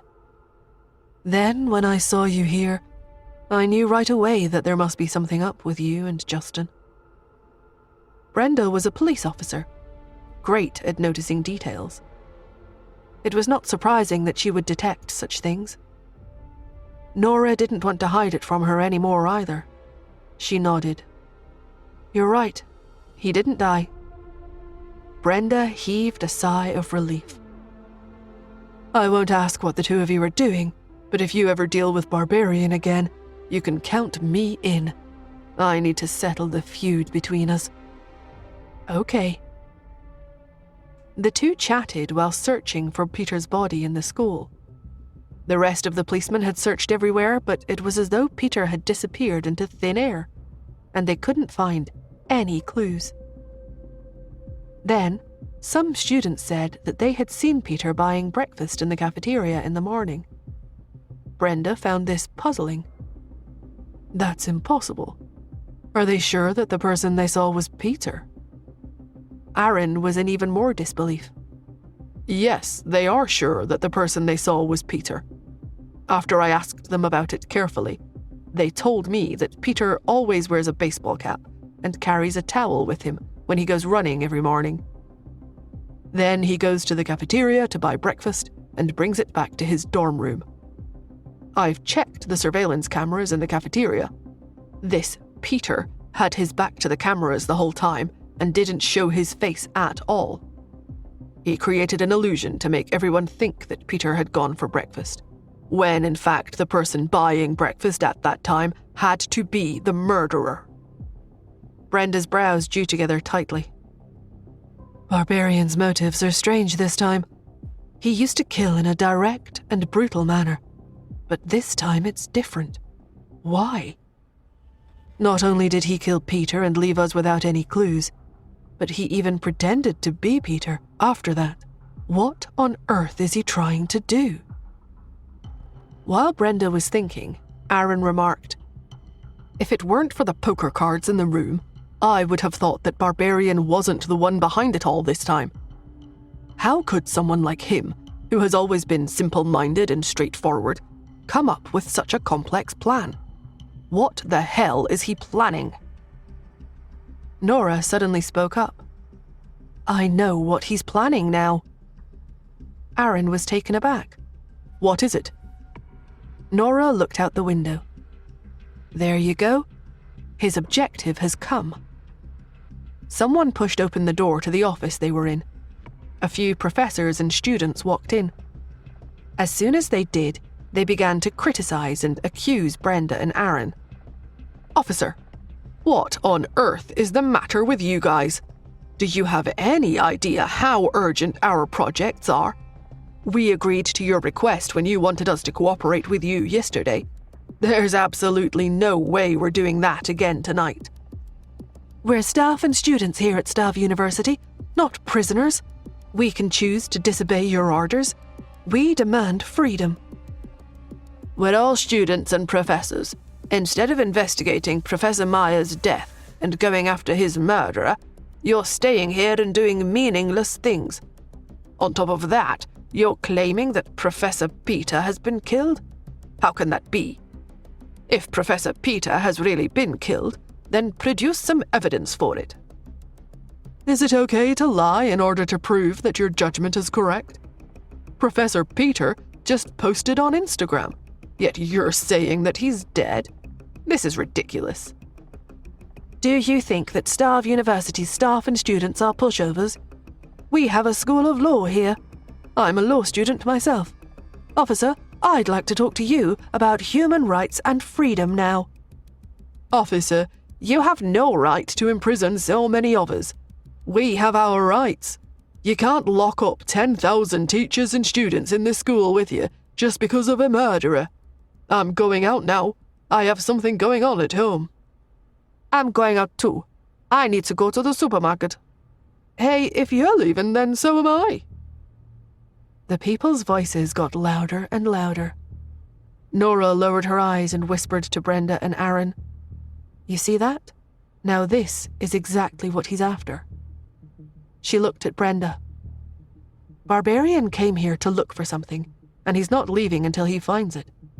But your presence has affected his ability to judge the situation and his objective. That's why he's doing this.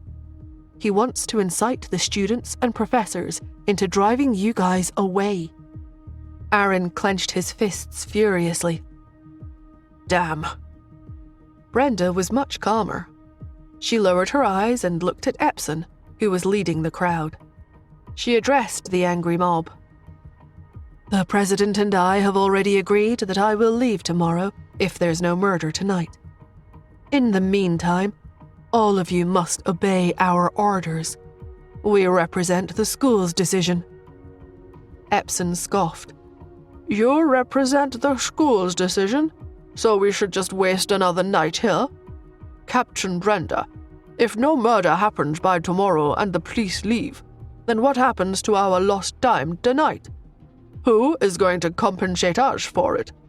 Who is going to take responsibility for our lost time?" Brenda took a deep breath. "I will." Epson demanded, "And how are you going to take responsibility for it?" Brenda sneered.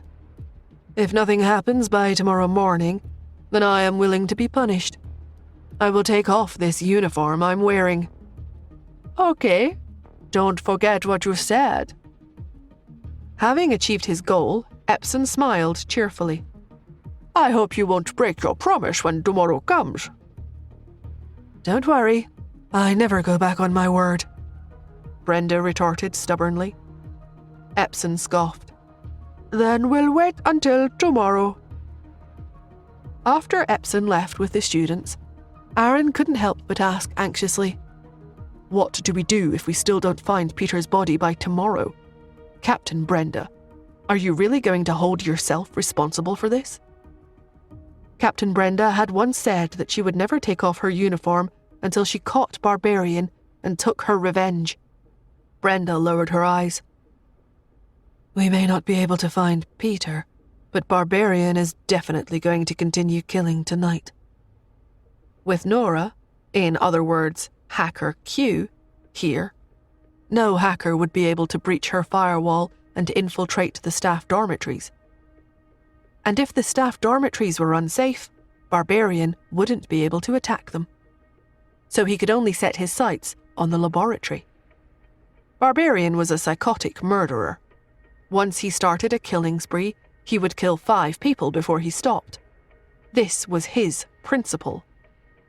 With that in mind, Brenda looked coldly at Epson's back in the distance. She was given no choice but to smoke the enemy out tonight.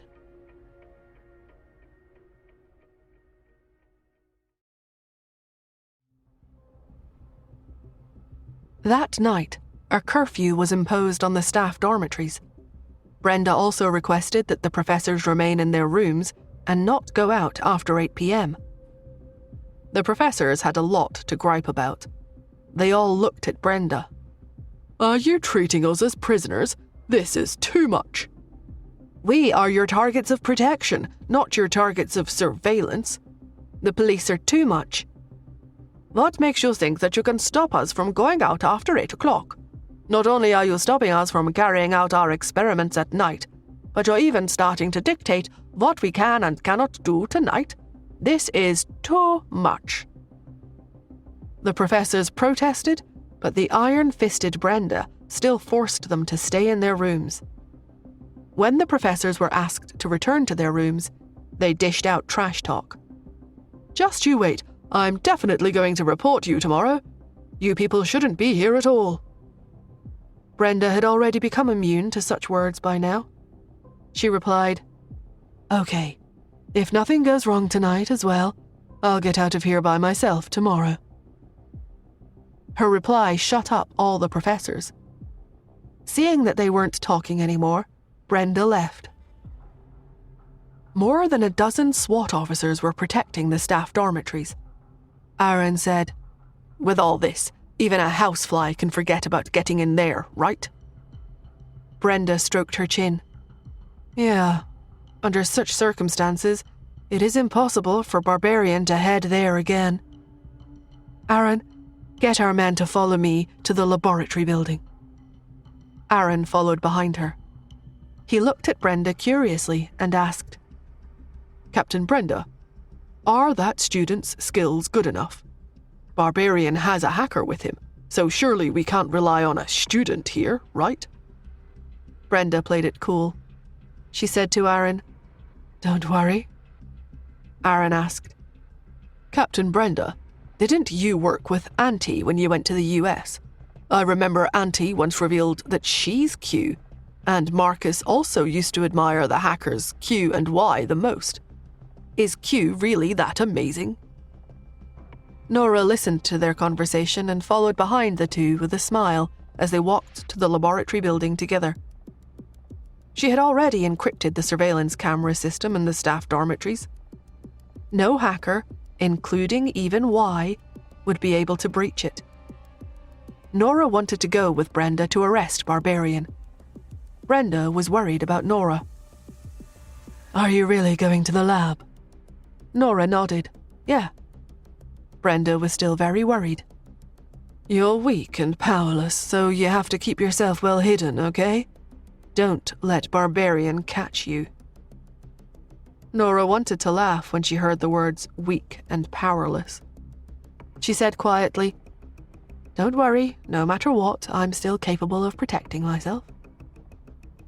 Although she couldn't beat Barbarian in a fight, she wasn't someone to be trifled with, either.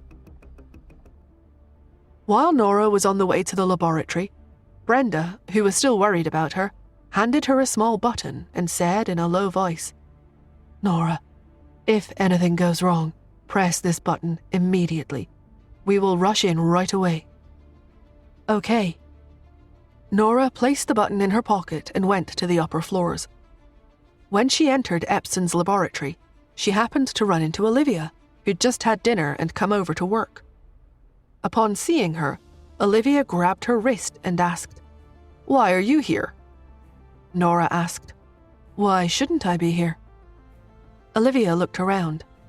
The SWAT team has surrounded the area. Judging from how they look, they are dead certain that Barbarian will attack us tonight. Why did you come today when you weren't here yesterday? Aren't you just throwing yourself into danger? Nora stammered, "Don't worry about me." Since when did she become so close with Olivia? Olivia looked around and stuffed a pepper spray into Nora's hands. "Take this. I bought it at the supermarket today. If a bad guy really comes, we can at least use this for self-defense." Nora smiled. Thanks for this." The pepper spray was probably useless on Barbarian, but she thanked Olivia anyway. Then she entered the lab with her. Epson spotted the two of them. He walked over at once and began to mock Nora. "What are you doing here? Didn't you quit this project? Did you come to grovel because you heard that we are completing the project tonight?" Nora was surprised. "The project will be completed tonight." Epson said smugly, "Yes, we will be able to complete the project tonight. We're left with just the last step now." Nora raised an eyebrow. "Oh, wow." She really wished she could tell him that it was exactly at the end, when she collated all the experimental data, that she found out that the project would never succeed. However, going by how confident Epson looked, even if she were to tell him that, he probably wouldn't believe her. So Nora simply shut up. Olivia stood next to her and said, "Professor Epson, Lisa knows that she was in the wrong. In order to demonstrate your magnanimity, and also to give her the chance to tell Auntie that she once witnessed a great experiment, you should keep her here, right?" Her words convinced Epson. "You're right. In that case, follow me, Lisa. I will let you see with your own eyes that I am greater than Auntie." Okay. She followed behind Epson and walked into a deeper part of the laboratory. The postgraduate students passed all of their experimental data to Epson. Epson stood where he was and stared solemnly at the numerical values on the computer screen. "You see this? This is our experiment that will be successfully completed very soon. Lisa, you are about to witness a historic moment. Oh, I forgot. You're just an undergraduate student, so you probably don't understand my data, right? It's okay. Once the data finishes compiling, you should at least be able to recognize the word success, right? I hope you can remember how you feel then, so you can report it to Auntie." Amidst Epson's loud and excited talking, all the data was uploaded. He looked behind him. Even his expression had become somewhat abnormally excited as he said, "Do you see that? Once I give this button here a push, all the data will start collating. I am only one step away from success."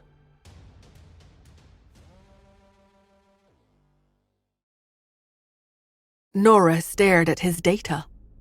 Although she had only caught a flash of the data that had just been uploaded, she still got a clear look at it.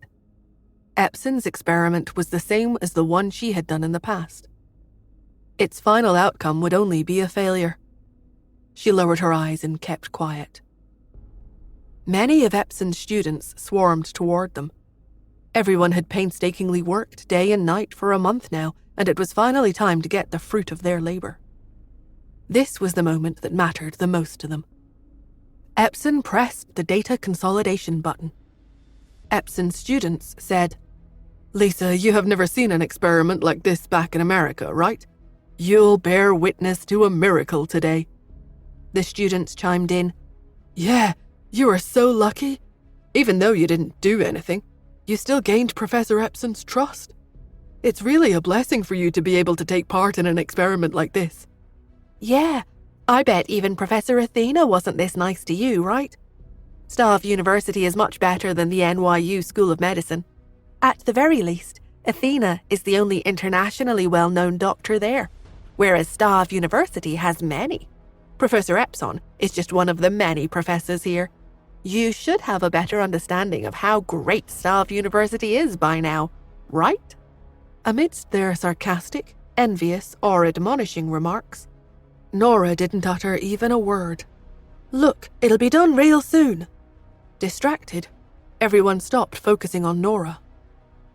At this point, someone tugged on Nora's arm. Nora turned her head to see that Olivia had come up beside her. She lowered her voice and said, "Why don't you apologize to Professor Epson later for showing disrespect towards him? Professor Epson may make himself out to be magnanimous and say that he will forgive you, but he's actually very petty. Once the project succeeds, he will definitely go around saying that he's better than Professor Athena, and you are going to be the evidence that he'll use. Be careful not to let him make use of you." Olivia sighed. "You are ultimately just an exchange student, so you'll have to go back sooner or later. If you offend Athena, your studies won't go smoothly in the future." Nora pretended to think about what Olivia had just said. Olivia had given her so many kind warnings that she didn't quite know what to do anymore. Olivia explained, "Actually, I secretly really like Professor Athena because she's so cool. But I can't say that out loud.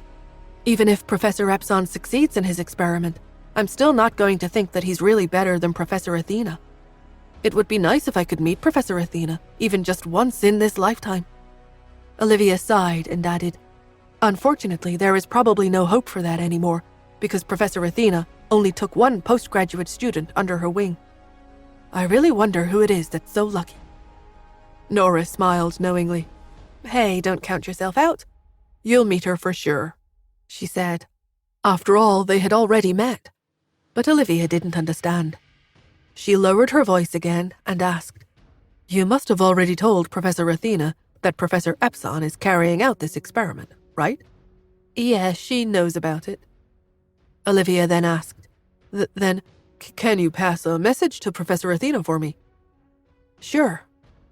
Olivia sighed. "I admire her very much. A one-time failure doesn't mean anything. After all, Professor Athena doesn't specialize in pharmaceuticals. Her forte is her surgical skill." Nora needed to correct Olivia. She coughed and said, Professor Athena, is actually even more skilled in her pharmaceutical knowledge than her surgical skills." "Really?" Olivia was a little surprised. Although she did not quite understand why Nora would suddenly say something like that, she said, "Well, that doesn't matter. Even if Professor Athena is more skilled in pharmaceutical knowledge, I still believe this is just a one-time failure for her. I heard that many of the pills that Professor Athena created have already spread to Switzerland. She is still very awesome no matter what. Now that Epson has beat her in something for once, he will definitely spread talk about how incompetent Professor Athena is. Do tell Professor Athena not to take it to heart." "He won't have the chance," Nora replied. Her reply took Olivia by surprise. "What do you mean?" Nora's lip corners curled into a smile. "I'm saying that Professor Epson won't have the chance to do that." Immediately after she spoke, one of the students at the computer with the experiment data exclaimed, "It has stopped. It reached 100%. The result will be out in a moment." "It's out! It's out!" Right after the students' excited shouts, everyone suddenly fell silent. Olivia hurriedly tugged on Nora's arm. For the sake of the credits for Professor Epson's class, just congratulate him. Before she could finish, though, she heard someone exclaim in shock, How? How can this be? Yeah, why did it fail?" Olivia's jaw dropped. "Failed? What do you mean?" "No, this is impossible." Epson let out a low bark. He hurriedly looked at the computer and said furiously, "Something must have gone wrong. Yes, that must be it. There's no way it would fail. Re-uploaded all the data." "Roger." All the students nodded and re-uploaded all the data. Epson then clicked the consolidate button. But 5 minutes later, the lab was still filled with silence. It was still unsuccessful. Epson refused to believe it. He said, "Someone among you must have made a mistake in the data. Go and get it checked again, pronto, and upload it again within half an hour. Roger." Following Professor Epson's order, all the students once again threw themselves into the intense experiment. Only Nora and Olivia stood in the corner by the side, one looking like she was waiting for some kind of result, and the other looking a little lost. At Olivia's current level of knowledge, she couldn't fully understand the experiment yet. Another hour passed. They uploaded the data once more, but it still failed. Epson stared at his computer in disbelief. The students started to talk among themselves at this point. What's going on? Yeah, it's so weird. What's going on? It suddenly occurred to me that someone had once said that Athena had tried this idea before, but it unfortunately failed. Therefore, this particular hypothesis doesn't work. We were too confident and got careless. As soon as the student said that, Epson looked at her furiously. "How can that be? This is the only possible way. How can it fail? This doesn't make any sense. Something must have gone wrong somewhere. But where? Where does the problem lie?" Every line of data is extremely accurate. We have already confirmed it 12 times, and there really isn't any problem. How could this have happened? What should we do? Yeah, the data is too strange.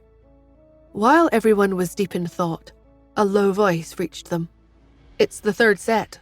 It can't be integrated with the rest of the data. This problem is unsolvable. They all looked at the computer.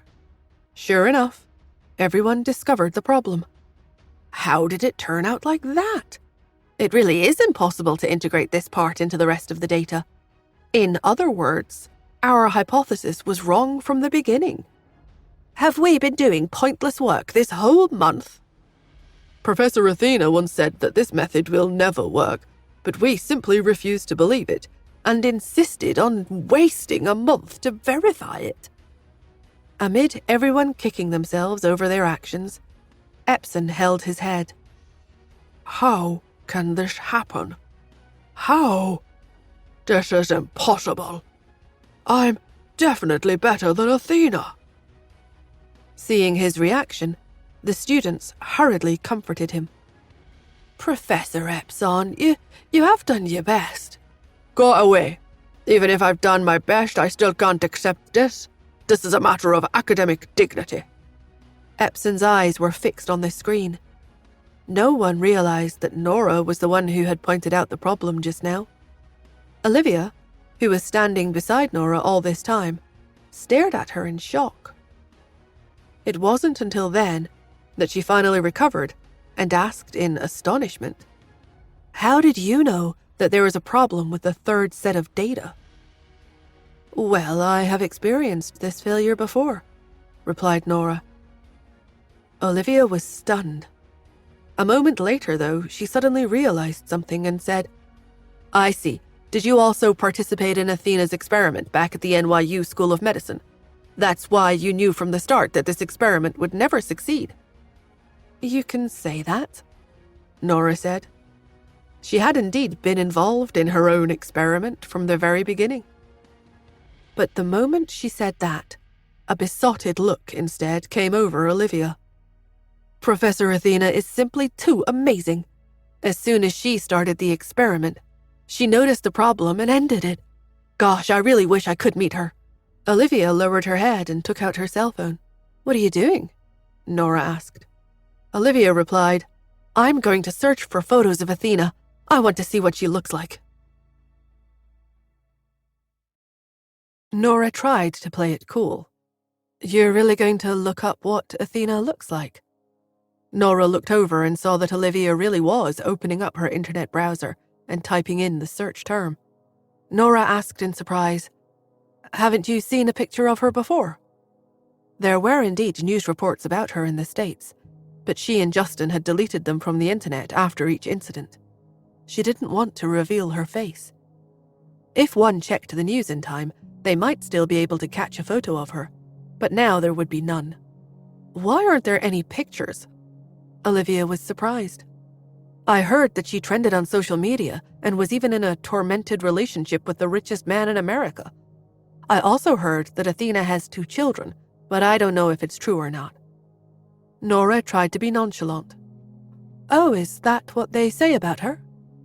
While they were chatting, Epson had completely forgotten the crisis that would come that night. Dejected and dispirited, he waved off the students around him and said, "Let's all just go back for now." Nora checked the time. It was exactly 1 o'clock in the morning. She stopped everyone and said, "We're in a time of crisis right now. If we split up at this time, we'll be in even more danger. I think it's better that we stay in the lab. This way, if something happens, at least we can work together. Barbarian might be powerful, but surely even he couldn't attack all 30-odd students in the lab, right?" Epson took his anger out on Nora. He snapped, "Murderer? What murderer? The SWAT team is just trying to scare us. I told you, there is no murderer at all. You just want to stay here to laugh at me, right?" Nora replied, No, of course not." His reaction frightened Olivia and she hid by her side. The rest of the students looked at Nora. Nora lowered her eyes. "Professor Epson, have you heard of a medical condition known as persecutory delusion? You seem to be suffering from it. Do you need me to contact a doctor for you?" Epson snapped. "How dare you?" That woman didn't even need to use swear words when she insulted someone. He pointed at Nora furiously and continued ranting. "Do you think I've lost to Auntie just because my experiment was unsuccessful? If nothing else, she didn't even try. When you look at it that way, I'm still better than her." Nora didn't want to deal with this angry man any longer. She ignored the lunatic and looked at the students instead. She said, "It's very cold outside right now, and the police have already closed entry to the dorms a long time ago. Even if you leave, there's nowhere for you to go. It's safer here. The police have stepped up security measures around the laboratory building. Everyone should stay here until daybreak. But all of you have the freedom to choose what you want to do." Nora's voice was filled with sarcasm when she mentioned freedom. Everyone looked at one another. In the end, Olivia took the lead and walked over to Nora. She said, I'm staying." The rest were divided into 2 factions at once. Some approved of staying there for the time being, but gave very grandiose reasons for their decision, of course. "Professor, our dorm has already closed, so we can't go in now anyway. I don't want to disturb the dorm supervisor, so I'll just stay. I'll just go back at 5 o'clock. "Yeah, that's right. I live relatively far away, Professor, so I won't be going back either." There were also some who wanted to leave. "Ha! You are all cowards who allowed that woman to scare you. Professor Epson, I'll go. I'm going back to the dorm now. Isn't it more comfortable to go back and sleep on a comfy bed instead?" After everyone quickly split into 2 factions, only 2 male students left with Professor Epson in the end. Epson looked at his favorite students and then at the rest. He snorted and said, "What a bunch of cowards. How are people like you going to create miracles for the pharmaceutical industry? You don't even have the courage to go back to your rooms.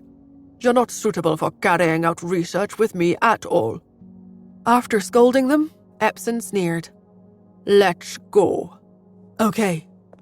The 2 students followed Epson. One even said, "Professor, we'll walk you back to the staff dormitory before we go back." "Good going." After the 3 men's voices gradually faded into the distance, Nora and the rest of the students each found a comfortable spot in the laboratory, planning to leave once dawn broke. Epson and the 2 students entered the elevator. Because of the failed experiment, Epson had a very serious expression. He stared straight ahead of him, his eyes behind his glasses full of anger and embarrassment. The 2 students standing behind him echoed his opinion and comforted him. They said, "Professor Epson, You don't have to care about them. They are all cowards. Professor Epson, you don't have to worry about the experiment's failure. This method may not have worked, but at least we ruled out the possibility, which is also a kind of proof of the theory. We have still made a contribution to the pharmaceutical industry. Professor Epson, although Auntie had already proposed a year ago that this direction doesn't really work, she did not carry out the experiment. Instead, we reached the final step and proved that this direction indeed doesn't work. Academics should have the spirit of getting to the bottom of things. From this point alone, you are much better than Professor Auntie. At the very least, when she discovered obstacles, she did not overcome them, but chose to give up instead. She is lacking in the spirit of scientific research. Each of the two was more eloquent than the other. Their coaxing gradually made the awful look on Epson's face turn for the better. However, they completely didn't realize the fallacy in their words. If one already knew that the path led to a dead end, then why waste time researching it? But they weren't going to bring that up at this time. Instead, they began to ridicule the others. The Americans are so timid. They don't have the courage or spirit to forge new ground at all.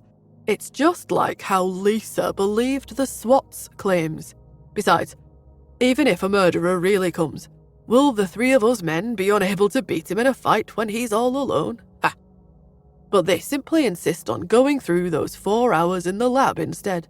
They are so stupid. Epson even scoffed sarcastically and said, "What murderer? I think he's probably just a burglar or a robber.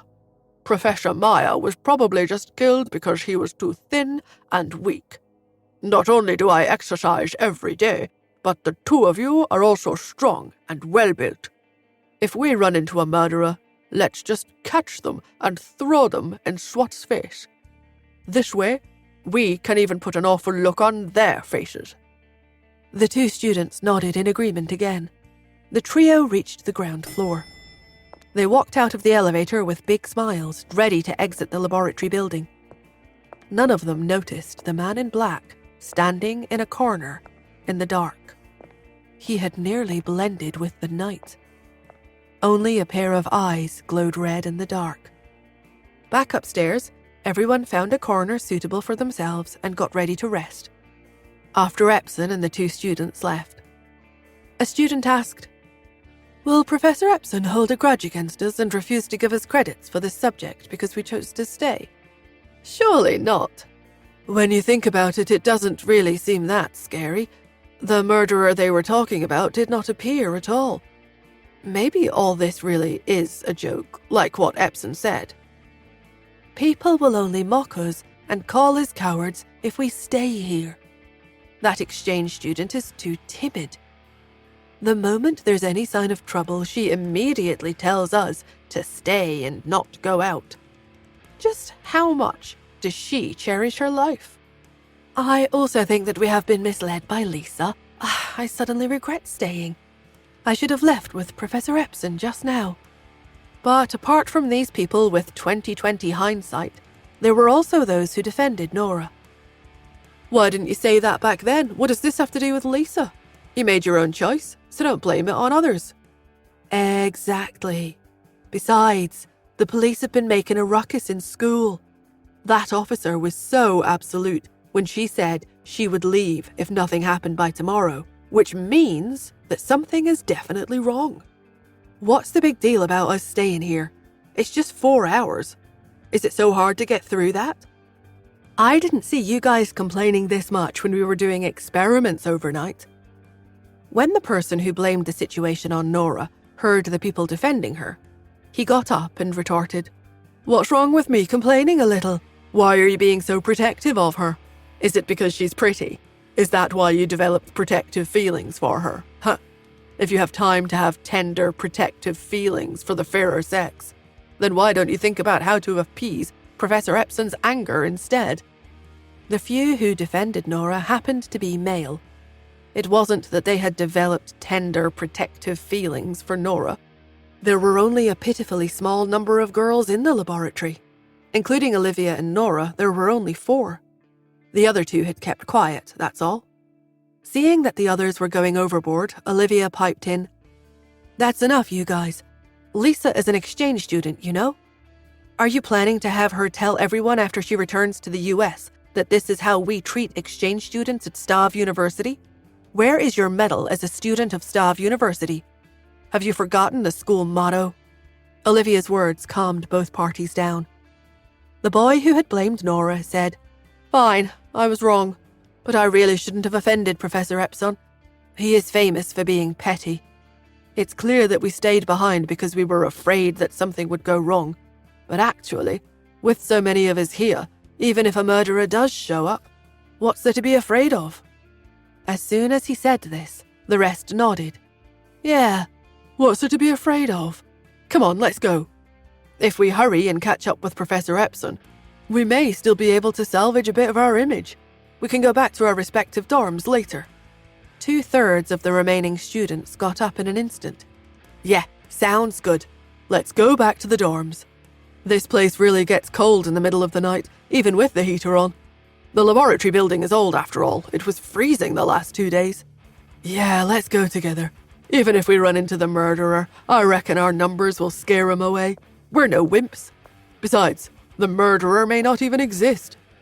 Everyone headed to the exit as they spoke. At that moment, someone opened the door from the outside.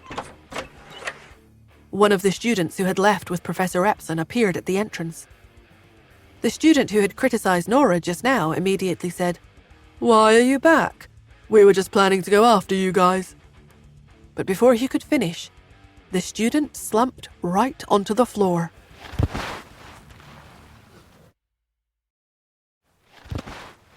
The student fell straight to the floor, causing everyone to take a step back in shock. They realized that he was bleeding at the back of his head. A strong and well-built man dressed fully in black, wearing a baseball cap and a black face mask, walked in. He was not strong and muscular in the traditional sense, where one had bulging muscles and was big, tall, and mighty. Rather, he had a tall and slender figure, but every muscle on his body seemed to be just right. Although one couldn't see what he looked like, there was ferocity and savagery in his eyes. Nora was immediately certain that he was Barbarian. She had met him in the room with the safe deposit boxes in the Bank of New York back then. Nora held her breath and clenched her fists. Barbarian had someone in his grip. With a light push, he pushed Epson into the library.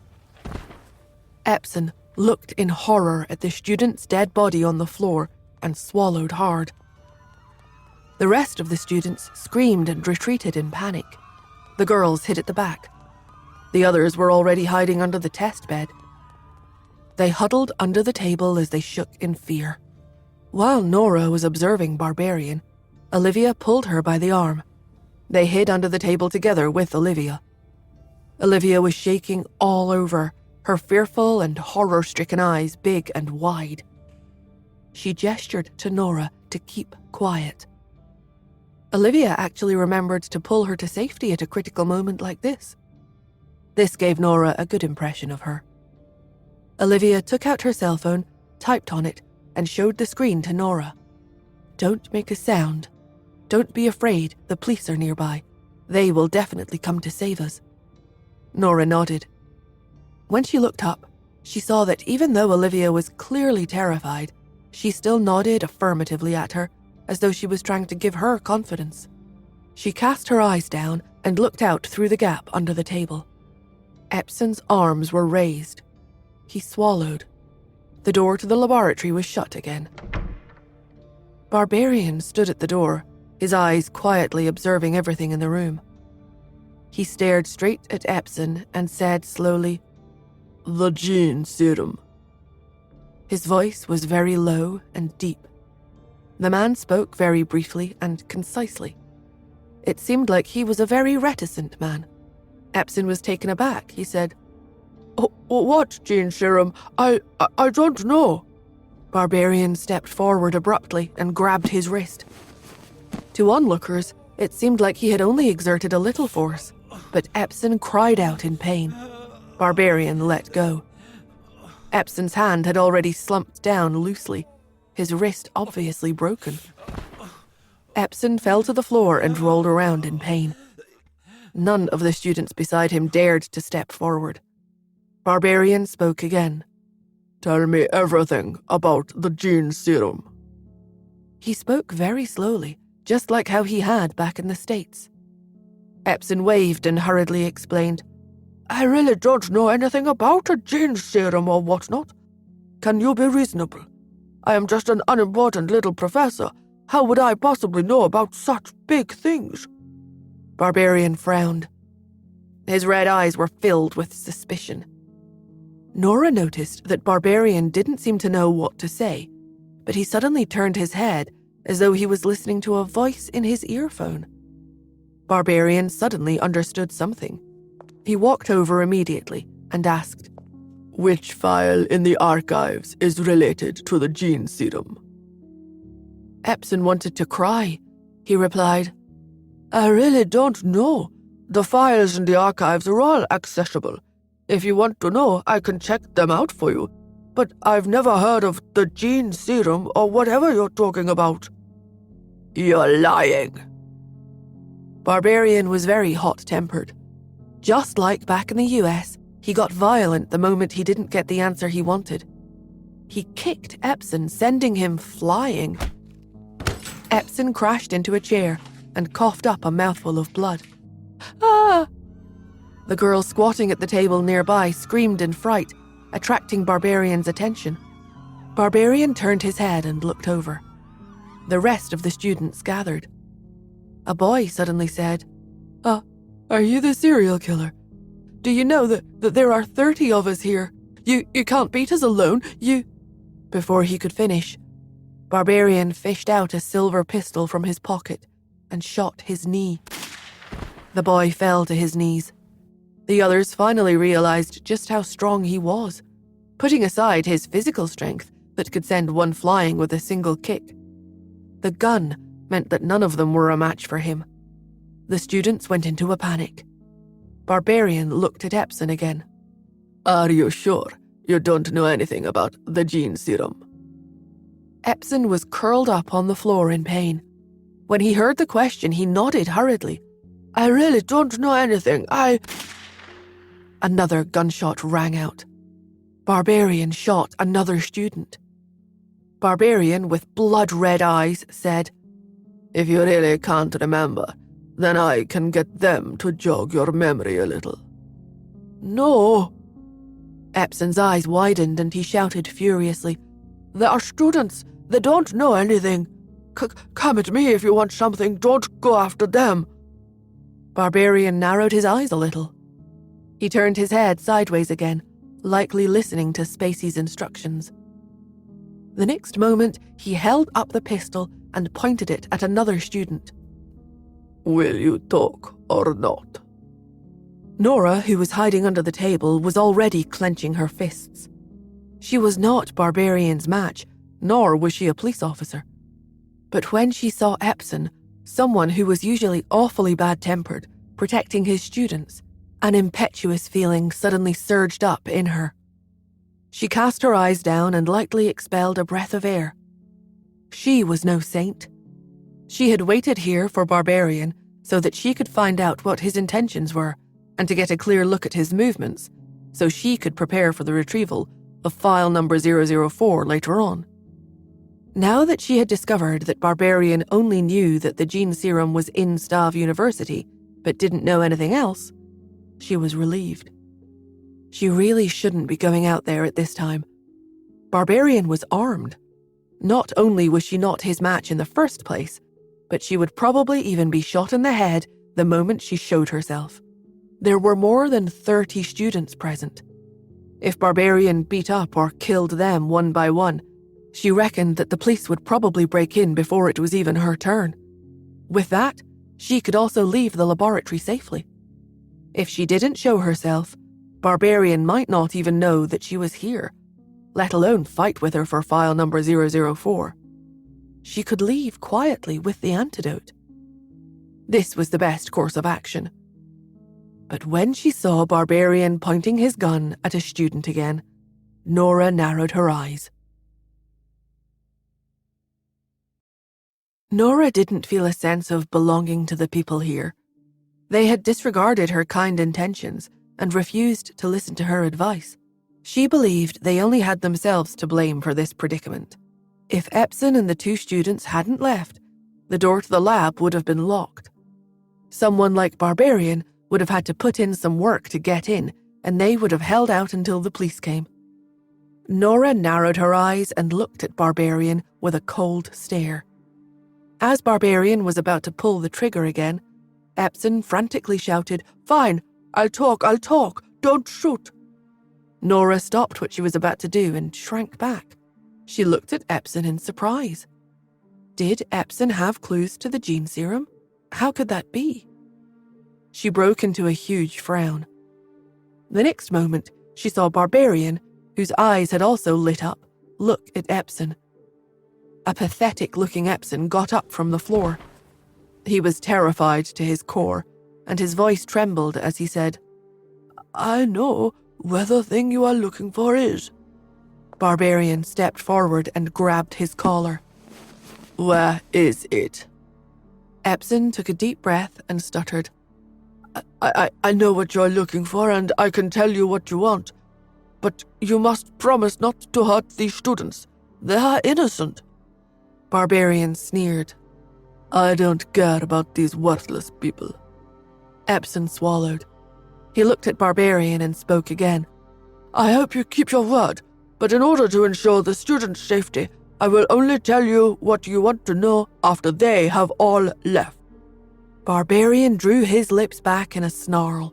He wanted to agree to the request, but a low voice crackled from his earpiece, and Barbarian kept quiet. A moment later, he sneered, "You are in no position to negotiate with me. Tell me what I want to know right now." Epson frowned. "A." Barbarian pulled the trigger and shot another student's thigh. The bullet struck the student's artery and he fell to the floor at once, his blood spreading all over it. "Okay, I'll talk." Epson didn't dare to delay any longer. He cried, "What you want is in the archives, file number 004. Barbarian narrowed his eyes. "And why should I believe you?" Epson took a deep breath and replied, "File number 004 is a top-secret document, and even I can't access it. The gene serum you mentioned can only be this document. That's all I know." After he spoke, for fear that Barbarian would shoot again, he continued, "The archives are built from the sturdiest material invented by the school. Without my pupils to unlock the door, you won't be able to get in, so don't kill these students. Otherwise, I won't help you." At this critical moment, Epson exhibited the demeanor he should have as a teacher. Barbarian glanced at him and then at the terrified students in the room. He sneered in a low voice. "A bunch of cowards. All of you are so boring." Then he grabbed Epson and ordered, "Come to the archives with me." Epson breathed a sigh of relief. "Okay, I'll go with you." After speaking, he looked back at the students in the laboratory. He hurt everywhere from being beaten up, and he was shaking all over in fear. However, he still said in a trembling voice, "Stay here and don't move around, all of you. Get a doctor to treat their injuries right away." After leaving his instructions, he was pulled out of the door by Barbarian. He was limping from being beaten up. Maybe because Barbarian found him too slow, he grabbed his collar and half-dragged him to the door. Epson didn't put up any resistance. The students couldn't help and could only call out, "Professor!" Epson stopped and turned around slowly. The students looked at him. There was usually fear in the students' eyes when they worked under him for his experiments. Most of them were with him for the credit and to complete their degree. He relied on such things to control the students and make them show him a great deal of respect. But at this moment, Epson found that the look in the students' eyes had changed. Their eyes were filled with respect, like cubs looking at their mother who had to leave in order to protect them. Epson knew that he was most likely going to be out of luck once he left. Before he was dragged down the hallway, he called out to them, "I may have lost to Athena in my experiment, but as a teacher, I didn't lose to her, right?" Nora, who was still hiding behind the desk, was taken aback. The student's eyes reddened. Olivia was stunned and she couldn't recover for a long time. For a while, none of the students in the room spoke. Barbarian would never give Epson time to talk nonsense, so without waiting for the students' replies, he dragged Epson out of the lab. After they left, the students in the lab relaxed but were still trembling in fear. Then, the sound of the police confronting Barbarian outside reached them. They could hear Barbarian holding Epson hostage and moving towards the archives. Some police officers rushed into the laboratory and administered first aid to the students who were shot. The students were in shambles. Some were so scared that they burst into tears, while some huddled together as they trembled. Everyone seemed to be in shock. It was at this moment that someone cried out, "Professor Epson!" As soon as the person spoke, choked sobs echoed in the room.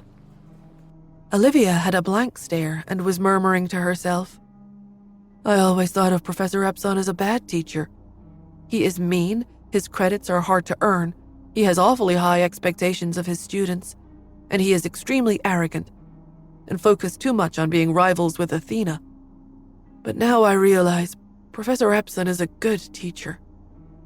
A lot of the students shared Olivia's sentiments. Nora, however, took a deep breath and darted out of the door while the students were in turmoil. Epson had told Barbarian about file number 004, and they had gone to look for clues. If she went one step too slow, it was highly likely that the clues would be taken away by Barbarian. The thought made Nora speed up and run even faster than before. As she approached the archives, she saw that the police were already in formation outside. Brenda was shouting into the archives, "Barbarian, you have been surrounded. Put down your weapons and come out at once." But inside the room, Barbarian turned a deaf ear to the noise outside. His eyes were on the wall filled with files. The door was closed, and the police would not be coming in for a while. He threw Epson aside. After confirming that he was too injured to walk, he walked up to the wall in the archives and counted them in order. The files on biogenetics were on the left. He strode over and immediately found file number 004 sitting on the shelf.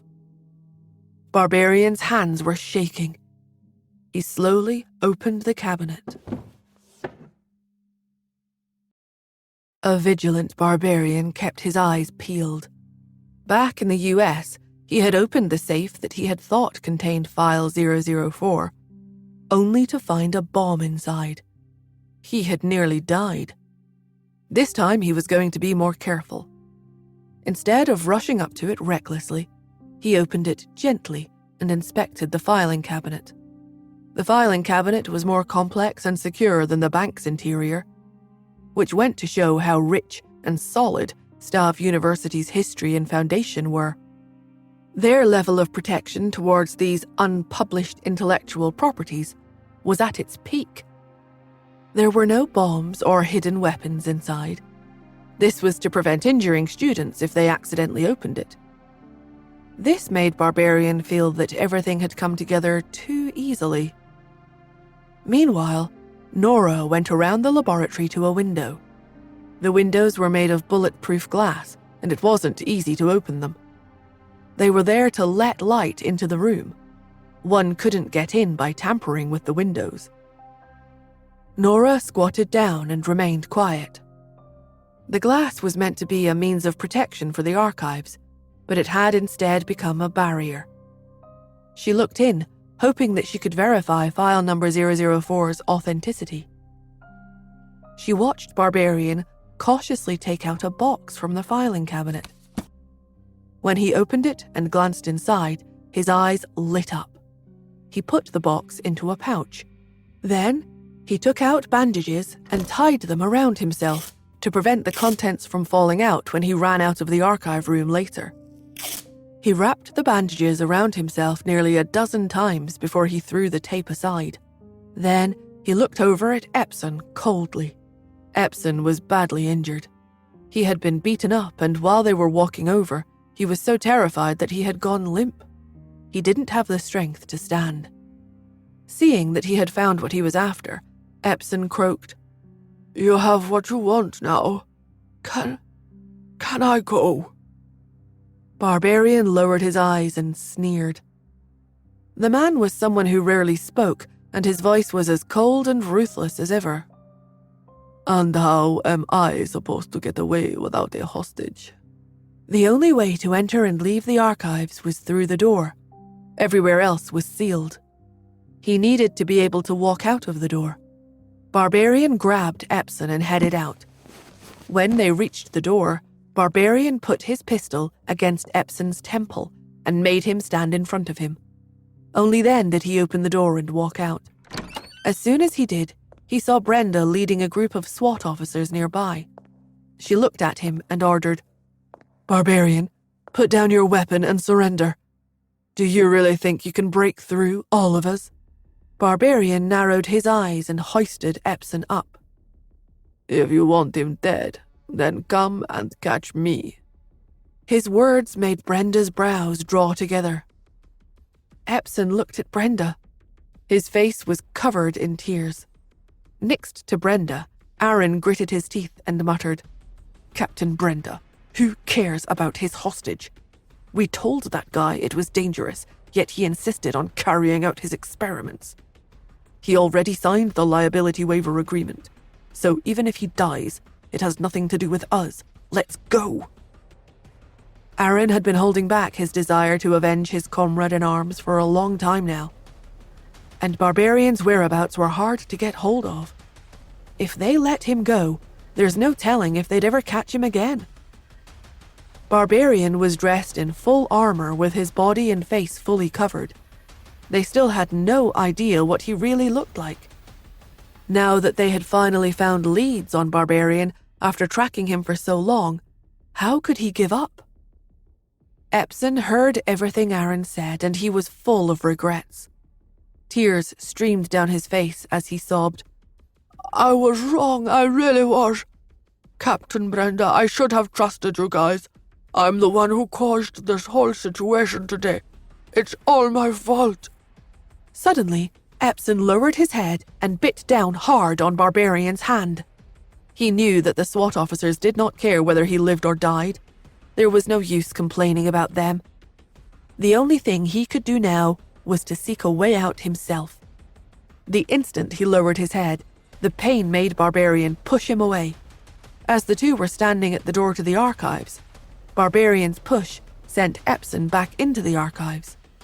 Epson, who had regained his freedom of movement, was so terrified that he ran straight into the archives. He searched for cover. Go! Brenda's eyes lit up at once when she saw that Epson was temporarily out of danger. She shouted, Charge! Then she paused before she added, Take him down, dead or alive. Sometimes, in order to catch the fugitive alive, the police would act with restraint. But in Barbarian's case, everyone wanted him dead. The instant she said that, everyone raised their submachine guns and started spraying bullets at Barbarian. After hearing all the commotion, Nora went around the archives to see what was happening. The ground floor was surrounded by the SWAT team, and they all had large caliber guns. There was no way out for Barbarian this time. But Nora was afraid that the V-16 in Barbarian's possession would end up damaged. She wanted to rush forward and stop Brenda's huge display of gunfire. But when she glanced at Barbarian, it looked like he expected all of this. Since he had decided to come to the school to steal the V-16 and put the SWAT team on alert long ago, how would he possibly come over so stupidly? He was obviously prepared. When Epson fled, he didn't try to shoot him. Instead, he took out a smoke bomb and hurled it on the floor. Now there was a cloud of smoke in front of the SWAT team when Brenda gave her orders. Without a target, everyone was recklessly shooting their guns and covering the area with bullets. "Charge!" Brenda took the lead and rushed over. But then she heard Epson scream. She didn't spare Epson a glance. After weaving through the smoke, she caught a flash of Barbarian darting into the fire escape at the side. Brenda picked up her walkie-talkie. "Close off the emergency exits on all floors and launch a search." As long as Barbarian was still in the building, he would never be able to escape. Brenda was not anxious. She knew that she had to stay calm and control the situation. So she decided to keep her men with her and go after him step by step. When Brenda saw Barbarian rushing into the corridor and Brenda charging in with a group of SWAT officers, she ran to the elevator without any hesitation. She immediately pressed the button for the top floor. Brenda and her team chased after Barbarian. While Nora was running to the elevator, she picked up her cell phone and activated the building's security system, which locked all the emergency exits leading in and out of the fire escape instantly. By making use of Stav University's security system, she saved Brenda and the other SWAT officers a whole lot of trouble. Now Barbarian could only go up and down the fire escape. He couldn't enter the main building through the fire escape's emergency exits because Nora had locked all of them. As the elevator door slowly closed, she saw that the archives were on fire. She looked over and saw a group of policemen starting to put it out. She knew with their help that Epson would only suffer burns. His life wouldn't be in danger. Nora slowly lowered her gaze and waited to welcome her V-16. The elevator zoomed up to the top floor. Since the archives building had been sealed off and no one was allowed to enter that night, the elevator didn't make any stops the whole way. No matter how fast Barbarian was, he wasn't going to be faster than the elevator. When Nora came out of the elevator, Barbarian had only reached the halfway mark of the building. Nora looked down. At Stav University, the building with the archives was the tallest, and it had 50 floors. It stood out among all the buildings in the schools and was the hallmark of Stav University. This high-rise building had brought Stav University all of its success, so all the important things were kept here. At the top of the building, the wind whistled loudly. It felt like a person could be blown away by the power of the gusts. Nora's gaze swept across the ground floor. All the police forces in the school had congregated downstairs and surrounded the building. Unless Barbarian could fly, there was no way he could escape. And obviously, flying was impossible. No matter how much human genes were improved, they would never be able to reach that point. It was inevitable that Barbarian would be arrested today. Nora withdrew her gaze, took a deep breath, and walked to the stairs at the side. She opened the door and headed down the stairs to wait for Barbarian. She stopped after going down to 2 or 3 floors. She stood there and listened to the sounds traveling up from below. Barbarian was physically very fit, so it was good to have him climb the stairs and burn off some of his stamina.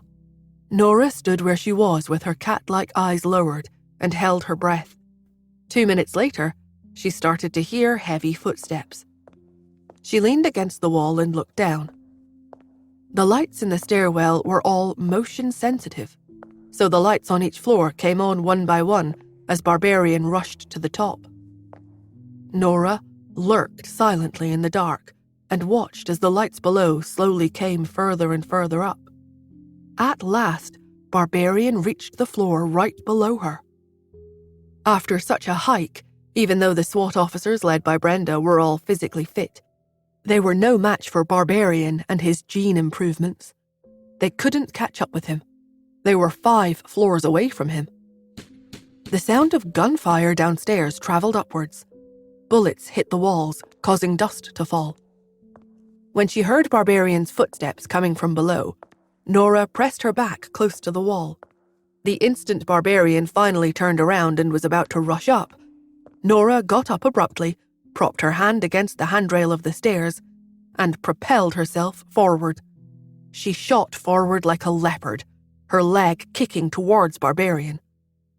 The whole way up, Barbarian had only been on guard against the gunfire from below. He never expected someone to attack from above, so he was stunned. His genetically improved body had long since reached the limits of the human body. His brain might not have reacted yet, but his body, with its keen senses, responded on instinct. He balled up his fists, held his arms up in front of him in self-defense, and received the kick that Nora had delivered with all her strength. The sound of bodies making contact echoed in the stairwell. Nora's full-powered kick forced Barbarian to take a couple of steps backward, and he came to a stop at once. The lights came on. When Barbarian got a good look at Nora, his red eyes revealed bloodthirsty, murderous intent. He sneered. After Justin Hunt played those tricks on me in America, you came here to ambush me. The two of you, husband and wife, are really two of a kind and incredibly sinister. Thanks for the compliment. Nora stood where she was with a calm expression on her face. She saw that Brenda and her men were about to rush upstairs toward them, so she barked, "Hand it over, and I'll let you through to the top." Barbarian mocked and sneered at her. Your husband may have a chance of stopping me for a moment, but you actually dare to threaten me. His gaze fell on Nora's leg. If I'm not wrong, your leg must be numb by now. He was right. Nora's leg was numb. Out of everything she had seen so far, Barbarian's physical power was truly one of a kind. Even if Nora trained hard, she wouldn't be able to achieve a physical condition like his, ever. Humans repeatedly trained and stimulated their muscles to get closer and closer to the limits of what was humanly possible. But Barbarian had undergone genetic modifications since he was a child. His body was the limit of human potential itself. Despite that, Nora still looked relaxed. I know you are very strong, but no matter how powerful you are still human. In the face of an all-out firearms assault, your body is not going to hold up. The firearms invented by human beings could instantly kill an elephant, let alone Barbarian. In order to catch Barbarian, Brenda had deployed a lot of firepower this time. Even if Barbarian was wearing a bulletproof vest, there was no way he could withstand so many attacks. Barbarian narrowed his eyes. As he listened to the approaching footsteps from below, he let out a low bark. You must be sick of living. He rushed forward mercilessly. Instead of trying to break through with brute force this time, he brandished a pistol. As he was about to shoot Nora, suddenly his arm went numb. Barbarian lowered his head to see a silver needle stuck into his arm. He raised his head sharply again. Nora was standing where she was as if she hadn't moved. A silver glint, however, flashed across her fingertips. She was obviously the one who had shot the needle at him. Barbarian frowned and sneered again. Do you think a mere needle can take me down? Even if it can penetrate my bulletproof vest, what can it do to me? You are just an ant trying to do things beyond your power. As he spoke, he tried to raise his arm once more, only to find that it had gone completely numb. His fingers were not as nimble anymore.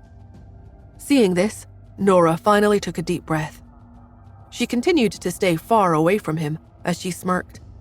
Yes, a needle isn't much, but what if it's coated with tranquilizers? She had used a dose capable of knocking out an elephant. Nora never dared to underestimate her opponent. Back in the States, she'd already had a taste of how powerful Barbarian was. Even when she and Justin had joined forces, they were unable to force Barbarian back in the slightest. When Brenda confirmed that Barbarian was here, she had made full preparations. Otherwise, why would she come up here all by herself to intercept him? She wasn't stupid. She would be tempting fate for nothing, if she didn't use as much force as she possibly could. Barbarian tried his best to move his fingers again, but found that they had become a lot stiffer. In fact, the numbness had started to spread to his entire arm. If this went on, the tranquilizer would soon spread throughout his entire body as blood circulated through his arteries. The sound of Brenda and the others chasing after him traveled up from below again at this time. They had caught up. Barbarian, who didn't have time to fire at Nora anymore, wanted to rush up the stairs right away. "I'd advise you not to move." Nora looked at him blankly. "The more intense your actions are, the faster your blood flows, and the quicker the tranquilizer will take effect." Barbarian gritted his teeth. Who do you think you are? His senses were keen. He could feel the numbness starting to spread from his arm to the rest of his limbs. He couldn't move anymore. When Barbarian discovered this, he heard the thin woman standing above him say lazily, "Oh, wait. You just had intense exercise when you were climbing the stairs, so blood was already circulating through your arteries more quickly than usual. It's probably in full effect by now. You can't move anything, right?" Barbarian wanted to say a biting remark, but she was right. He was so numb that he had lost the ability to speak. No matter how slow Barbarian might be, he finally understood. He had been fooled. When the woman was advising him against moving, she was stalling for time. He glared at Nora. He had fury in his eyes. Nora smirked and walked towards him. She couldn't afford to wait for Brenda and the others to reach them. As soon as they saw Barbarian, they would turn him into Swiss cheese with their firepower. They would end up destroying the V-16. She came up to Barbarian. With her needle as a blade, she made a quick slash, cutting through the bandages that Barbarian had tied around himself, and took the black box.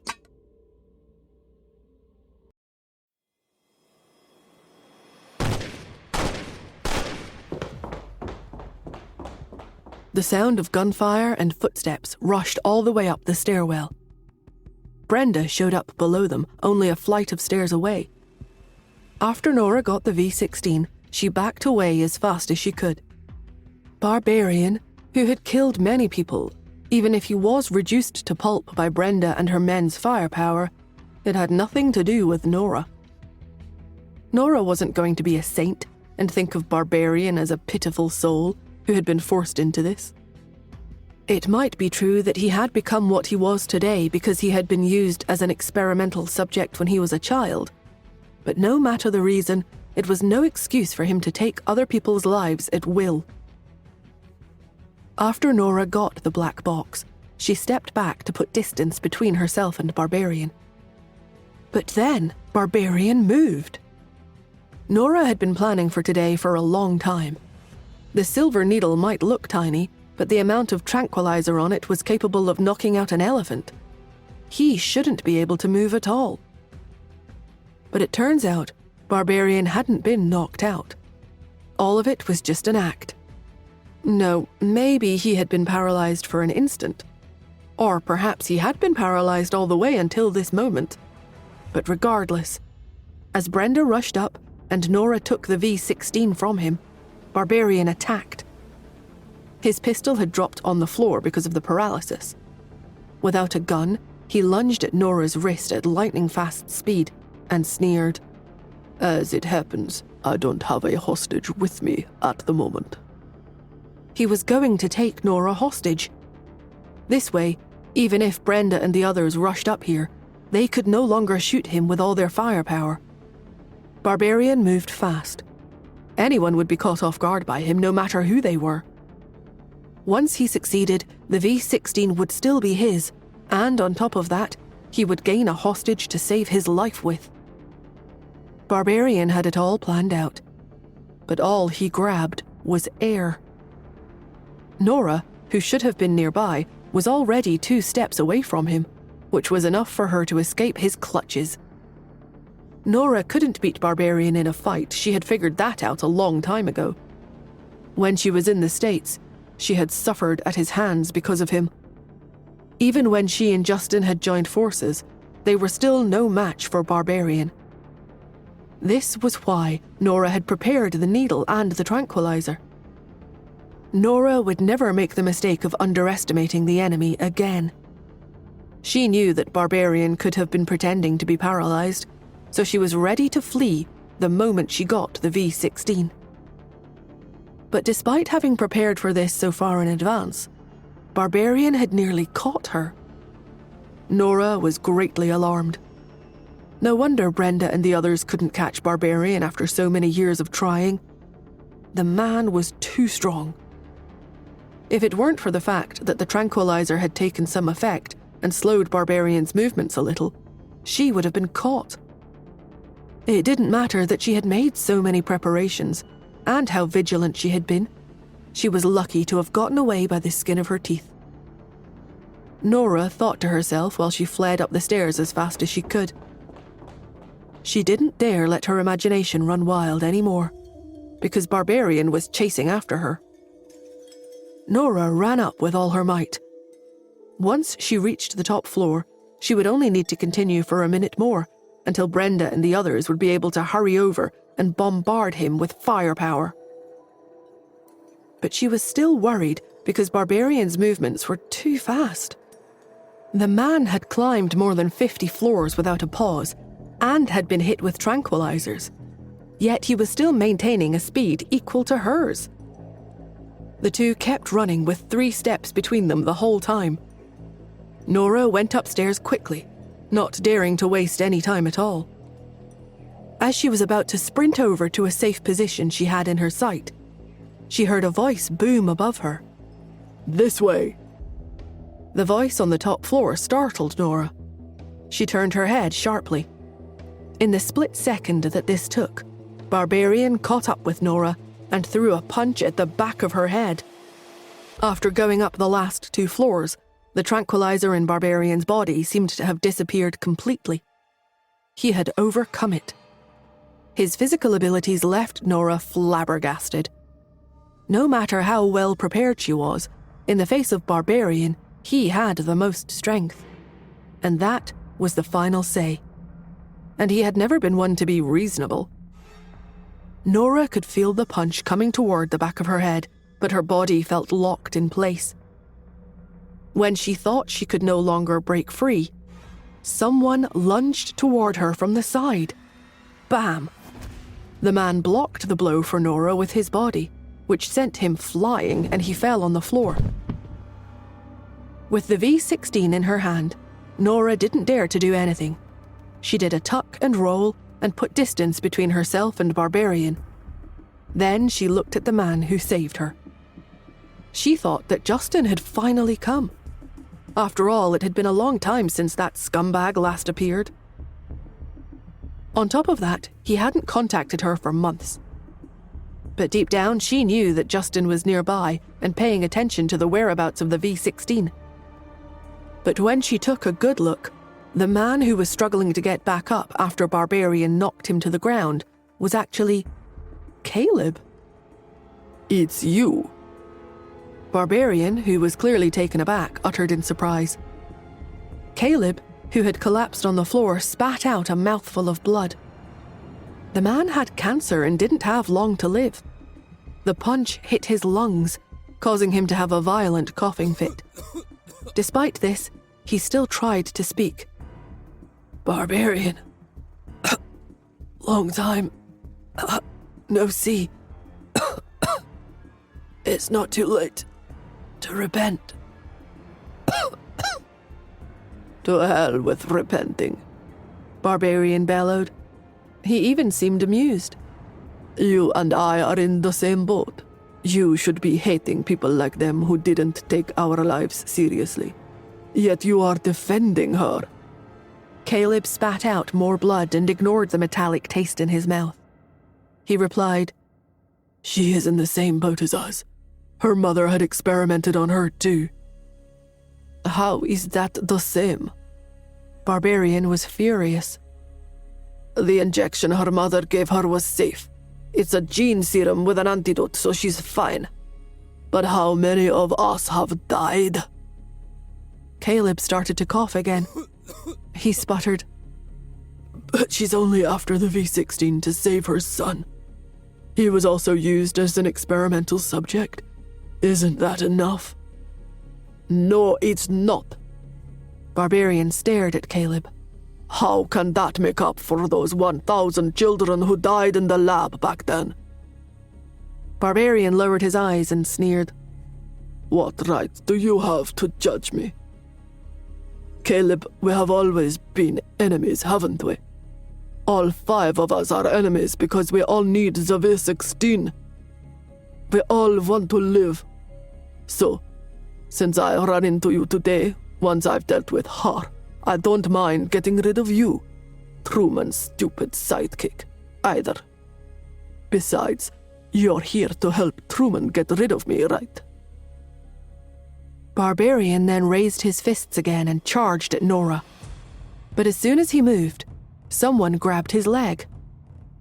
Barbarian looked down to see Caleb clinging onto his leg and shouting to Nora, "Hurry up and go!" She looked at the two, her gaze falling on Caleb's bloody face. There was blood on the corner of the man's lip, and he was as pale as a sheet. But his deep and bottomless eyes showed extreme will and determination. You must have a death wish. Barbarian kicked him again. Despite that, even though Caleb curled up in pain, he refused to let go. Barbarian kicked him again. Caleb threw up another mouthful of blood. Run, Nora, run, Caleb pleaded. Barbarian didn't hold back and kicked him again, every kick landing on Caleb's abdomen. Nora knew, as a top surgeon, that Caleb's internal organs were shifting from the kicks. She didn't know how much more damage they could take. She narrowed her eyes and clenched her hands into tight fists. Barbarian finally kicked Caleb away. Nora watched as he was slammed into the wall and fainted. Then Barbarian turned around and looked at Nora. He was about to attack when, "Freeze! Fire! Defeat him!" Brenda and the others had finally arrived. There was no way for Barbarian to fight back anymore.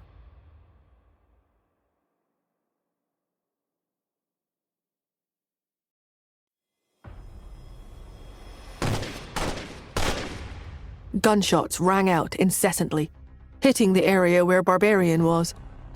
He rolled and dodged a wave of bullets, then tried to charge toward Nora again. But before he could, another burst of concentrated gunfire came at him, rendering him unable to run toward Nora. Barbarian looked at Nora with his crimson eyes. Nora breathed a sigh of relief. As more and more people came up, the gunfire became more and more concentrated. While Barbarian could still rely on his body's flexibility and nimbleness to dodge at this point, he wasn't going to be able to do that for much longer. He had pushed himself into a corner this time. Under the cover of the gunfire, Nora dashed straight toward Brenda, the metal box containing the V16 clutched tightly in her hand. Nora's eyes, however, remained fixed on Barbarian. As Brenda directed the men behind her, she shouted, "Barbarian, you have been surrounded. Put down your weapon and surrender." The corners of Barbarian's lips curled up slightly into a sneer. He sprinted toward the edge. Continuous gunfire came from behind him, but the bullets all couldn't get him. Barbarian's speed and reflexes were simply too fast. But his running was useless. There was no way forward. If he ran any further, what awaited him would only be death. To everyone's surprise, Barbarian did not slow down even when he reached the edge. Brenda frowned, took out a pistol, and continued to shoot at him. Barbarian leaped off the 50-story high-rise building. Had he lost the will to live because he knew that he had been surrounded? Barbarian's move stunned everyone for a moment. Nora suddenly thought of something and hurried to the edge of the building. Nora saw Barbarian, who had already plummeted from the building, floating in the air with his wingsuit open. He looked just like a bird as he glided away. He accelerated extremely quickly, so he had already glided out of Brenda's range. All the police officers on the ground floor could only raise their pistols and aim at the sky. But Barbarian was too high up in the sky, so he was out of their range as well. Everyone could only watch as Barbarian glided away. Shit, Aaron swore anxiously. They had deployed so much manpower and resources this time, yet they had still allowed him to get away. Wingsuiting was an extreme sport with only a few hundred people doing it in the whole country. Who would have thought that Barbarian would be a master of extreme sports? Brenda broke into a frown. After spending so much time setting up everything, they came the closest to getting Barbarian this time, yet he had still gotten away. They felt so helpless. Nora was not as furious as Aaron and Brenda. Although she found it somewhat a pity that he had escaped, Barbarian was the first person to have his body genetically modified in physical fitness. He was someone Nora and Justin couldn't beat in a fight, even when they joined forces. He wouldn't be Barbarian anymore if they could catch someone like him so easily. Besides, from the start, her target was not Barbarian, but the V-16. Nora lowered her head, looked at the object in her hand, and finally breathed a sigh of relief. In the aftermath of the battle, they sent the seriously injured and the comatose Caleb to the hospital. They also had to deal with the affairs in school. In the hospital, Nora unexpectedly ran into Epson. He was being supported by someone as he walked out of a room after a checkup. He bragged to his student, "I told you I'm fine, but you guys simply insist on me doing a full-body checkup because you are worried. Did you hear the doctor? I'm fine." His student replied, "It's because you were trapped in the washroom when the archives caught fire. The temperature in the archives was very high when the fire was put out.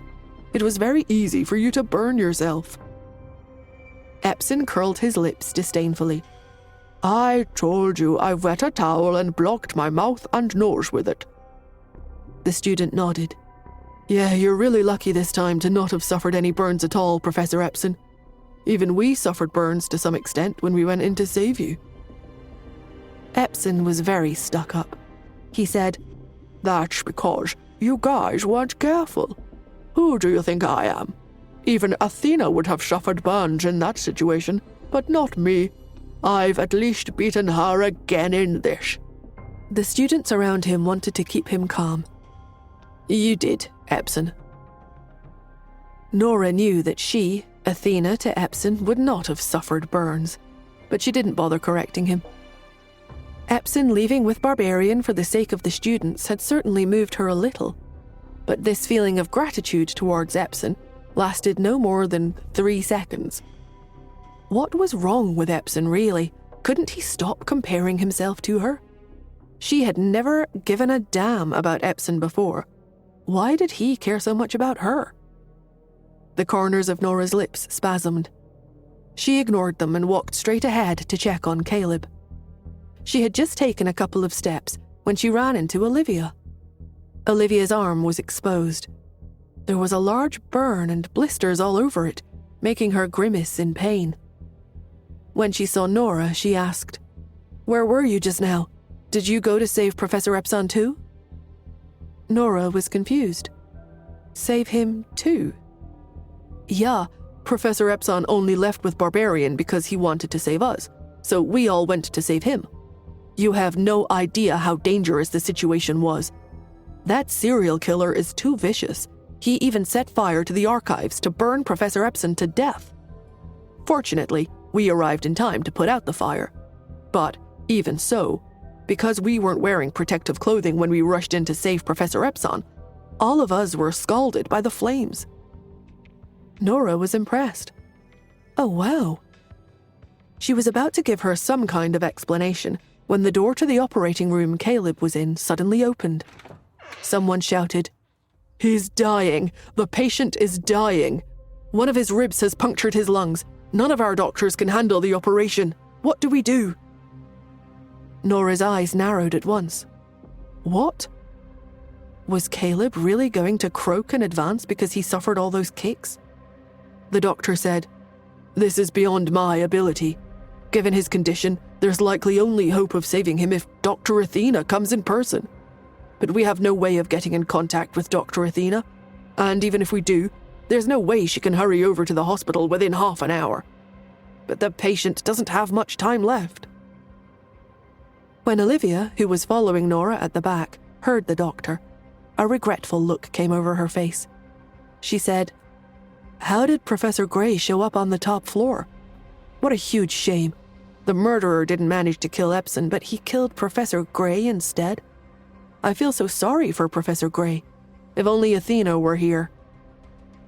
She had only just spoken when she saw Nora suddenly reach upwards and tie up her hair. Immediately after, she walked straight to the operating room and said, "Take me to him." Olivia was stunned. She followed after her and asked, "What are you going there for? Are you a doctor?" Even the doctor wanted to stop her, but it was at this moment that Nora took out her medical license. The name on it was...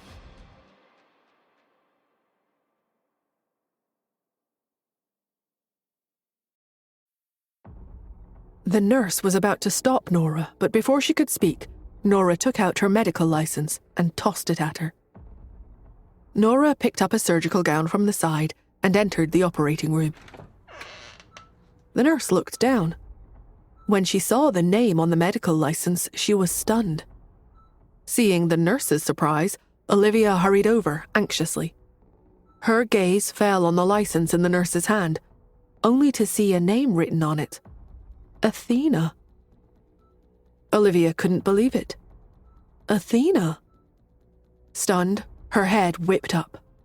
She looked at Nora in disbelief. Caleb's operation was indeed difficult. He needed someone with high precision to perform the surgery, like Athena. Nora began immediately. 3 hours later, Nora finished stitching him up. She finally stretched and loosened her muscles. The people supporting her in the operation all looked at her with eyes full of worship. Nora didn't pay any attention to that. She had obtained the V16, so she no longer needed to hide her identity. She nodded openly at the people around her and then left the operating room. As soon as she went out, she saw a group of people waiting outside. All of them looked up when they heard the door open, but when they saw Nora, they all kept looking behind her. "Where's Athena? And when is Athena coming out?" "I heard that Dr. Athena came in person to operate on a patient, so I specially waited here." The hospital they were in was affiliated with Stav University, and most of the patients here tonight were Stav University students. So when they heard that Athena was here, all of them gathered around to see what she was like. Nora scratched her head. Seeing the crowd outside, Nora suddenly felt that she'd better not reveal her identity just yet. So she said to the nearest person walking over, "She's at the back, I'm just here to help." After speaking, she took off her gloves and surgical gown and cut through the crowd. One by one, everyone who'd heard her looked behind her. Nora took the opportunity to leave, but unfortunately, she'd only just turned around when she saw Olivia. Olivia was looking at her with a complicated look in her eyes. Nora raised her eyebrows and walked over to Olivia. "What's wrong?" Olivia swallowed. I'd like to apply to be a postgraduate student under you. I hope you won't disqualify me because of my rudeness to you before." Students like Olivia were very common. She was hardworking enough, so Nora still had a rather good opinion of her. It was just that maybe their personalities didn't get along, so they couldn't be friends. However, That didn't mean that she had to dislike Olivia. Nora nodded. Sure, if I ever recruit postgraduate students again. Olivia took a deep breath, not daring to speak any further. She nodded instead. When the two were walking ahead, they happened to see Epson hurrying over. The student behind him said, "Slow down, slow down." Epson, however, was in a big hurry. He said, "If I go any slower, I won't be able to see her anymore. To think Athena is at Stav University. She must be here to steal my experiment results. Otherwise, why would she be here? So, my experiment still caught her attention, didn't it?" Nora laughed to herself. Epson was so arrogant. The corners of her lips spasmed and she shook her head a little. Nora moved away to let Epson and the students pass first. Just as they were walking past her, they suddenly stopped. Epson looked at her and asked, "Have you seen Athena?" Nora shook her head. Epson continued with his questions. "Is she as overweight as they say?" "Excuse me?" Epson sneered and said, "The news I received says that she's a large woman." 5 years ago, when Nora first came to Switzerland, she had indeed been fat. She had even publicly shown her face back then. But after she became famous, she never revealed her face or any information about herself anymore. She didn't expect that people still thought of her as she looked back then. As the corners of her lips spasmed, Epson said, "Never mind. Given your status, how could you possibly meet Athena? I'd better hurry up and go.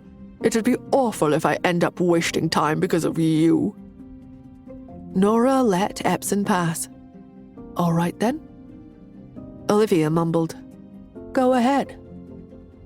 With a complicated look on her face, Olivia watched as Epson ran past them in a hurry.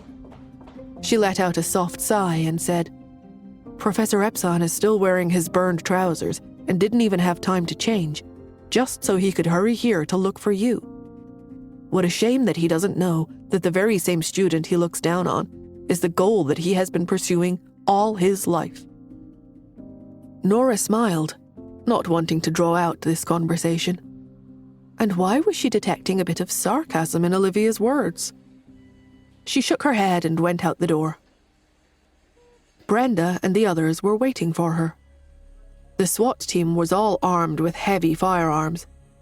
Brenda was in the midst of lecturing the men. "If Barbarian comes again, we must kill him. Do you hear me?" "Yes, ma'am," they all responded. As soon as Nora came out, Brenda came over. She lowered her voice and said, "Nora, we will protect you. Now is not the time to put on an affected act. You have what Barbarian is looking for, right?" Nora wanted to speak, but Brenda stopped her. She said, "I didn't see anything, nor do I want to report anything. So what may or may not have been taken has nothing to do with me, Nora. My task is just to catch Barbarian, and since what he's desperately after is with you, he will definitely come to you. So we must stay by your side." Brenda held up her gun. Nora nodded. "Okay." With the V16 in her possession, she wasn't going to be so foolish as to act alone. Although she could hire bodyguards for protection, she was indeed impressed with Brenda's professional abilities. No one was going to be better than Brenda. She asked in a low voice, "Is the school safe now?" "Yes, it is safe." Brenda took a deep breath.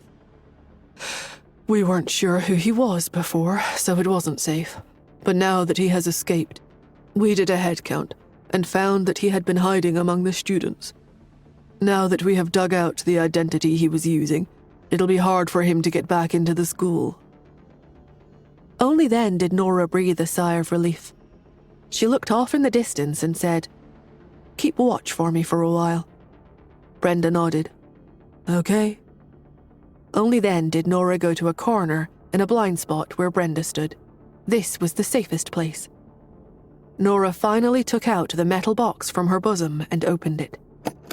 She couldn't believe what she found.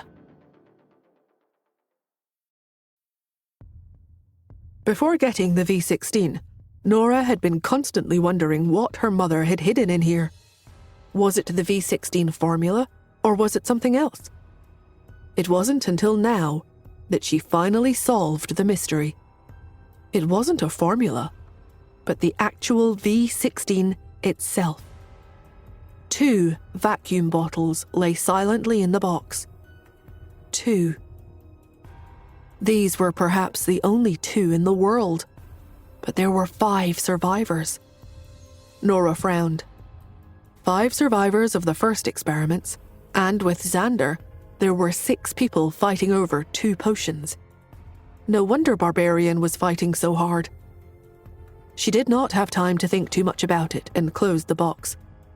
She picked up the instruction manual beside her.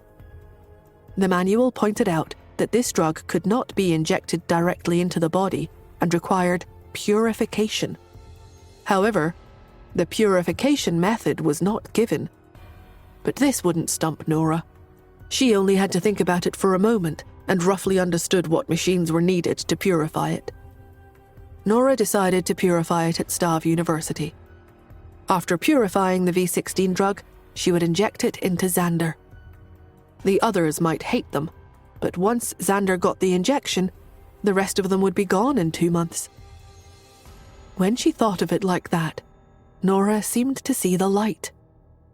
She put away her things and said to Brenda, "Take me to the laboratory. I'll look for Wayne. There happens to be some equipment for purification in his laboratory." Brenda did not ask what it was and just said, "Okay." The SWAT team escorted Nora to the laboratory. On the way, Nora overheard 2 students chatting. One student said, "Did you hear? The great pianist Love died this morning." The other student responded, "She's the top pianist in the world. Some people say that her attainments have surpassed everyone else's. It's as if she was born for the piano." "Yes, I've even attended her concert. Her perfect pitch really is the most impressive I've ever heard of. No matter what sound you make, she could still tell. I heard that back then she would get blindfolded and people would play random things in front of her, but she always accurately identified what instrument it was and what the notes were. And she had even identified another sound. Everyone first thought that she had failed, but in the end it turned out that there really was a bird flying past the window. The bird had cried." What a pity, she's only 30 years old. "Is that so? A pianist like her might have been able to make some stunning piano pieces in the future." The students walked off. Nora stopped in her tracks. The pianist, Love. As she was thinking, her phone rang. She picked up the call, and Truman's sharp voice came from the other end. Love is dead. Do you know who Love is? Nora paused for a moment and thought about it. She immediately asked, "She's Listener." That's right. Truman seemed to be a little angry. That fool went to learn piano after leaving the mysterious organization. She never thought of searching for the V16. I did not expect her to be the first person to die amongst us. Nora fell silent. The genetically modified children were not all bad people. Listener relied on her genetic modification to work in the music industry.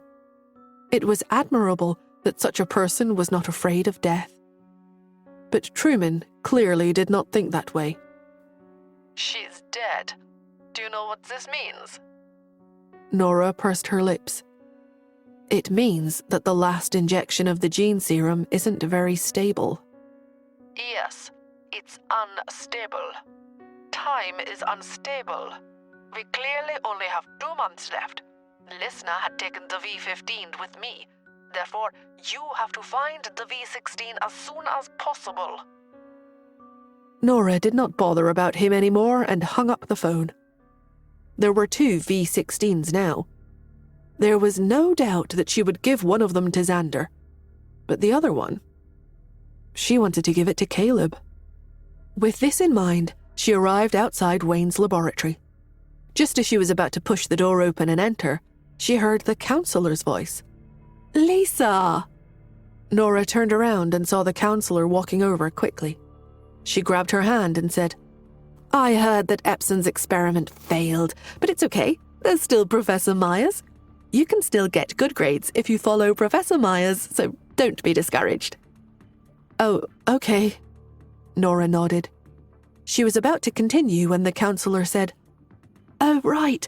Professor Myers is a little strange. You have to talk nicely. You haven't met him yet, right? Then I'll take you to see him and let him take care of you. With that, the counselor pushed the door open and entered. The counselor said to Wayne, his back to the door, Professor Myers, Lisa is here. Although you've already recruited graduate students as your assistants, Lisa has also contributed to this project. Please don't make things difficult for her. Wayne pursed his lips. Don't worry, I'm not that kind of a person. Isn't it just a student who wants to come in and earn some credit? But as an undergraduate, she has to be diligent and must have good eyesight. She can't drag us down, okay? Of course. Lisa is an American exchange student, very diligent. I'm sure you'll have a lot to talk about. The counselor smiled and pushed Nora. Lisa, greet Professor Myers quickly. When Nora heard this, her lips curled up.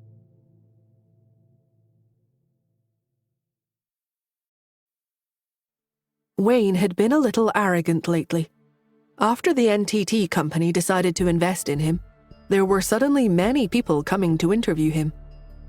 He chose many excellent students from them, and most of them were graduate students. In comparison, Lisa seemed a little inferior. Wayne had never taken Lisa seriously. Ever since Lisa joined this laboratory, Wayne had been asking Lisa to come over and help, but she stood him up. This made Wayne very angry, so he decided to teach her a lesson. Wayne was a very impatient professor with a busy schedule. He was under a lot of stress due to his many responsibilities, which made him snappy sometimes. He thought he deserved respect from all the students, even foreign exchange students from America. No matter how easy this Lisa had it at New York University's School of Medicine, she needed to work hard while she was at Stav University. At the very least, she needed to show up to the laboratory when her professor requested it. Today, he would finally be face-to-face with this Lisa. He took a deep breath, ready to scold the young student for not doing her part. Hearing the counselor's words and footsteps, Wayne finally turned his head and looked at Lisa in front of him. Lisa, do you know what I want to do with this laboratory now? Do you know who has invested in it? Before he could finish, he froze when he saw the person in front of him. It was Nora. When the counselor saw Professor Myers staring at Nora and not saying anything, she became a little flustered. Was Professor Myers really angry and not giving Lisa a chance? The counselor's job was to make sure the students were comfortable and taken care of. It wouldn't be right for a student like Lisa, who came all the way from America, to be scolded by a professor. Even if she had done something wrong, the counselor would want Lisa to return home with a positive outlook on Stav University. She would not be able to do this if she had been treated coldly by one of the professors. Just as the counselor was worried, she suddenly saw Professor Myers's eyes light up. His high and mighty expression instantly became one of bootlicking, as if he was one of those mask-changing performers. Wayne rushed to Nora and lowered his head to say, Ms.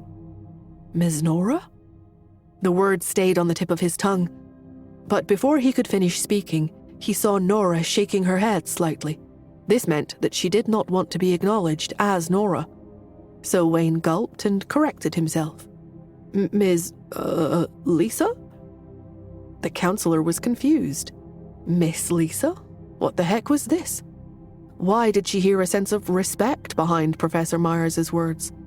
And why did he call her Miss? Although Lisa did look young, why was he addressing her so affectionately? Strange, confused thoughts swirled in the counselor's mind. Nora did not care about the counselor's thoughts. Nora did not care about things like titles or awards. She was glad that Wayne knew to keep her true identity a secret. She walked forward and said to Wayne, "Yes, Professor Myers, I hope you can take care of me." Her voice was low and magnetic. Wayne felt a little embarrassed to be called Professor Myers by her. Ms. Nora's pharmaceutical skills were better than his. How was he qualified to be called a professor by Ms. Nora? The whole situation was absurd. The counselor felt that the atmosphere between the two of them was strange, but she did not understand. At least now everyone seemed to be getting along with one another, so her job was done. Any strangeness between the two would have to be solved without her. The counselor could only smile and say to Wayne, "Professor Myers, I'll leave Lisa with you. You have to take good care of her." Definitely. The counselor looked at Nora again. "You have to learn well from Professor Myers. You can't lose your temper, understand? Professor Myers is an esteemed professor. He has the support of the NTT company. Their projects are very meaningful to the school. You have to be obedient. Professor Myers' laboratory has many rules. You have to follow them, understand?" Wayne was speechless. He desperately wanted the counselor to stop speaking. Nora smiled and looked at Wayne with a faint smile. "Okay, counselor, don't worry." After the counselor left, Nora then looked at Wayne. "What are the rules?" Wayne froze and then answered her. "Ms. Lisa, you're the one making the rules." In the beginning, Wayne did not know why NTT had invested in him. Now he understood everything. No wonder Lisa was suddenly very happy after meeting the person in charge of NTT last time. It turned out to be like this. Ms. Nora was the heir to NTT. She did not want to fight with Wayne anymore and said, "I'll borrow your laboratory." She wanted to purify the V16 as soon as possible and then bring it home for Xander. Because Wayne had received an investment from NTT, he was valued by the school. The laboratory arranged for him was also the largest in the school. The equipment inside was all top of the line. The graduate students who came to interview with Wayne were the top students of Stav University. In just a few days, Wayne's project was fully established. Today was the official start of the project. If Nora wanted to borrow the laboratory, Wayne would definitely not object. He immediately took out his phone and informed everyone that the project's establishment would be delayed for a day to prevent everyone from coming over and disturbing Nora. What's the reason? NTT asked when Wayne called to inform them. He glanced at Nora and saw her waving her hand. Wayne immediately said, Oh, there's no reason. I'm just not feeling well today. Yes, my stomach hurts. Who hasn't had a few days of tummy pain every few months? Yes, I just have diarrhea. It's nothing serious." What? You want to see me? No need. Really, no need. You're already on the way. Then, okay. After hanging up, Wayne touched his forehead. "Ms. Nora, who is the person in charge at NTT? Isn't he also responsible?" Nora raised her eyebrows and smiled. "Forget it. They have always done their best." It was because of their professionalism that NTT could reach where they were today. They had said that they would start the project today, so they would definitely send someone over. Nora looked at Wayne and suddenly smiled. "Your stomach hurts. Is it really painful?" "What?" Wayne was confused at first, but then he understood. In order to deal with the company's follow-up, he definitely had to act more like it. After all, Nora was going to use the laboratory, and he did not want to make a huge commotion. Wayne's eyes darted around. He said, "The people from the company do a very strict investigation. Furthermore, the people they send over definitely won't know you. In order to avoid trouble and to let you continue hiding your identity, I've decided to sacrifice myself." After saying this, Wayne took out laxatives. Without waiting for Nora to speak, he gulped a bunch. "Ms. Nora, do you see that? I'm loyal to you. For you, even if I collapse today, I won't say a word. You don't have to praise me. I'm such a serious person. I've always been chivalrous and bold." Nora pursed her lips. He was quite the actor. Nora nodded and left. She looked into the room. She walked into the laboratory and began purifying V16. Nora was worried at first. The V16 was not like wine, where the older the wine, the richer it was. After all, medicine had a shelf life. The box that was wrapped around the V16 looked like an ordinary one. She could not be sure of it. Could the V16 expire? But after testing with microscopes and various instruments, she realized that the V16 had not expired. Some of the microorganisms inside were still alive. The serum was so fresh that it seemed to have been made this month. She was even more impressed with her mother's medical skills now. It was said that medical standards were getting more and more advanced. Her mother's era was more than 20 years ago, but her medical standards at that time were simply too awesome. Nora sighed and began to purify the V16. Through her research on gene serum, Nora knew what she was doing. The entire purification process would take nearly 4 hours. Wayne let her work in peace. When the people from NTT arrived, Wayne would help deal with it. If Nora knew the person from the company, it would not be so troublesome. She was just afraid that she would not know the person coming.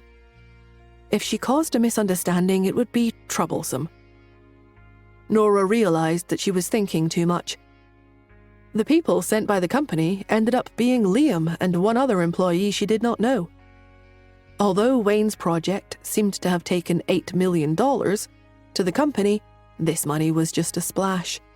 It was nothing to them. It wouldn't be someone at Royce's level. When Royce realized that Liam and Nora knew each other, he naturally handed over the project to Liam. So the person who had been in contact with Wayne these past few days was Liam. The moment Liam entered, Wayne held his buttocks. His stomach hurt so much that his face was pale. Sweat broke out on his forehead, and anyone could tell that it was not an act. Liam said, "Professor Myers, what are you doing?" Wayne had a bitter expression on his face as he sighed. I originally thought that if it was just a small discomfort, I would be able to bear with it, but look, I'm really..." Wayne farted. He said, I can't take it anymore. I'll go to the bathroom first." After saying that, he looked at Nora and instructed Liam.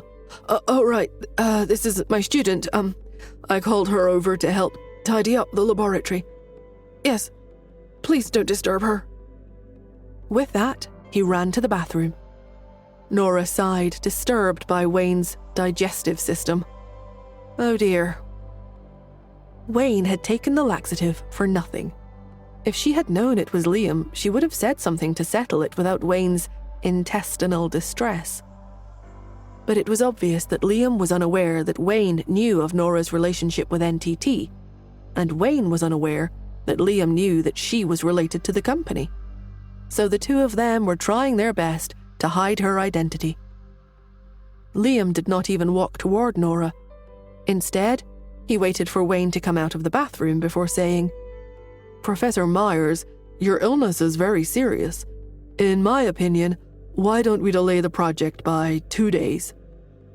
Wayne responded, Okay. It was said that the people from NTT were all as cunning as foxes. Their sharp eyes could see through any problems. They hated changing their schedule the most. But today it seemed like they were very easy to talk to. What was going on? 3 hours later, Nora finally completed the purification of the V16. She prepared 2 test tubes and placed them in a special small container before draining the air. This was something she had specially searched for when she came to Switzerland. It could preserve freshness and ensure that the interior was completely vacuum-packed. And it was small and convenient. She had just closed the V16 container when her phone suddenly rang. She picked up the call. Barbarian's voice came from the other end. Have you completed the purification? Nora's eyes narrowed. She raised her head and looked around. How could Barbarian have called at the exact moment she was done? It was as if he had seen it with his own eyes. Nora clenched her jaw. The fight with Barbarian wasn't over yet. Nora looked around vigilantly. Outside the laboratory, Brenda led a few special officers to patrol. In the laboratory, Liam, Wayne, and an unknown employee from NTT were chatting. Could it be that Barbarian had someone among these people? Did he bribe some people?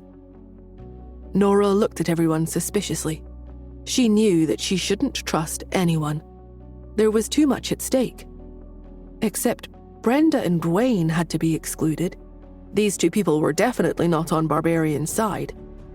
Nora had extensive experience with these two, and she could trust them for certain. As for the others, she looked at the other officers and the NTT employees. Could one of these people be betraying her right now? On the other end of the call, Barbarian chuckled. He could sense she was beginning to feel distress. She frowned and said calmly into the phone, "What does it have to do with you?" It's indeed none of my business, but I think it's related to your 3 children, right? Nora suddenly narrowed her eyes. It was one thing to pose a danger to her, but she was surprised at the idea of this strong and scary figure talking about her children. What do you mean? Do you think you've hidden the children well? I already know their exact location. What do you think I should do? Nora could not help but laugh. What are you trying to do? When she wanted to stay at Stav University and fight with Barbarian, she had already arranged for the children at home to be safe. How could she be threatened like that? Barbarian said, I understand. You found a very professional person to watch over them and ensure their safety. You can guarantee that I won't charge in to look for them. But can you stop a bomb? Nora's eyes narrowed. What? Barbarian lowered his eyes and slowly said, I know. You've already moved the 3 children to the Horgen district. I'm not sure which building it is, but what if I can raise the entire district to the ground? Nora was in shock. This sounded even more dangerous than she had expected. You couldn't. Barbarian lowered his eyes. I have such a bomb in my hand. As long as I throw it gently, the entire district will be destroyed. I don't even need to find out where your 3 children and bodyguards are. Barbarian's voice was filled with disdain. Nora clenched her fists. So? Give me the serum in your hand obediently. Barbarian's voice was very cold. Otherwise, I'll drop the bomb in 3 hours. Nora lowered her voice. You're a lunatic. In the current technological society, such bombs were rare, but they were indeed not difficult to procure. Nora believed Barbarian had the ability to get such a bomb, but she could not help but say, There are so many people in the district, how can you? Horgen was a safe district nearby. There were a few villas inside, and the people living there were all people of high status. But Barbarian wanted to bomb these people just like that. He didn't care at all about the innocent people who had no idea what was going on. Barbarian sneered. I don't know them. Are they related to me? You're a madman. This person was completely crazy. For a gene serum, he was completely treating humans as trash. There was no telling what this man would do in order to get his way. Nora lowered her eyes and suddenly said, "Okay, how do I hand the serum to you? Where should I go? Tell me." Barbarian replied, There is no need to trouble yourself. I know you're very skilled with medicine. It won't be good if you change the serum midway. Now, hand the gene serum in your hand to Liam. Liam. Nora looked at the door suddenly and saw that Liam had changed from his previous timidness. He pushed the door open and came in front of her calmly. Miss Smith, give it to me. Nora stared at Liam. She clenched her fists tightly. After a moment, she said, "So you're the one who exposed my children's location, Liam. Or should I say, Mr. Spacey?"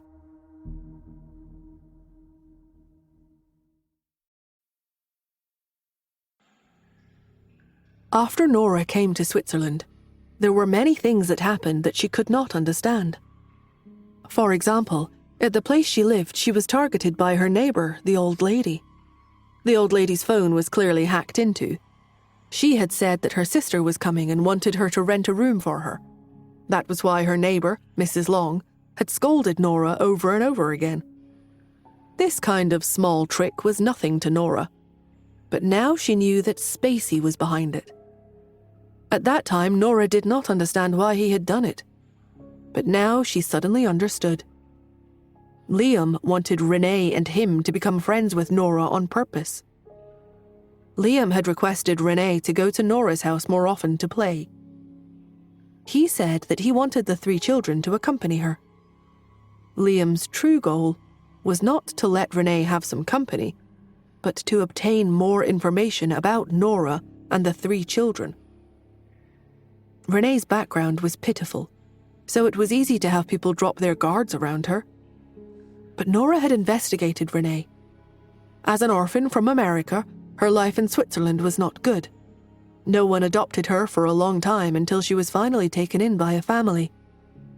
In the end, her adoptive parents turned out to be bad people. Her adoptive parents beat and scolded her at every turn. There were even a few times when Renee had to go to the hospital for treatment. Renee had finally escaped hell. How could anyone doubt her pitiful background?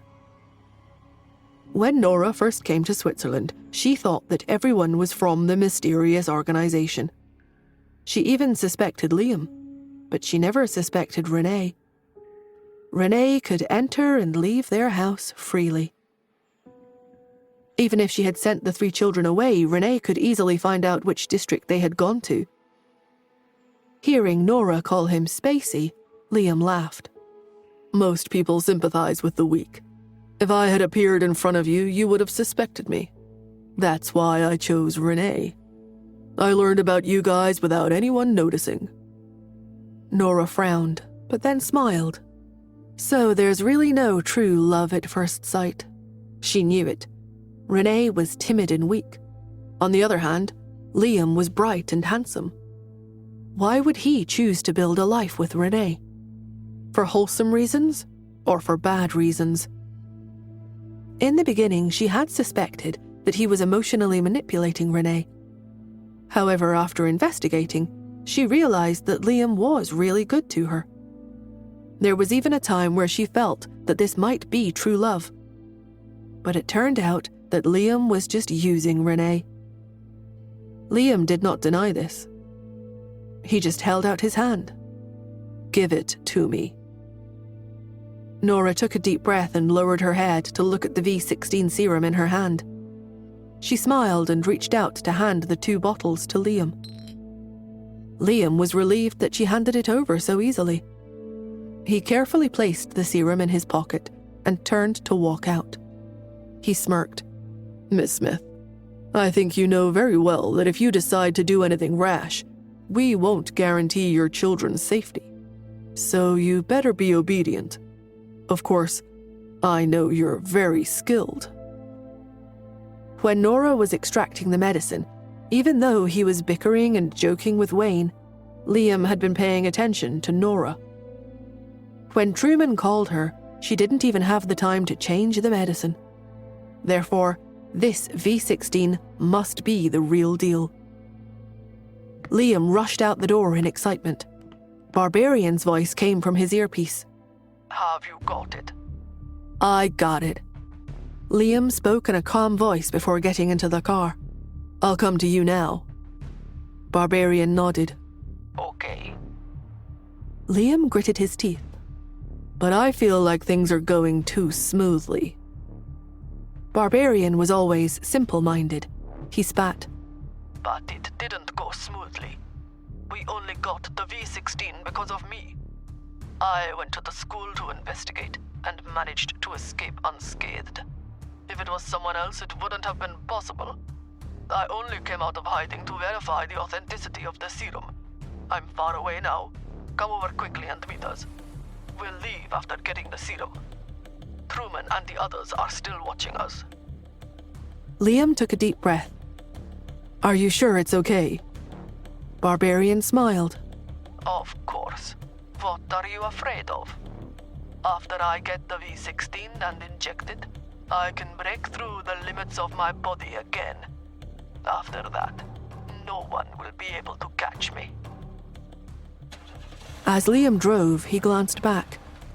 I'm worried that Nora will catch up. I'm not you. I don't have such powerful skills. She won't dare to. The bomb is right there. If she tries to chase after you, I'll pull the trigger. Liam asked, Are you sure they can't find the bomb and defuse it?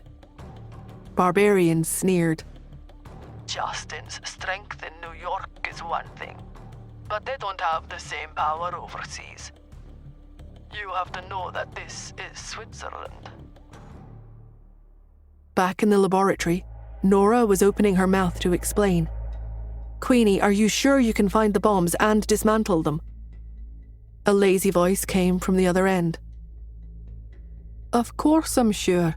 Can you have some confidence in me? Nora sighed. When I returned to New York back then, you told me that you were not very powerful. What I was saying is be honest with Justin. I'm no longer afraid of others. Also, you didn't contact me after you came back. Have you grown wings? Now Cherry is being threatened. You're weak. Don't worry. To transport a bomb like that, they would have to dismantle it and then move it without alerting anyone. They wouldn't dare to try something like that. No matter how good a job they do, there will always be evidence.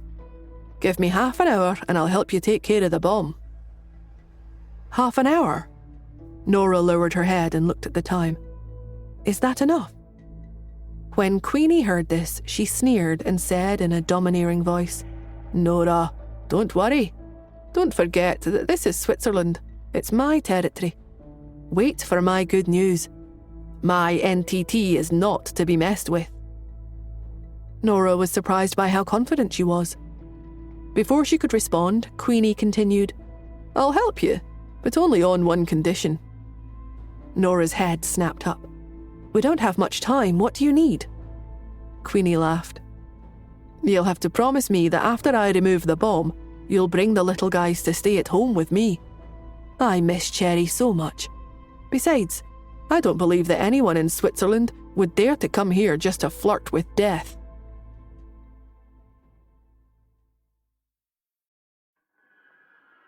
Since Barbarian wanted to blow up Horgan District, that meant that the bomb must be installed somewhere close.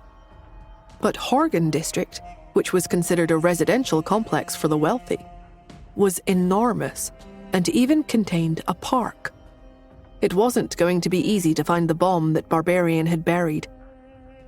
On this day, everyone that lived in Horgan District went into action. The mail carriers first investigated the list of items that had been delivered to the district during the past 10 days. The mail company's network of people covered the whole area, and there were 2 employees who knew everyone in the district. But nobody knew that all the mail deliveries in the vicinity were under the monopoly of a company named Send Express. And no one knew that Send Express was owned by NTT. At the command of NTT's boss, Queenie Schmidt, a secret showdown was taking place out of sight. In addition to the mail company, all the street sweepers went into the district to clean the place. Based on the information sent by the mail carriers, they conducted a search in the district. The officers on patrol were employees of a security company, and the group came together to form an even more powerful force than security cameras could give. In the span of 30 minutes, they found the bomb. The group made a police report right away. Nora, who was sitting in the laboratory, was speechless when she received the phone call. "Why did you call the police instead of just dismantling it?" she asked. Queenie scoffed. I'm a good law-abiding citizen, you know. They should be the ones doing this in the first place. Why should I take care of it for them? Nora fell silent. Queenie had professional bomb disposal experts in her team, yet she insisted on making a police report instead. The corners of her lips spasmed, and she heard another laugh from Queenie, who then added, Besides, it's not like Cherry is there, so why should I waste my time and effort doing it? I've already made a great contribution by finding the bomb. That's right. The 3 children had left Horgan District a long time ago. Nora had wanted to send the children elsewhere because she knew that her whereabouts were exposed to Spacey. But she knew she couldn't do something as simple as just driving them to another place. So she had sent her children to Horgan District by car the day before. But outsiders had no idea that the houses in the district had underground passages through them that connected straight to the villas next door. Cindy had been living in the villa next door all along. She drove the car out every day, so it didn't raise Liam's suspicions at all when she sneaked the 3 children out. Nora had just sent them to the district. Who would have thought that she would immediately transfer them somewhere else? She had wanted the bomb to be defused because it was dangerous and powerful. If it went off, it would harm too many people. Queenie spoke again. The bomb has been defused. How are things on your end? Nora's lips curled into a smile. They still haven't realized that they've been fooled. Don't worry. Queenie chuckled and remarked dryly, You wily little fox. Before she hung up, she added, Cherry and the others are here with me. They are safe, so you can put your mind at ease. You sure are fertile, though. To think you gave birth to 3 babies. Are you sure you're not a mama pig? The corners of her lips spasmed, and Nora hung up on her. The things that her aunt said sometimes were too awful. Wasn't it because her mother had injected her with the serum, and that's why she gave birth to 3 children? She rolled her eyes and opened the laboratory door. When Liam took the serums and left, he had threatened her against pursuing him. On top of that, he had switched on the security cameras in the laboratory to monitor her. For the sake of the lives in the Horgan district, Nora had stopped herself from taking any rash actions. But now, it was time to counterattack. She might not be able to beat Barbarian in a fight, but Spacey would be a breeze. On the highway, Liam was driving at high speed. He stared ahead of him with a savage smile. But then he received a phone call from Barbarian. The bomb has been defused. His words took Liam by surprise. What? Barbarian's voice was full of shock and horror. He screamed over the phone. It's true. I couldn't locate the bomb, so I checked the surveillance cameras.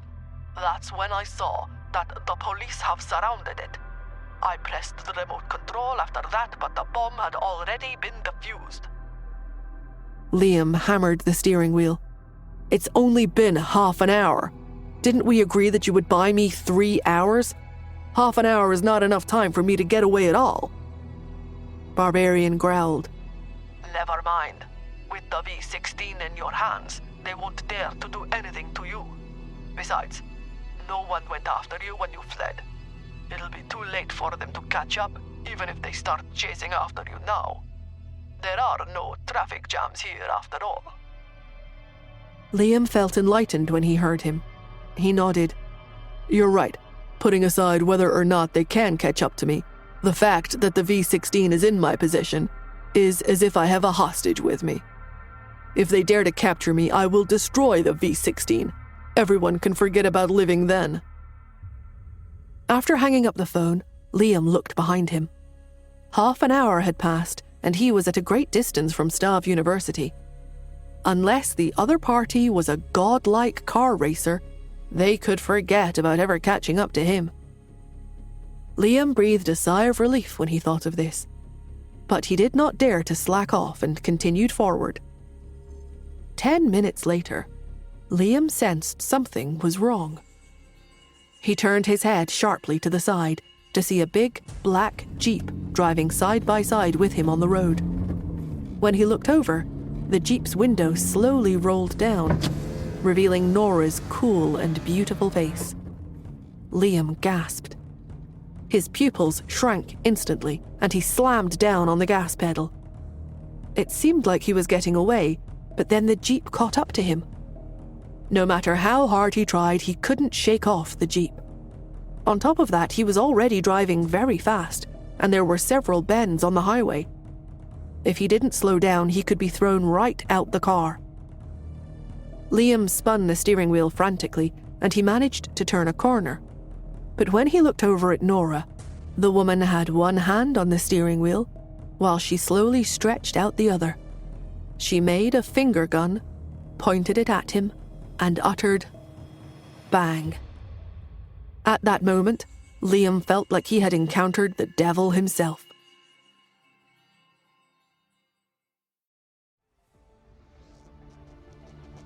The sports car droned on, its engine running at high speed. But no matter how much Liam sped up or overtook the other car, he still couldn't shake off Nora. He began to panic. His hands around the steering wheel were sweating, and cold sweat was trickling down his forehead. He looked over at Nora again, only to see that the woman was following him at a leisurely pace. She could have overtaken him and easily blocked his way by drifting horizontally, but she was slowing down on purpose and falling behind him. She was like a cat that could catch the mouse, but chose to tease its prey by deliberately letting it escape and then catching it again.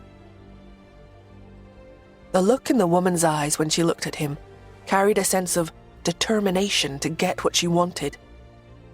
Liam felt even worse. He looked ahead of him and swallowed nervously. His physical fitness was always poor, and he was starting to fumble. Even though he had only been driving for such a short period of time, his legs were starting to become weak from driving so fast. He slammed on the brakes and almost collided with the car in front of him, and the car behind almost collided into him. The driver behind was so mad that he swore at him when he drove past. But Liam didn't have the time to care about that. Instead, he looked at the big black Jeep speeding past him. He thought that the Jeep would race off into the distance and would not have the time to brake, but instead, it came to a slow stop at only 300 feet away. The woman even turned on the blinkers and stopped the car at the shoulder. Her calm and collected attitude made Liam feel humiliated. He clenched his fists. Liam dove back into the car to start it up again, but by then, Nora had already gotten out of the Jeep and placed one hand on the door. She stood there quietly, her energy like a great mountain, completely overtaking Liam. He couldn't step on the gas pedal for the longest time. Liam, who was shaking all over, broke down mentally. Before Nora could even speak, he yelled, "The V-16 is with me. Let me go and stop coming after me, or I will destroy it." Nora raised her eyebrows. Seeing that she wasn't saying anything, Liam started the car. His car had only traveled 600 feet when the Jeep caught up with him from the back again. Liam panicked. He rolled down the window and shouted to Nora, "I told you, don't come after me, or I will destroy the V-16. But Nora ignored him and continued to follow. Barbarian's voice reached Liam through his earphone. "What's going on? Is she out of her mind? Is she really not threatened by you? Liam snapped. Who the hell knows what's going on? Barbarian, where did you go off to? Can you come over and provide reinforcement? Barbarian fell silent. He replied, I won't be able to make it there in time. As a precaution, I'm 100 miles away. You're too far away, and even if I do get to you, it will take me 2 or 3 hours. You have to calm down and keep yourself together. I can't. Liam hammered the steering wheel furiously. She's driving me nuts. Barbarian growled over the earpiece. Get yourself together and think of something. Liam snapped. I've made up my mind. I'll return her one of the V-16s. That way she won't keep hunting me anymore. His words enraged Barbarian. He bellowed, And which of us are you going to use it on if you only bring back one? Liam yelled, I don't have the goddamn time to care about you anymore. I just need to get away as soon as possible. Right after he said that, Liam ripped off the Bluetooth earpiece and flung it out the window. It was crushed instantly by the car behind him the moment it fell to the ground. Barbarian's voice faded into the wireless network. Liam looked ahead. There was a bridge. He drove the car towards it. Then he parked it and stood on the edge of the bridge. In 10 seconds, Nora's car was stopped beside him. She stood a short distance away and looked at him.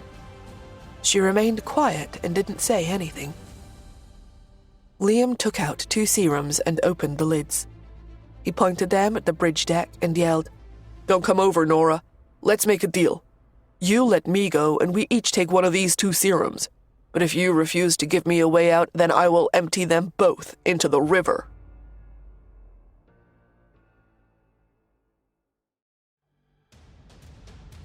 Once Nora retrieved the serums, she would only need 1 for Xander. Caleb was the one with a connection to Nora. However, his cancer was already at an advanced stage, and he didn't have much longer to live. Besides, he'd never thought of fighting for the serum. Therefore, Nora only needed 1. It was better for Nora to agree to Liam's offer. By having the 2 of them take 1 each, they would be evenly divided, and their current situation had reached a dead end. Liam was sure that Nora would agree, but she cast her eyes down and continued to walk forward. He started to get nervous. Don't move. If you come any closer, I will empty the serums into the river, Liam shouted. But Nora did not stop. She continued to walk forward with a faint smile on her lips.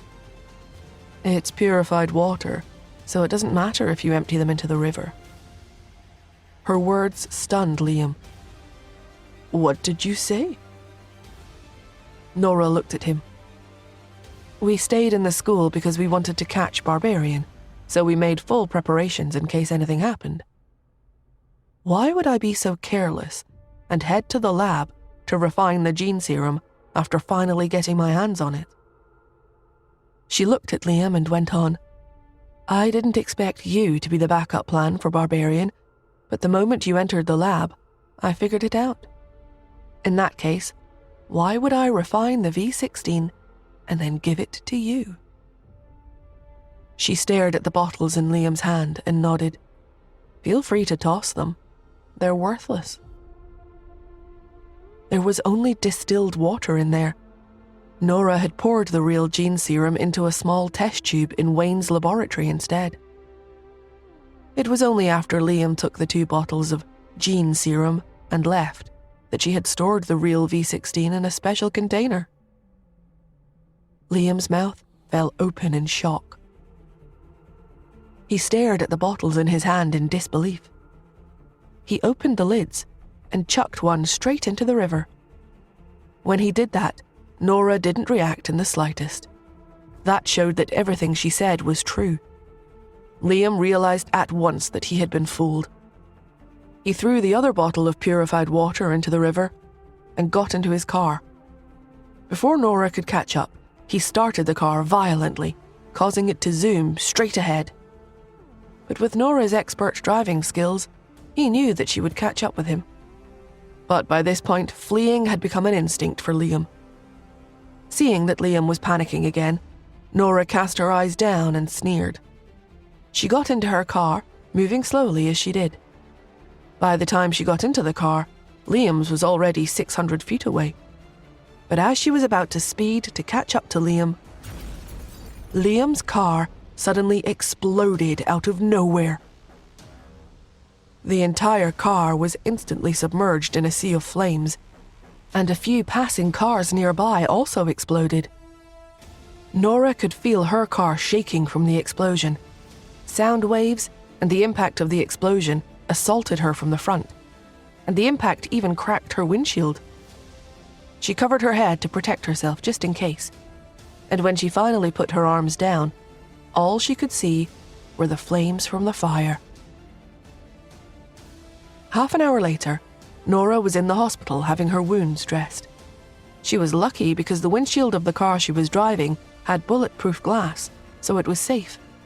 But parts of the windshield had still shattered and stabbed into her arm. The other 5 cars around them were not as lucky. Some of the people in the cars suffered burns that covered so much of their skin, while others were killed on the spot. There was even a family of 3 in one of the cars.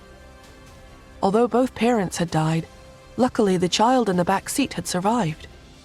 He had suffered burns, but the doctor said he would be okay. Nora's heart was aching for this poor child, and for the loved ones of everyone impacted by the explosion. These were innocent people, and they should not have been harmed in any way. The scene was too devastating, and Nora couldn't help clenching her fists as she watched. She didn't expect that Spacey would plant a bomb in his own car. In addition, his mental resilience had been much worse than she'd imagined. To think he would start running about in a panic like a headless chicken at the slightest trouble. She clenched her jaw. After her arm was bandaged, her cell phone rang. It was an unregistered number. She answered the call, and Barbarian's voice came from the other end. Is the scene in front of you to your liking? Nora's pupils shrank at his words, and she realized something. She asked, "You're the one who planted the bomb in his car?" That's right, Barbarian sneered. Not only is he stupid and slow, but he's also a coward who valued his own life too much. When someone like him encounters a problem, there's no way they would have the guts to fix it. If he didn't die, it would have destroyed our plan. He knew too much.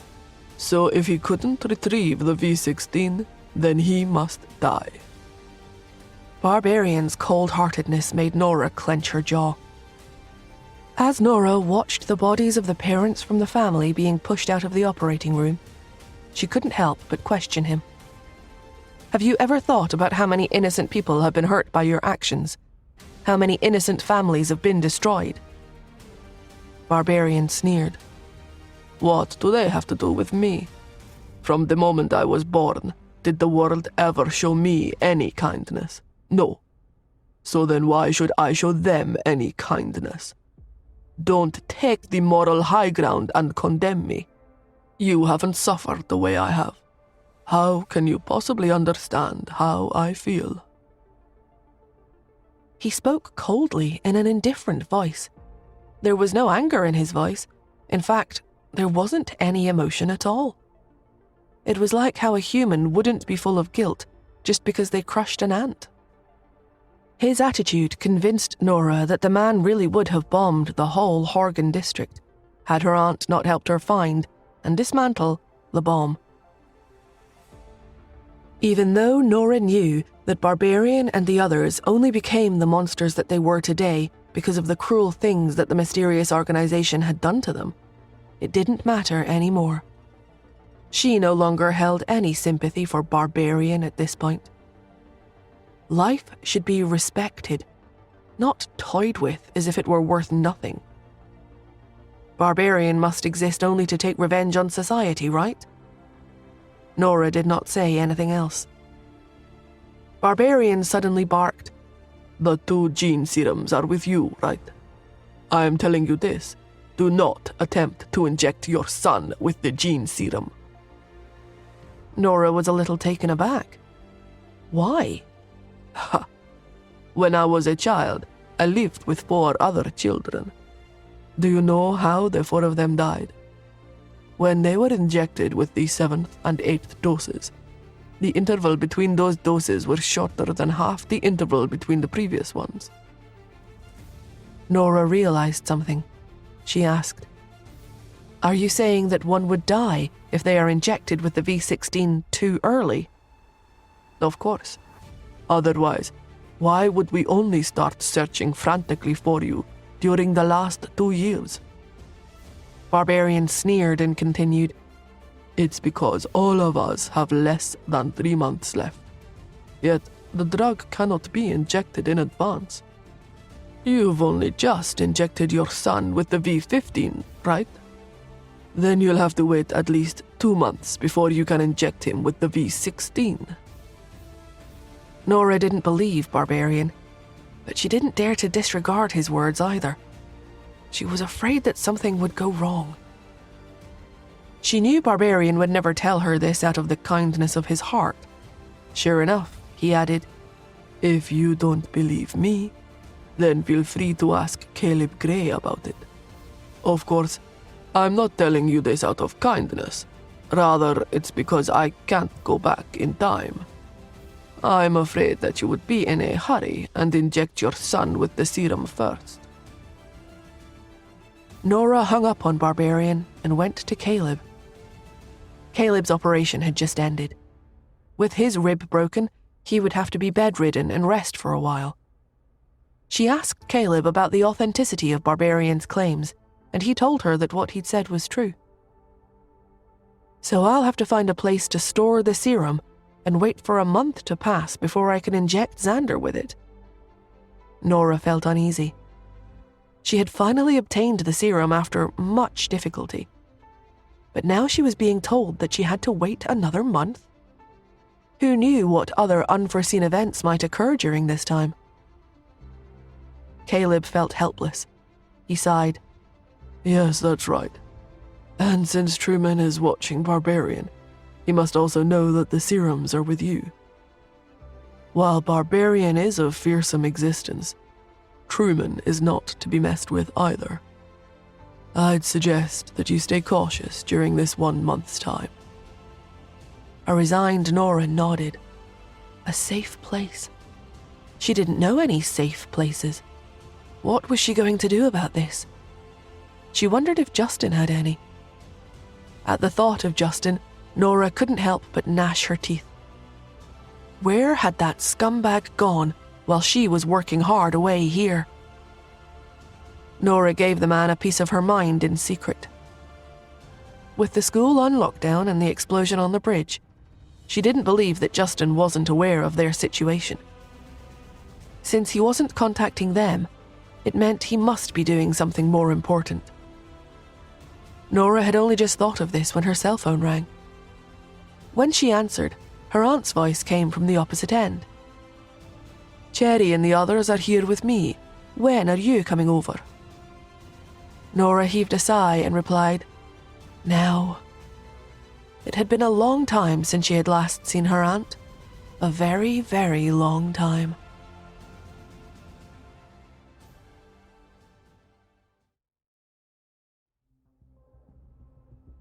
Nora drove to the castle where Queenie lived.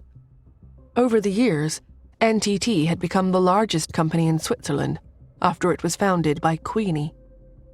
She loved living a luxurious lifestyle, so she built herself a castle in the country.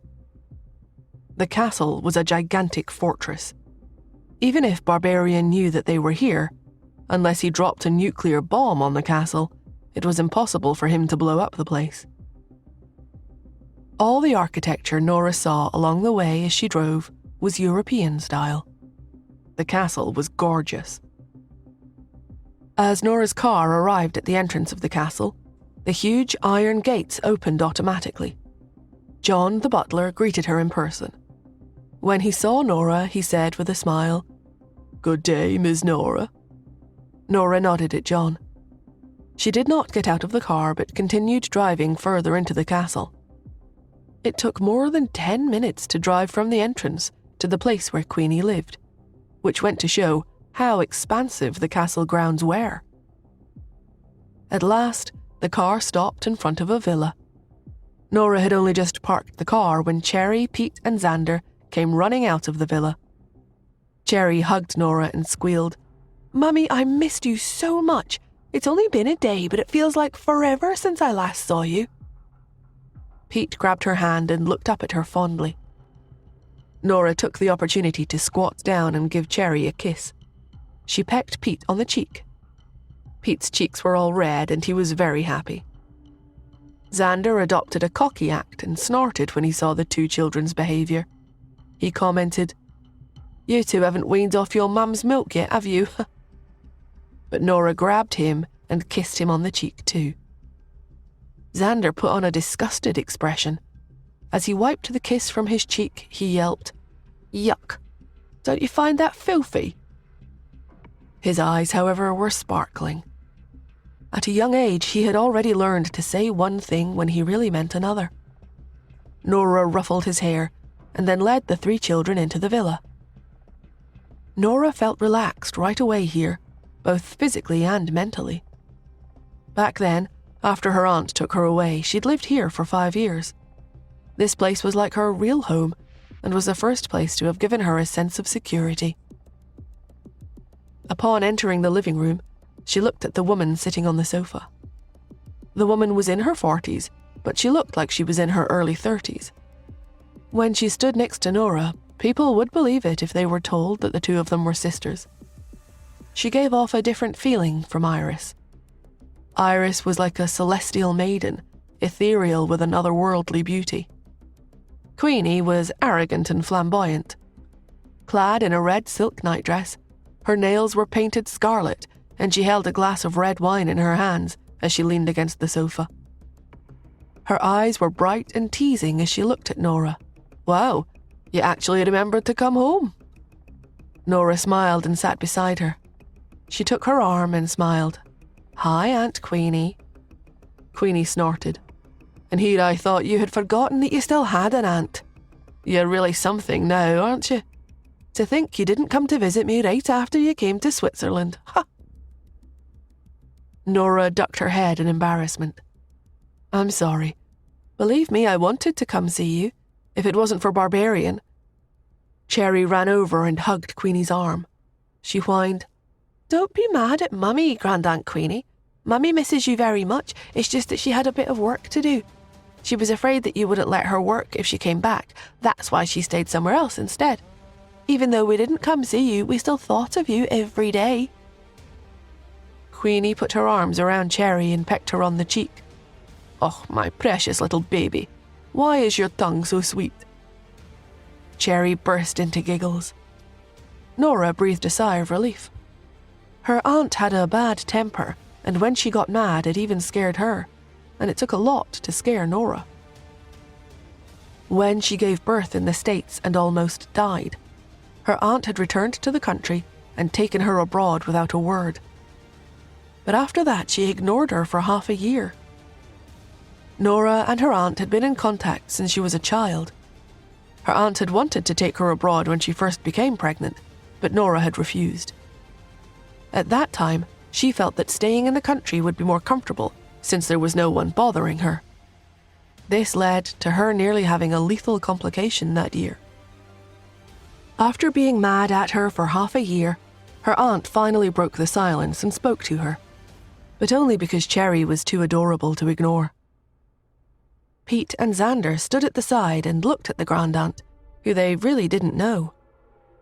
After Queenie had her fill of kissing Cherry, who was still in her arms, she looked up and asked, "By the way, where's your Mr. Hunt?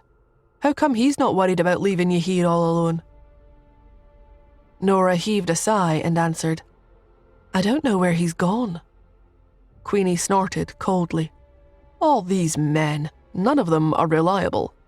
On top of fighting with Barbarian, they even tried to rob you of your things, yet he didn't even show up. What's the use of having a man like him? If you ask me, You and the children should come live with me instead." Nora smiled and replied, "That's exactly what I have in mind. You gotta keep your word, okay?" Queenie choked. A moment later, she curled her lips. "Forget it. Your Mr. Hunt is not someone to make trouble with." Her reply made Nora frown. She asked, "Aunt Queenie, did you know Justin? Who on earth is he? How come someone like you is in awe of him?" "Awe? What nonsense. Come on, can you hold a conversation or not? I'm reluctant to go against him, only because things will become troublesome if I mess with him. Do you think I'm afraid of him?" Queenie raised her glass of red wine and took a sip. Then she gave her a wink and chuckled. "But if you want to know, I can let you in on a secret." Queenie raised her chin at Nora. Nora leaned over and brought her ear closer. Then she whispered, "Aunt Queenie, compared to Justin, I'm actually much more interested in your secrets. Who on earth are you?"